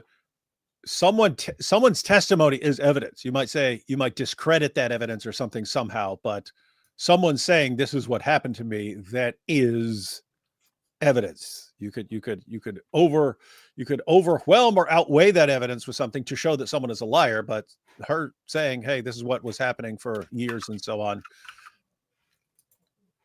that's not nothing. And Weird Stuff says absence of evidence is not evidence of absence, which I think I didn't actually make when I paused that point when I paused it, because I had other things in my mind. When I paused it, and he said, either provide the evidence or admit that you lied about everything. Those aren't the only possibilities, right? Yeah, even if he didn't have concrete evidence, which I'm quite confident he does, but even if he didn't, that wouldn't be proof that the story is made up, right? That wouldn't be proof that Aisha is lying. It wouldn't override her testimony. just because he doesn't have a text message of Mohammed Hijab saying, "Oh baby, let's nikah." That same logic, we should also accept the serious allegations made against him by his ex-wife without demanding evidence or explanation.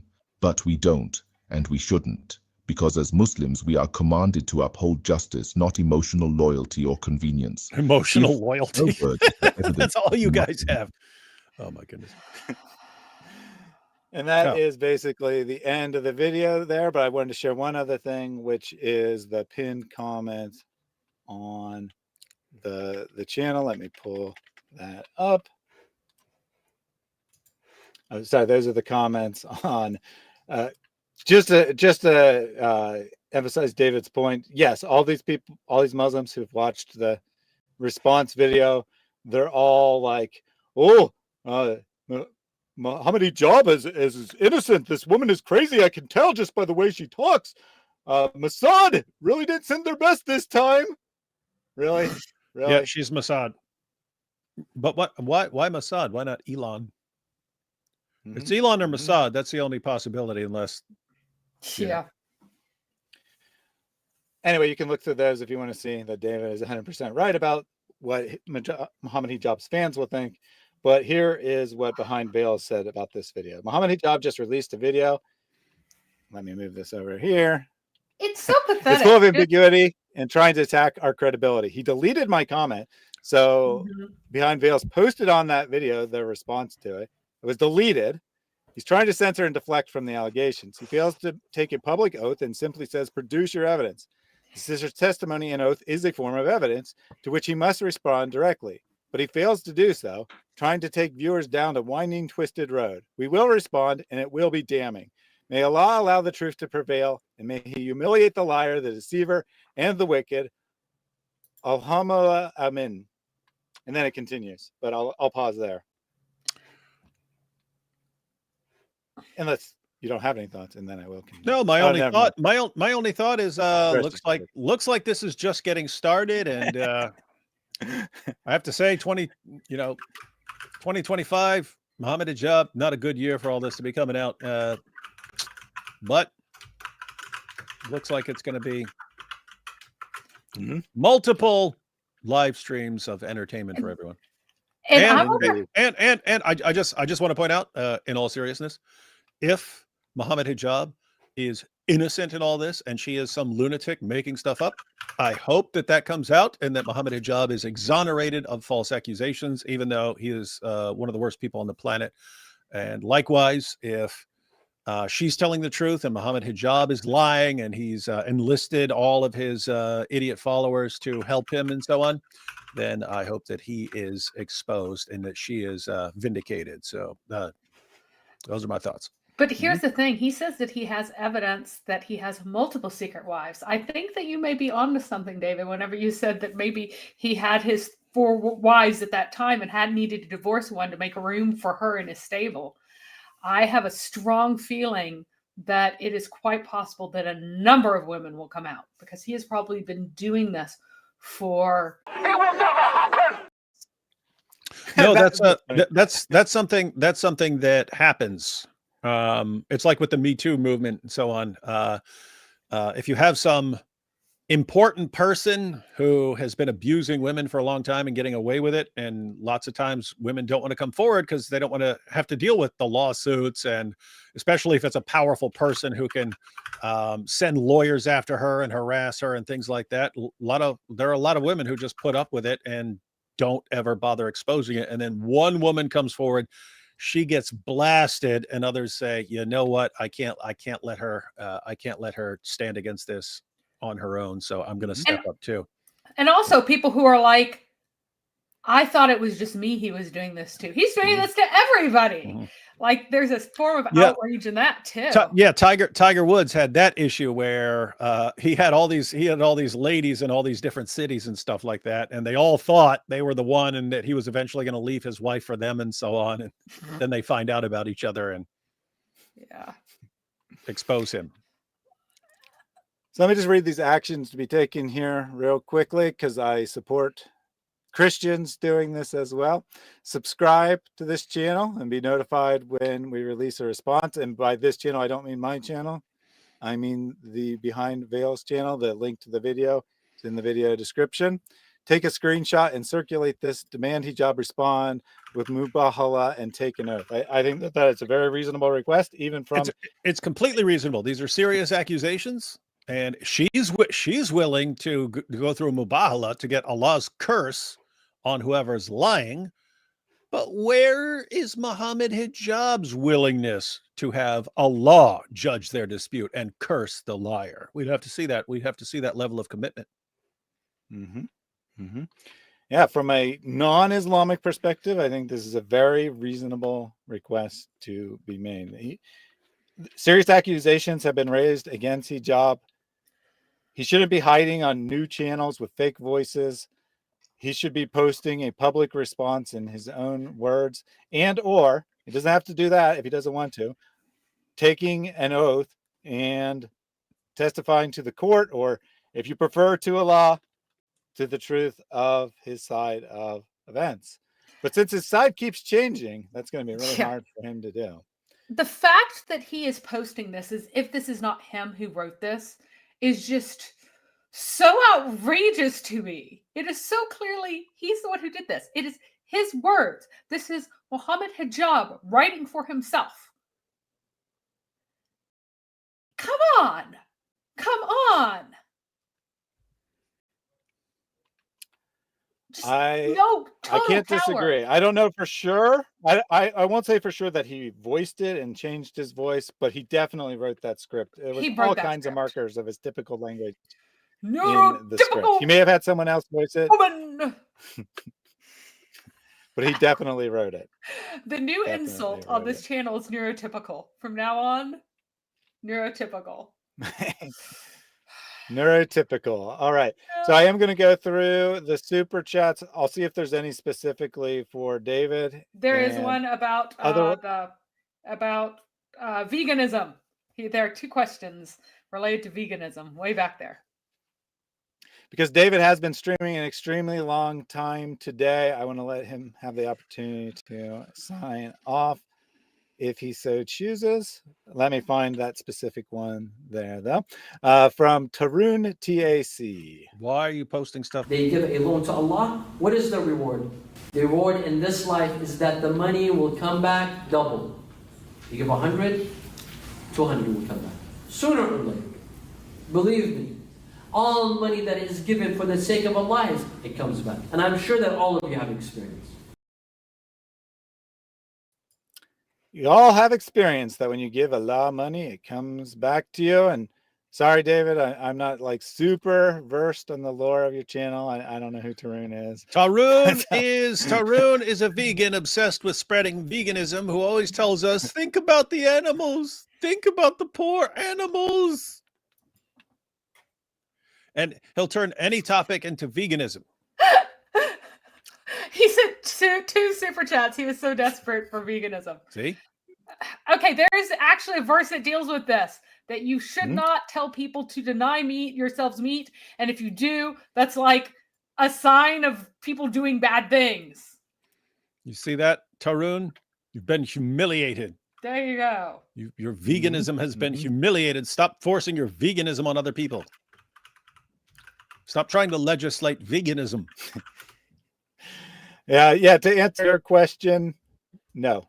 I don't think that it's best for Christians and other non-Muslim religious people, blah, blah, blah, to support veganism. I do appreciate the donation. I do thank you for that. But the answer to your question is no, I don't think that. 1 Timothy 4, I will read it out. The Spirit clearly says that in later times some will abandon the faith and follow deceiving spirits and things taught by demons. Such teachings come through hypocritical liars whose consciences have been seared as with a hot iron. They forbid people to marry and order them to abstain from certain foods which God created to be received with thanksgiving by those who believe and know the truth. For everything God created is good, and nothing is to be rejected if it is received with thanksgiving, because it is consecrated by the word of God and prayer. So if you're saying that you should not eat meat because it's bad, then I hate to tell you this, that like it's sinful to eat meat. That kind of falls into this category. In your face, Tarun, don't ever bring that up again. Why?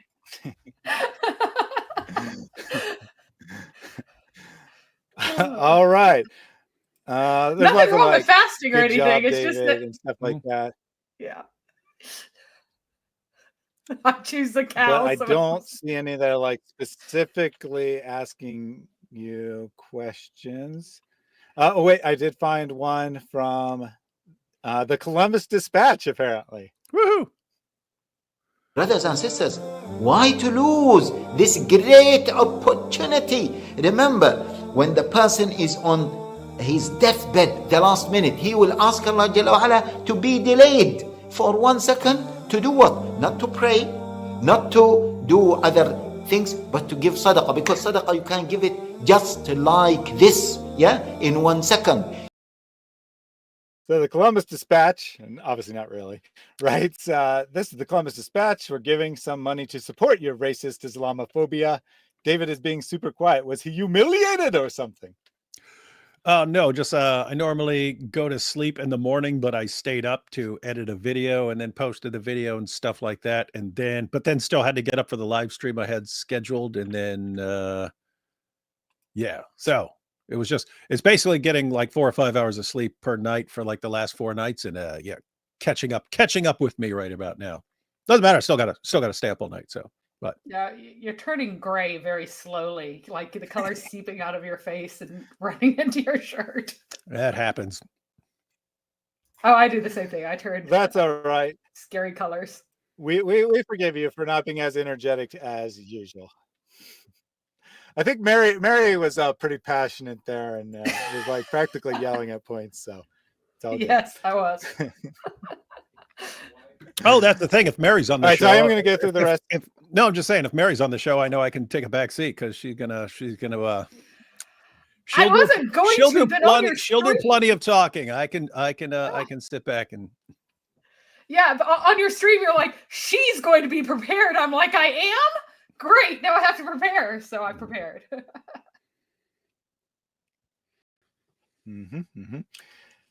So I will run through the rest of these, but you're welcome to log off at any time if you want, David.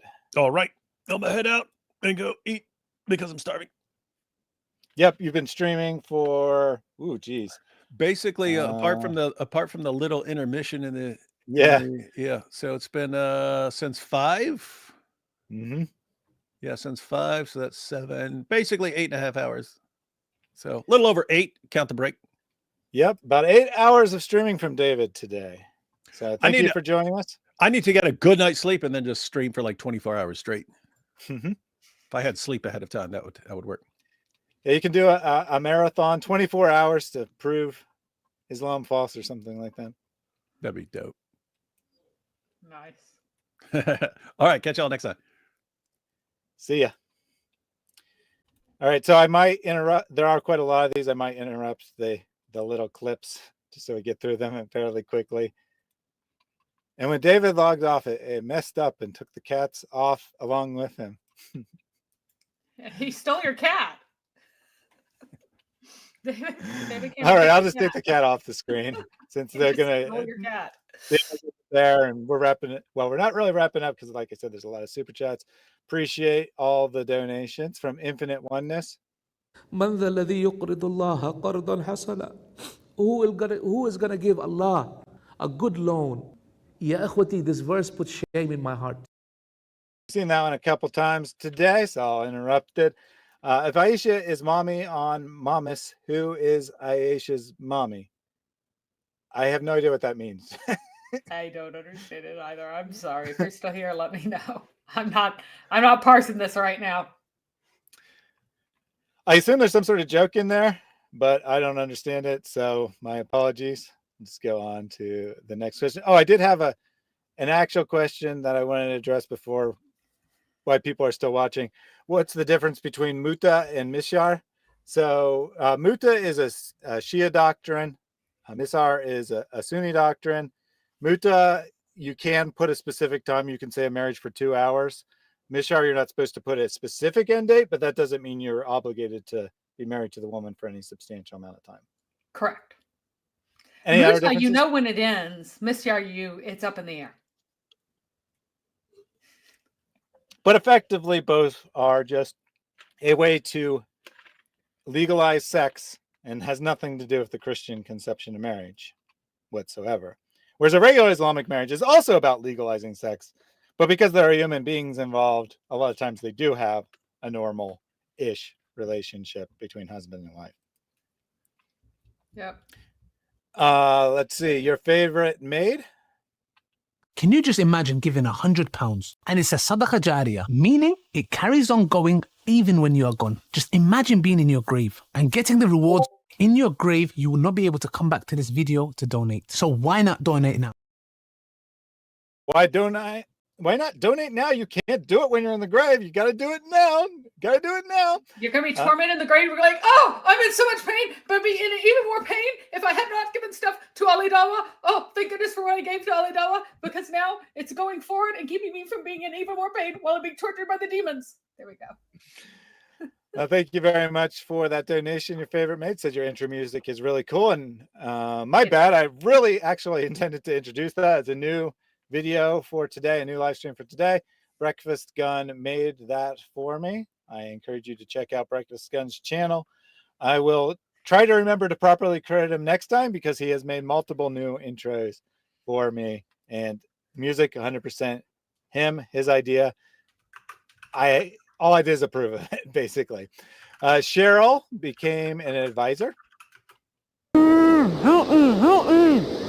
Here's the sad news.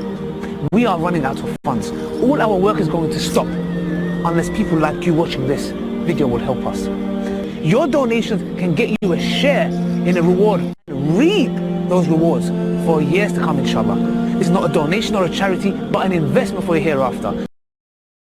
Thank you for investing in your hereafter, and welcome to the advisor level of membership. Much appreciated. And Joshua Wooden? Allah pays interest. They give a loan to Allah. What is the reward? The reward in this life is that the money will come back double. You give 100, 200 will come back. Sooner or later. Believe me. All money that is given for the sake of Allah, it comes back. And I'm sure that all of you have experience. We all got experience, Mary. And as you were saying before I started the super chat and cut you off, Allah pays interest, right? Yes, he does. He does pay interest. He absolutely pays interest. You're not allowed to take interest, but Allah pays it. Mm-hmm. And in a previous stream, people said, is this really halal? Is it really okay to promise double the interest back? And at the time I said, I don't think so. But then for the Islamic Dilemma project, I was rereading Surah 2, and it says right in there that Allah pays double. Specifically, exactly double. You're wrong, because that is actually abrogated by a hadith that say in certain cases he pays 5 or 10 times as much. So it's only sometimes double. So you have to keep that in mind. Thank you for that clarification. Week 2 Islamic Dilemma project. Dude, I had not read this. Yes, I've read it. I have finished it. I did it No. Sorry, Mary. I mean, I hadn't read the super chat yet when I just referenced the Islamic Dilemma project. Anyway, week 2 Islamic Dilemma project. Do I note Surah 3:7 as an example of affirming previous scripture? What are each of your views? Yeshua Akbar. Mary, you're about to answer that question?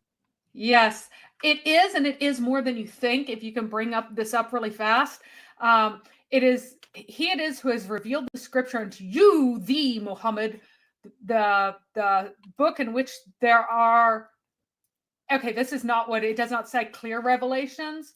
It says like decisive or revelations having to do with judgment. So it's not the same word as clear elsewhere. But what's really important, it doesn't say substance of the book. They are the mother of the book. According to 2 other verses, the mother of the book is with Allah. I don't know why that's not coming. Oh, there we go. The mother of the book is that which is with Allah. So what this is saying, as insane as it is, that certain verses are the mother of the book, that book with Allah. But there are others that are, and this word means alike or similar. It doesn't mean allegorical. Allegorical or metaphorical is another word. It's not this one. I am now looking at your don't worry about Mary, no one else sees that. Okay. So I reset the stream and it just guesses which camera you want to use, but only you see that anyway. No one else sees it. So got it. What just happened? Your thing wasn't pulling up. It was just like the cats. It wasn't pulling up. So okay. I just refreshed the page. That's all. All right, cool. Oh, cool. So yeah, that word is not allegorical. It has to do with, so there is a word for metaphor or similitude, which is a completely different word. Mm-hmm. So this seems to be, and this is something that was revealed right after the Christians came to Muhammad, demanding of him what the meaning of these verses were, and also challenging him about what is not in their books, even though he said it was. So here he seems to be saying that a lot of his book is not the same thing as the book of Allah from in heaven with Allah. But there's massive, massive, massive reframing of this in the sources to conceal that it says that only some of these verses are the mother of the book and others are similar or resembling the other verses. Just craziness. Mm-hmm. Mm-hmm. And to answer your question in many less words than Mary, I would suggest that probably 100% of the time where the Quran uses the phrase the book, it's referring to the previous scriptures. And he uses the book there. There's a couple that might not be, but basically every single time it says the book, it's talking about the previous scriptures, because or heavenly. The original doctrine of Muhammad is that he's bringing the same book, right? He's bringing the same thing that the Jews and Christians already have. He's just doing it in Arabic instead of in Hebrew like Moses brought, or Greek like Jesus brought in his mindset. Like he literally thinks everyone has the same stuff. So whenever he says the book, it's a reference to the previous scriptures. Jack says, do you need a stronger PC? So I actually don't know what exactly what's going on. Sometimes things cause weird interference. I've noticed this before. Like it wasn't taxing the system, but when I was playing the videos, it was definitely causing some interference there. So I don't know. I don't know if a different PC would solve the problem or not. I mean, I do have a very, well, I shouldn't say very high end, because a gamer would say otherwise, right? Because they have the 4080, 4090 these days, or I mean 5080 and 5090 even. But I do have a high end graphics card. It should be able to handle the little bit of stuff that I have going on. So I don't really know what the problem is. Maybe I should just reinstall Windows. Maybe that was the problem. Anyway, super chat from Nona.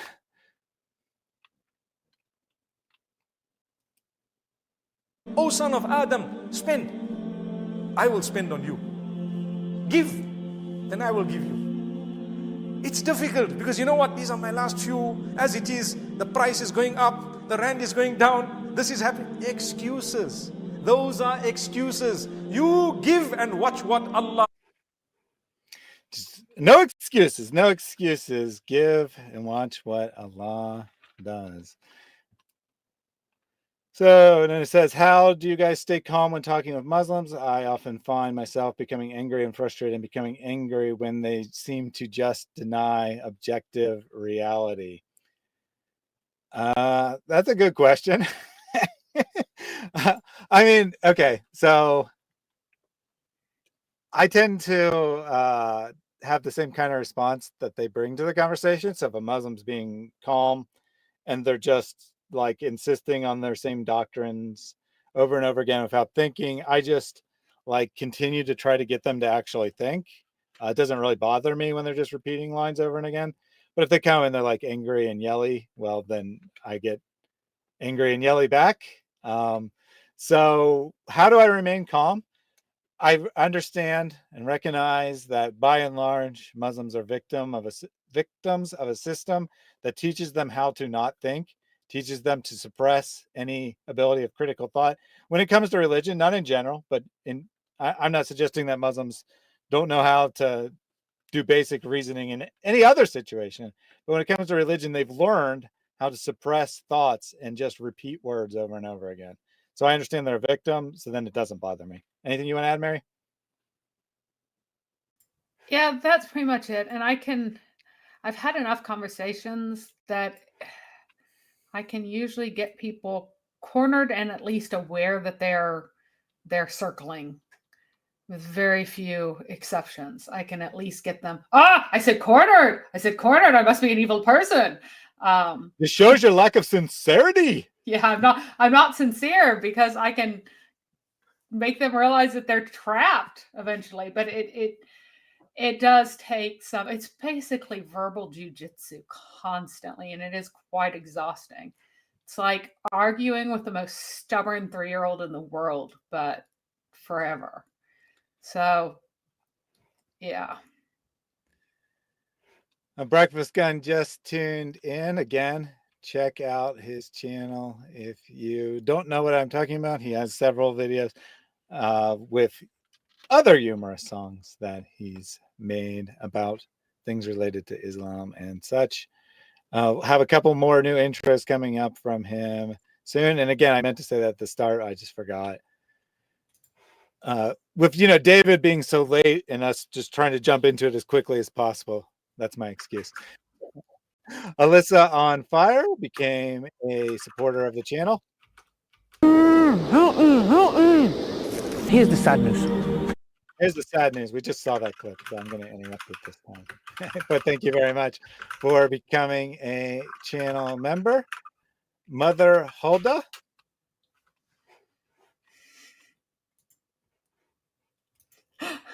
And nice. it might be because it was too soon after the last.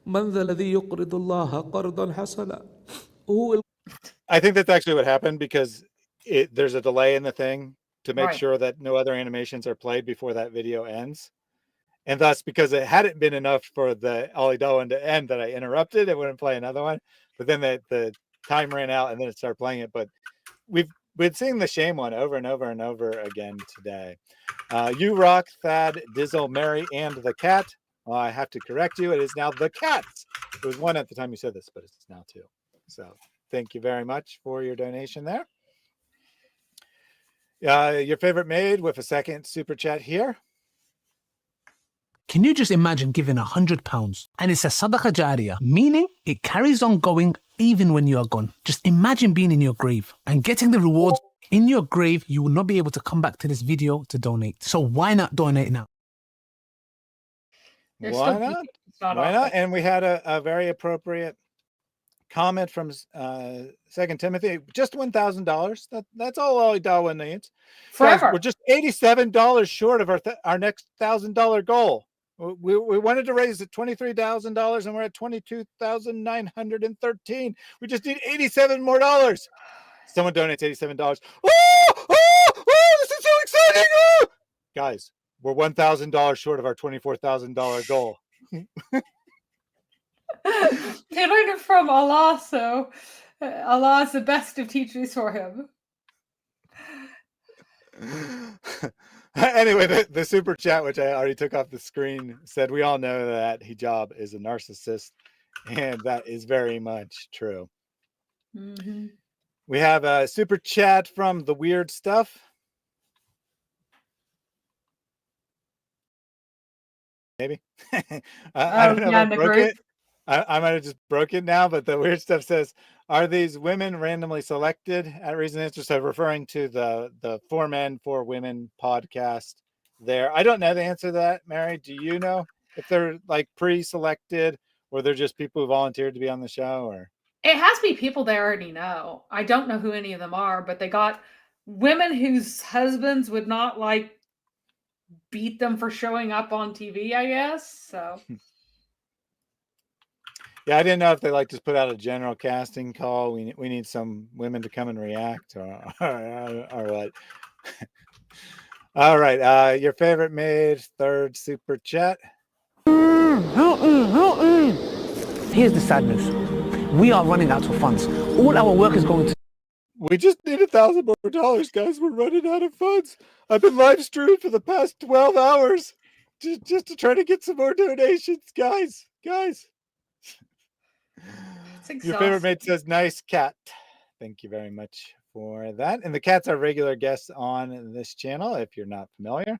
They join most streams. I mean, I don't force them here or anything, so they're not always on, but they do like to hang out on my desk as I'm streaming. So I think they're attracted to my voice in a non-sexual manner. This is a really, really long name. Let me just play the super chat first and then try to read the name. Who ate the apple? You ate the apple. The whole apple. Yes, the whole apple. You ate it. But a small seed, you left it. You put it back into the earth. What happened? Allah, through His power, caused that to grow and to give you how many apples? Thousands. Thousands of apples. We haven't had that one yet today, but that is generally the channel favorite there. So a pusillanimous leather grape on Zabiba machine of the cow says meow. Thank you very much for that super chat. He just wants you to read his name. Yes. John Wilson. They give a loan to Allah. What is the reward? The reward in this. The reward is double. We've seen that one a few times. John Wilson says, great stream today. Thank you very much for the encouragement and for your financial donation. Tehran, TAC, and a second super chat. Sir, how can we contribute financially for your organization? They get in touch with me. And very easy, people know where I am. And once they get in touch with me to contribute without causing problem, to contribute in big amounts. And many people call me for lunch and for dinner and for meal, and for every meal they give big amounts, alhamdulillah. So those who really want to contribute, they come and meet me. So Tarun says, sorry, I had to fight veganism on this live as well. So you're actually opposed to veganism, and David just jokes that you support veganism. Is that the joke? I know that he's always asking about veganism, but it's not really clear what side he's on, to be honest. I've definitely heard like David and AP joking about veganism, yes, but I didn't actually realize that came from Super Chats originally. I knew that it comes from Super Chats that he does all the time, but I usually have the phone in my pocket whenever I'm walking around. So yeah. Anyway, appreciate that donation. And to be clear, I do watch a good number of David's live streams, but I don't always like pay attention to what's going on Super Chats and whatnot. So I almost never watch money. Make sure that you're just donating it to donate, because people probably don't actually pay very much attention to what people say in Super Chats. Ethan says, thousands, so many apples. Wali. Indeed, so many. Your favorite made a fourth super chat. And Allah will bless you in a million ways. You find the tree will grow and you will have lots and lots of wealth. This is the example that we gave to the children. And I'm letting you know that when you sow that seed by giving, you shall receive much more than you gave by the will of Allah. Give as much as you can, for indeed you will reap much more than you have sown. I like Mary. She's smart. I like Mary too. And she's definitely very smart. Thank you for that donation. And that one there is the follow one from the one about thousands of apples. He says, after going through this example, and the arena's empty there because it was during COVID, but he's in theory speaking to the entire congregation, his massive congregation, says, this example that I just gave you about how you put seeds in it, you eat the apple, you eat the whole apple, but you still got the seeds left over. And that's what it is when you give zakat, you're just donating the seeds. Well, this is the example that we gave to our children too. We're encouraging our children to buy into this nonsense at a very young age. So that's what's going on there. Again, thanks for the donation. We have Fadi Ibrahim. They give a loan to Allah. What is the reward? The reward in this life is that the money will come back double. You give 100, 200 will come back. Even the cats are leaving. Now. And there we go. I take the cats off now, and then it's like not adjusting. Oh, right. It won't adjust until the video is supposed to have ended. Now it adjusted because the video ended. It won't do anything until the video ends to prevent people from accidentally interrupting the videos. Anyway, Fadi Ibrahim says, D Wood going almost 7 hours streaming. God bless. And this was given more than an hour ago when it was actually 7 hours. And now it ended up being 8.5 minus a half-hour break or so. So about 8 hours that David Wood streamed today. I like how he just wound down to, you have to be stupid to be buying this. He's just like, what can I say? I mean, in fairness, there wasn't a lot to say. He's like, this video is made for stupid people. Because there were no I mean, that arguments was being made. pathetic. I didn't expect the response to be very good, but I expected it to be better than that. It was 16 minutes. Mm-hmm. There was about 10 seconds or so of showing texts, which is the only thing that would resembled evidence in the whole thing. And then roughly half of it wasn't even about the accusation. It was about how horrible this behind the veil channel is, or behind veils. Sorry, plural. Behind veils channel is, because they're American journalists who are attacking people in the UK because they want to get famous by having everyone hate them, or the Ummah hate them anyway. Yeah, very, very, very good video. Like I said, I didn't expect much, and that video failed to meet my expectations as to the level of response. It was bad. But if you go and you look at the comments, I mean, I'm sure you can probably, if you sort them by newest, you can probably find some that are saying that Mohammed Hijab is guilty or at least needs to answer questions. But all the top ones, they're like, oh, I'm so glad that you made this video. I could tell that the sister is lying. I could tell by the 2 words of her that you included in this video that she's a pathological liar. This is crazy stuff. Crazy stuff. So the quad father.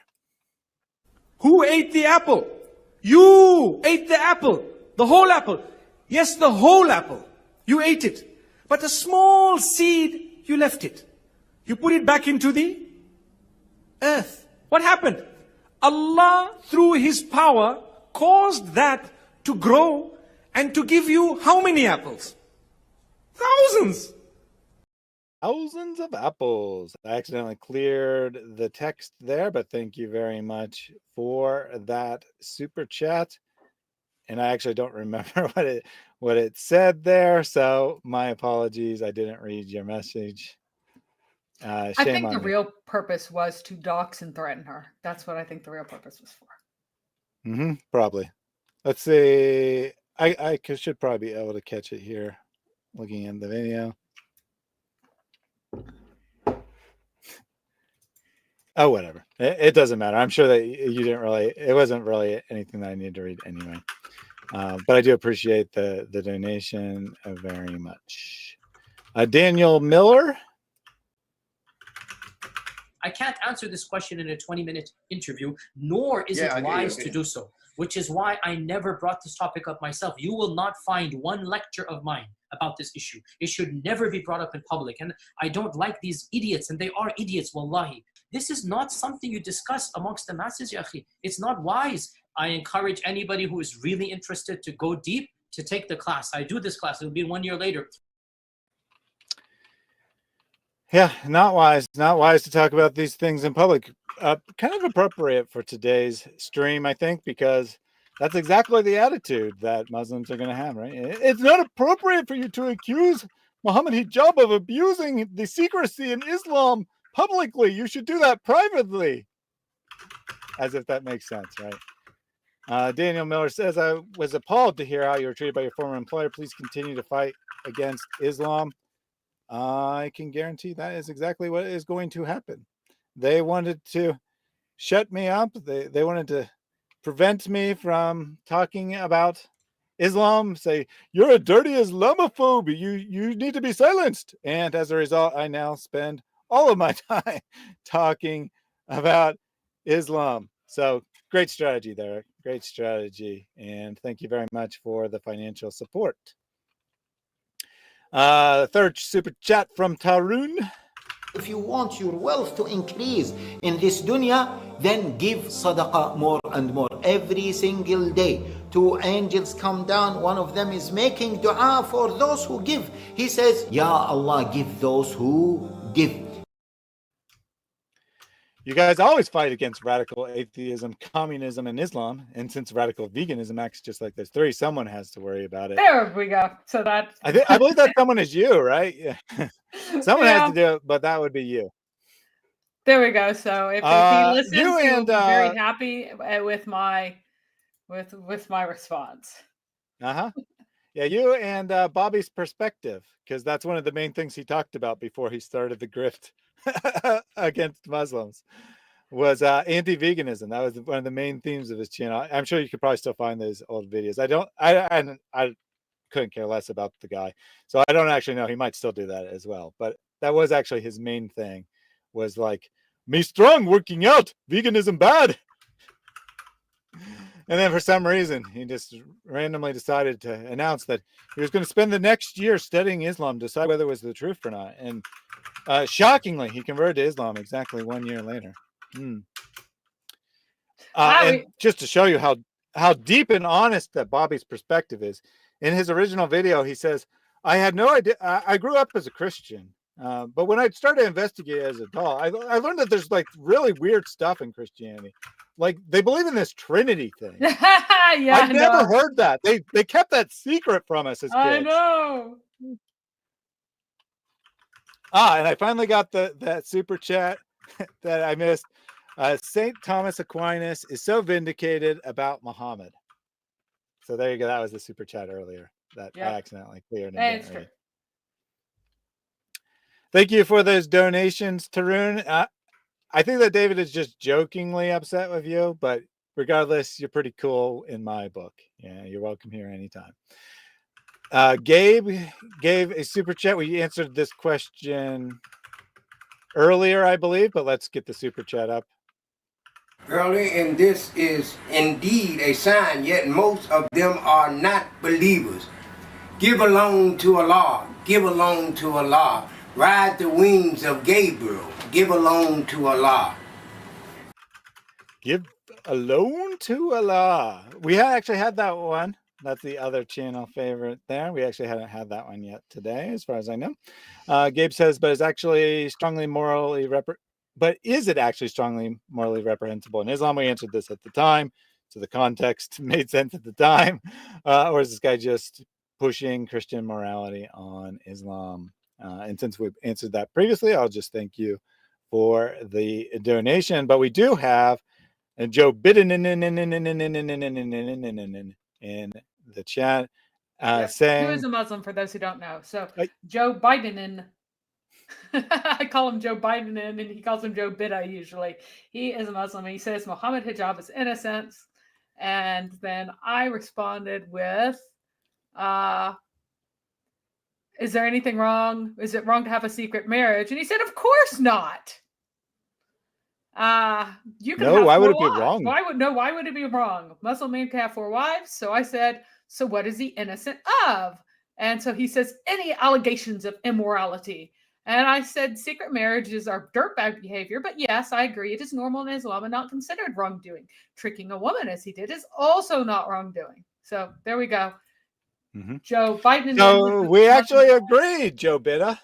We agree that according to Islam, Mohammed Hijab did nothing wrong, because it is allowed for you to trick a woman into a fake marriage if you so choose. If she's quote unquote stupid enough not to have a legal expert comb over the contract, well, that's her problem. Yep. And of course, it's perfectly halal if she agrees to it. And the only debate would be whether or not it's halal when she doesn't agree to it and you just tricked her. But Hijab gives a good argument why even tricking her is okay. Yeah, and so, I don't see why we would have any arguments here. I just disagree with what what is permissible in Islam is considered not immoral. It's actually... the Muslim who was criticizing hijab for promoting these halal hookups, as he called it, I think he nailed it exactly right when he said, this is morally reprehensible. This is absolutely disgusting. This is dangerous to promote. And it might even be against Islam. Yeah, pretty much. So there we go. Because there could be some debate of whether it's against Islam or not, but there's no debate about it being morally reprehensible and such. Super chat from Cheryl. O son of Adam, spend. I will spend on you. Give, then I will give you. It's difficult because you know what? These are my last few. As it is, the price is going up, the rand is going down, this is happening. Excuses. Those are excuses. You give and watch what Allah does. We did have that one once before, but I think it didn't play properly the first time, so I let it play through. No excuses. To me, that seems the most reprehensible of all of these videos, saying why you should be giving charity, because he's like, oh, you say you don't have any money. You say that the price of goods is going up and the value of money, he says rand, which is the South African currency. People always get confused on what he's talking about there. It's going down. So your money's worth less, goods cost more. You can't pay for your own food. Don't make any excuses. You just give anyway, no matter what. So to me, that's the worst of them all. Cheryl says, God bless you all, including the lap kitty brigade. Ewan asks if it's perfectly moral and legal, why is he trying to bury it? That's what I don't understand. Well, anything that's embarrassing, you try to bury and you lie about. So anything that's potentially could cause fitna, could be upsetting, you just lie about it. You need to steam it over, cover it over. The way in which he tricked her is potentially, possibly haram. Everything else is halal. That's possibly haram, depending on how he did it, depending on which way that he did it. And I'm sure he knew he was treading near the edge because he wanted to sleep with her. He might not have actually crossed over, but even being near the edge, he wants to iron it over, cover it up, make his reputation as excellent as possible. And that's a way, that's kind of a way to do it. Yeah, because as we've pointed out numerous times on this channel, according to the Sharia scholars, the experts on Islamic law, the definition of slander is anything that causes embarrassment or harm to a person, regardless of whether it's true or not. And thus, even if it's true and moral and good, if it will cause hijab embarrassment because of corrupt Christian values or whatever, then it's morally preferable for him to lie about it and cover it up. Yeah, even if he doesn't think he did something wrong. They lied about the age of Aisha for decades, even though they all believed in it. Mm-hmm. They lied about to the West because it was embarrassing. But now too many people know. Now they're like, we are proud. Mm-hmm. Mm-hmm. And it's just your corrupt liberal values that make you think that child marriage is wrong. You should climb on as soon as they're big enough to support your body, just like the Prophet intended. I mean, just like Allah intended. Yep. Claudia Mimes says, this is the proof. Use the apple to trigger that. Thank you for triggering the apple. Hunter says, super chat from Hunter, and then I'll read it.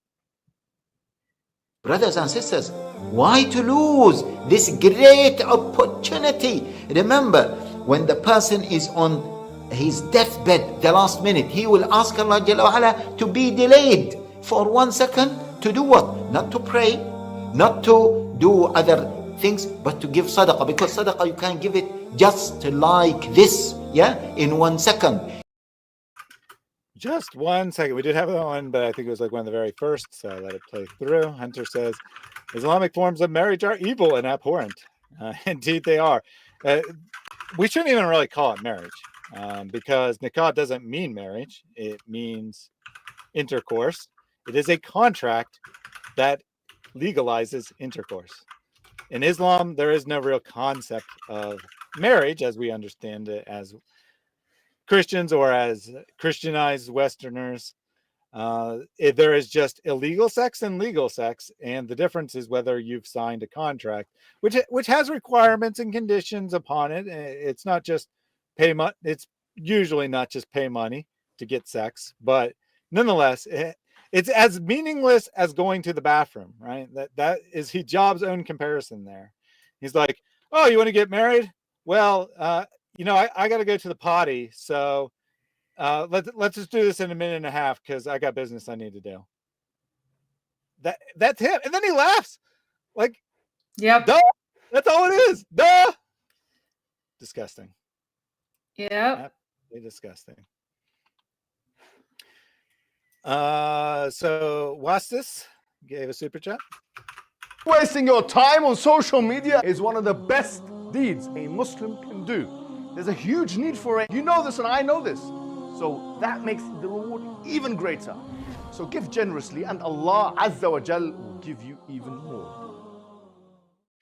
I'm tired too. I keep hitting the wrong buttons and accidentally cleared that there, but it said that he intended schizotypical. Is that, or a schizotypical? Is that actually a word? Schizotypical, yes, it is. I think he probably just intended neurotic. I think he just actually thought that neurotypical was bad. Yeah. Like he just thought that people who are abnormal are called neurotypical. Yeah, schizotypical is the personality disorder. Odd or eccentric thinking and behavior, few close relationships, great distrust of others. Which I think that maybe he's heard schizotypical, he's heard neurotic, and he made it neurotypical. There's another term that people use on social media a lot that I can't remember off the top of my head, but like something like neurospicy or something like that. So he could have gotten that confused as well, where people are saying they're abnormal in a minor way. They're not like saying it, and they're saying it about themselves. They're not like saying some grave insult, but they're saying that they're not quite normal. Anyway, 2 Timothy says, "Don't pray, just pay." Yeah, that's Islam, right? Because the more donations you give, the more benefits you get from Allah.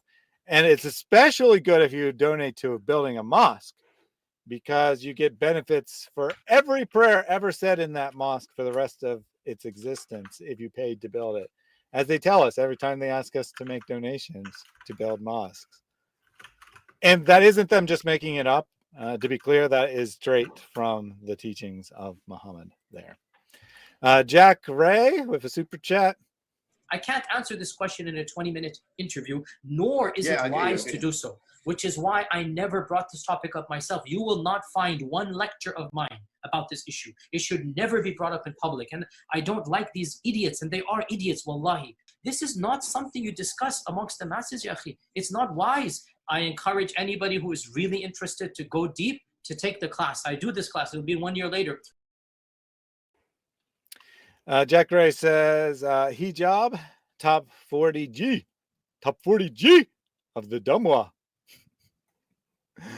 Jack Ray also donated tons and tons of channel memberships.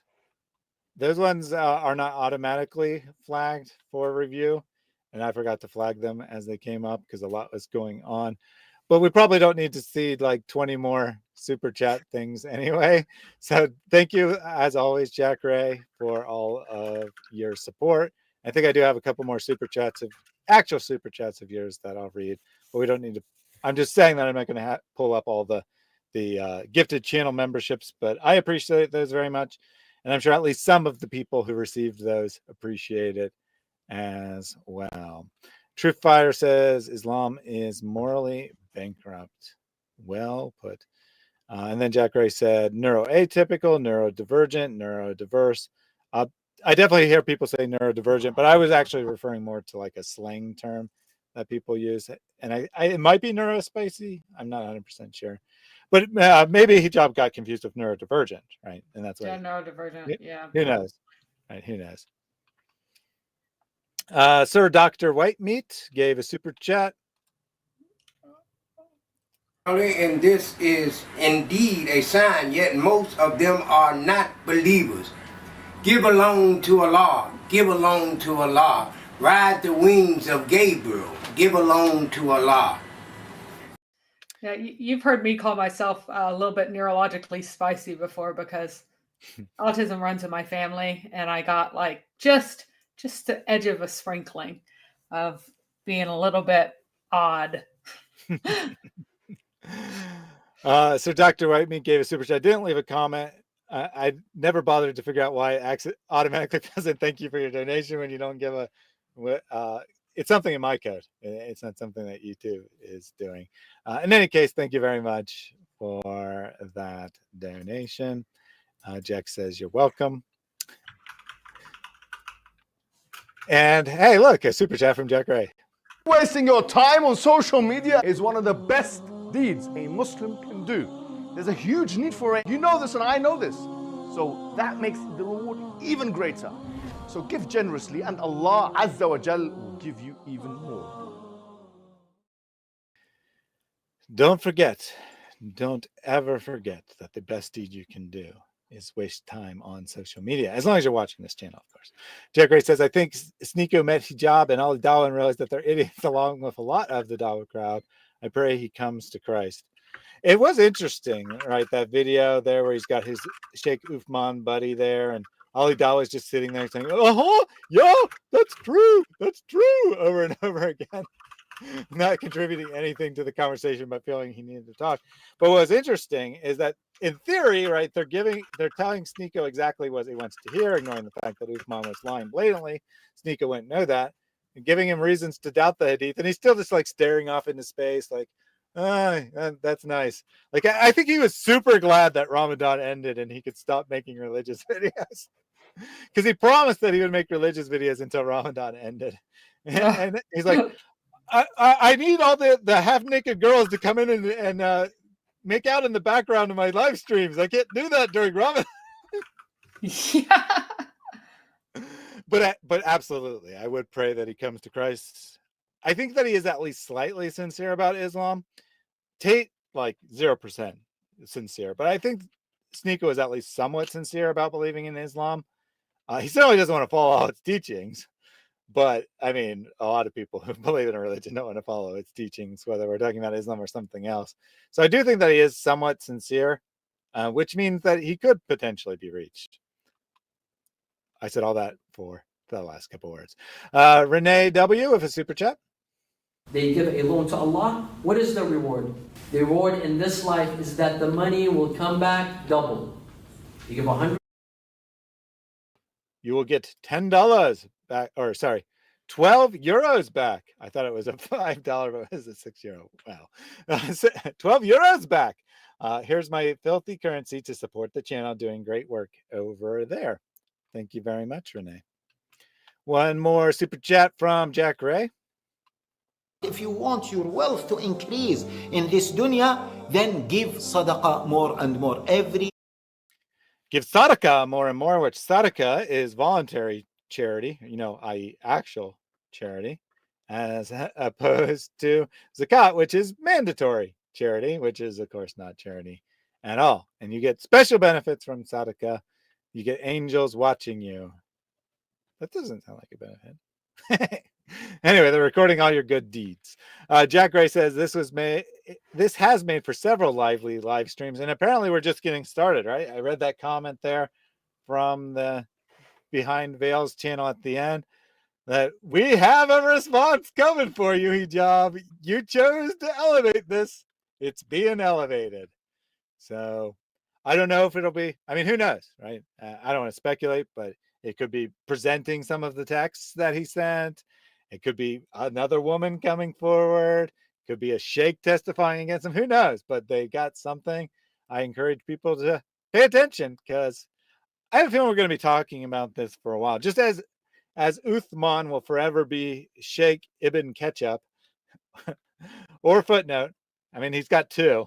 I mean, he's such a nasty guy that him committing zina doesn't even really make the list. Right. Anyway, it just as he'll forever be nicknamed. I have a feeling that Mohammed Hijab is going to be Mohammed Mutah Hijab for the foreseeable future, at least in our circles. That's always what he's going to be associated with from now on. Just a couple more here from Max 10, became a supporter of the channel. O son of Adam, spend. I will spend on you. Oh, son of Adam, Max 10. Thank you for spending on this channel. Now Allah will spend on you. Or something along those lines. Anyway, thank you for becoming a channel member.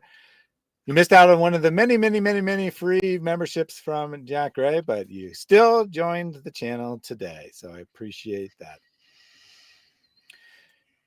We also have a super chat from Abraham Harp.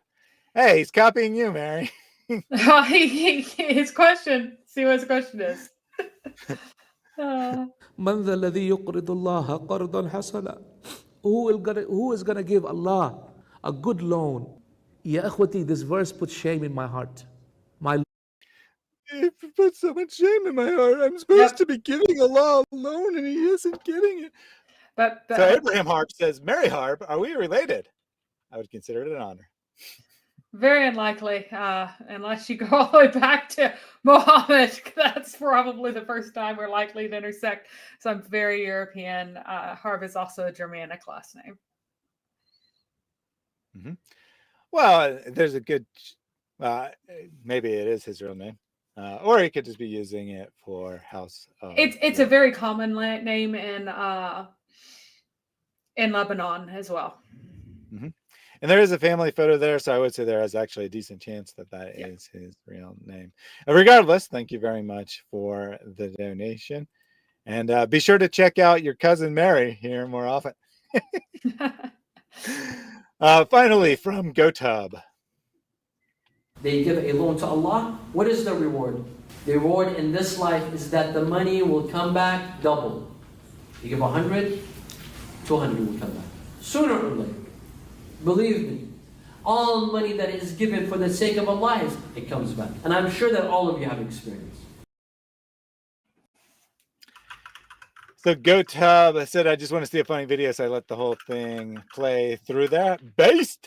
That video is definitely very based because you get double your donation. So you will get $4 from Allah in the near future. Jack Ray says, I thought Harb is a pseudonym. Yep, I replied. And here's a secret. Mary is as well. Yep. Because you might have figured it out from her channel name, Too Many Marys. She's just playing off what the Quran says about the name Mary. So Muslims, if you want to track down Mary, don't go looking in the phone book for Mary Harb. Yeah, it's not going to get you anywhere. I mean, you might find someone, but it won't have anything to do with our Mary. However, my full name is out there, and that is my real name. So, yeah, I don't know why I just said that, but no Muslims watching anyway, so no big deal. Not at this point. All right, very epic stream today. Now we had some fun, but I do want to remind everyone that there is actually a very, very important issue here, and that is that in the Islamic community, this issue is not unique to Mohammed Hijab, right? It's being brought to light because of Mohammed Hijab, but it's not unique to him. In the Islamic community, a woman who is taken advantage sexually by a man, whether that's through a fake marriage like here, whether that is sexually assaulted, whether that is verbally abused, whatever the case, they really have no recourse. They can't really come forward to it because it brings shame upon her and shame upon the family for this accusation that she was attacked to be out there. And in an fully Islamic society under Sharia law, she can actually be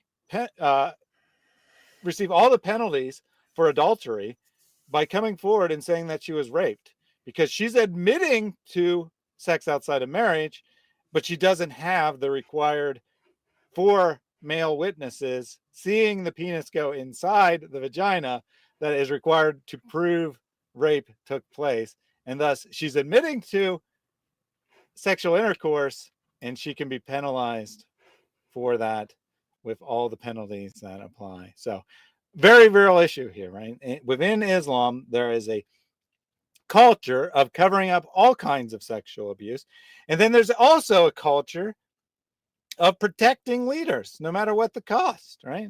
Protecting the community, no matter what the cost is here. And by the community, we mean those who are doing good for the dawah, for the community, whatever. And so there is a double factor working against this case, right? Double factor against people talking about this. I salute the Behind Veils channel. I suspect that they are fairly secular in their beliefs, but regardless, I salute them for coming forward and being willing to stand up for people who are victims, whether it's Aisha or whether it's other people who have been abused in various ways, both men and women, who've been taken advantage of, abused by religious scholars. I salute them for the work they're doing. And even though they might be Muslims, they're good people in my book for doing this. And I encourage people to support them on this, because it's definitely not going to be an easy fight by any means. Hijab, when he threatened Aisha and said, you can come forward if you want. No one's going to believe you. Everyone will believe me. It'll make you look really bad and no one will care about it. He's probably right. Right? And that's the reality, that the vast majority, a few will care, right?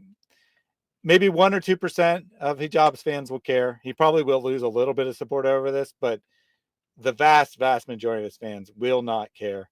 They will just say, this is made up, or if it's true, he just made a mistake. It's no big deal. Any final thoughts from you, Mary, before I take this last super chat?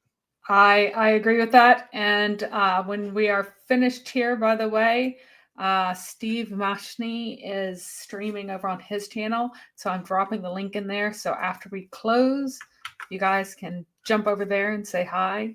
He always has really good material. And I can actually edit this real quick. 11 ways Islam demeans women. Is that the name of the stream? Yep.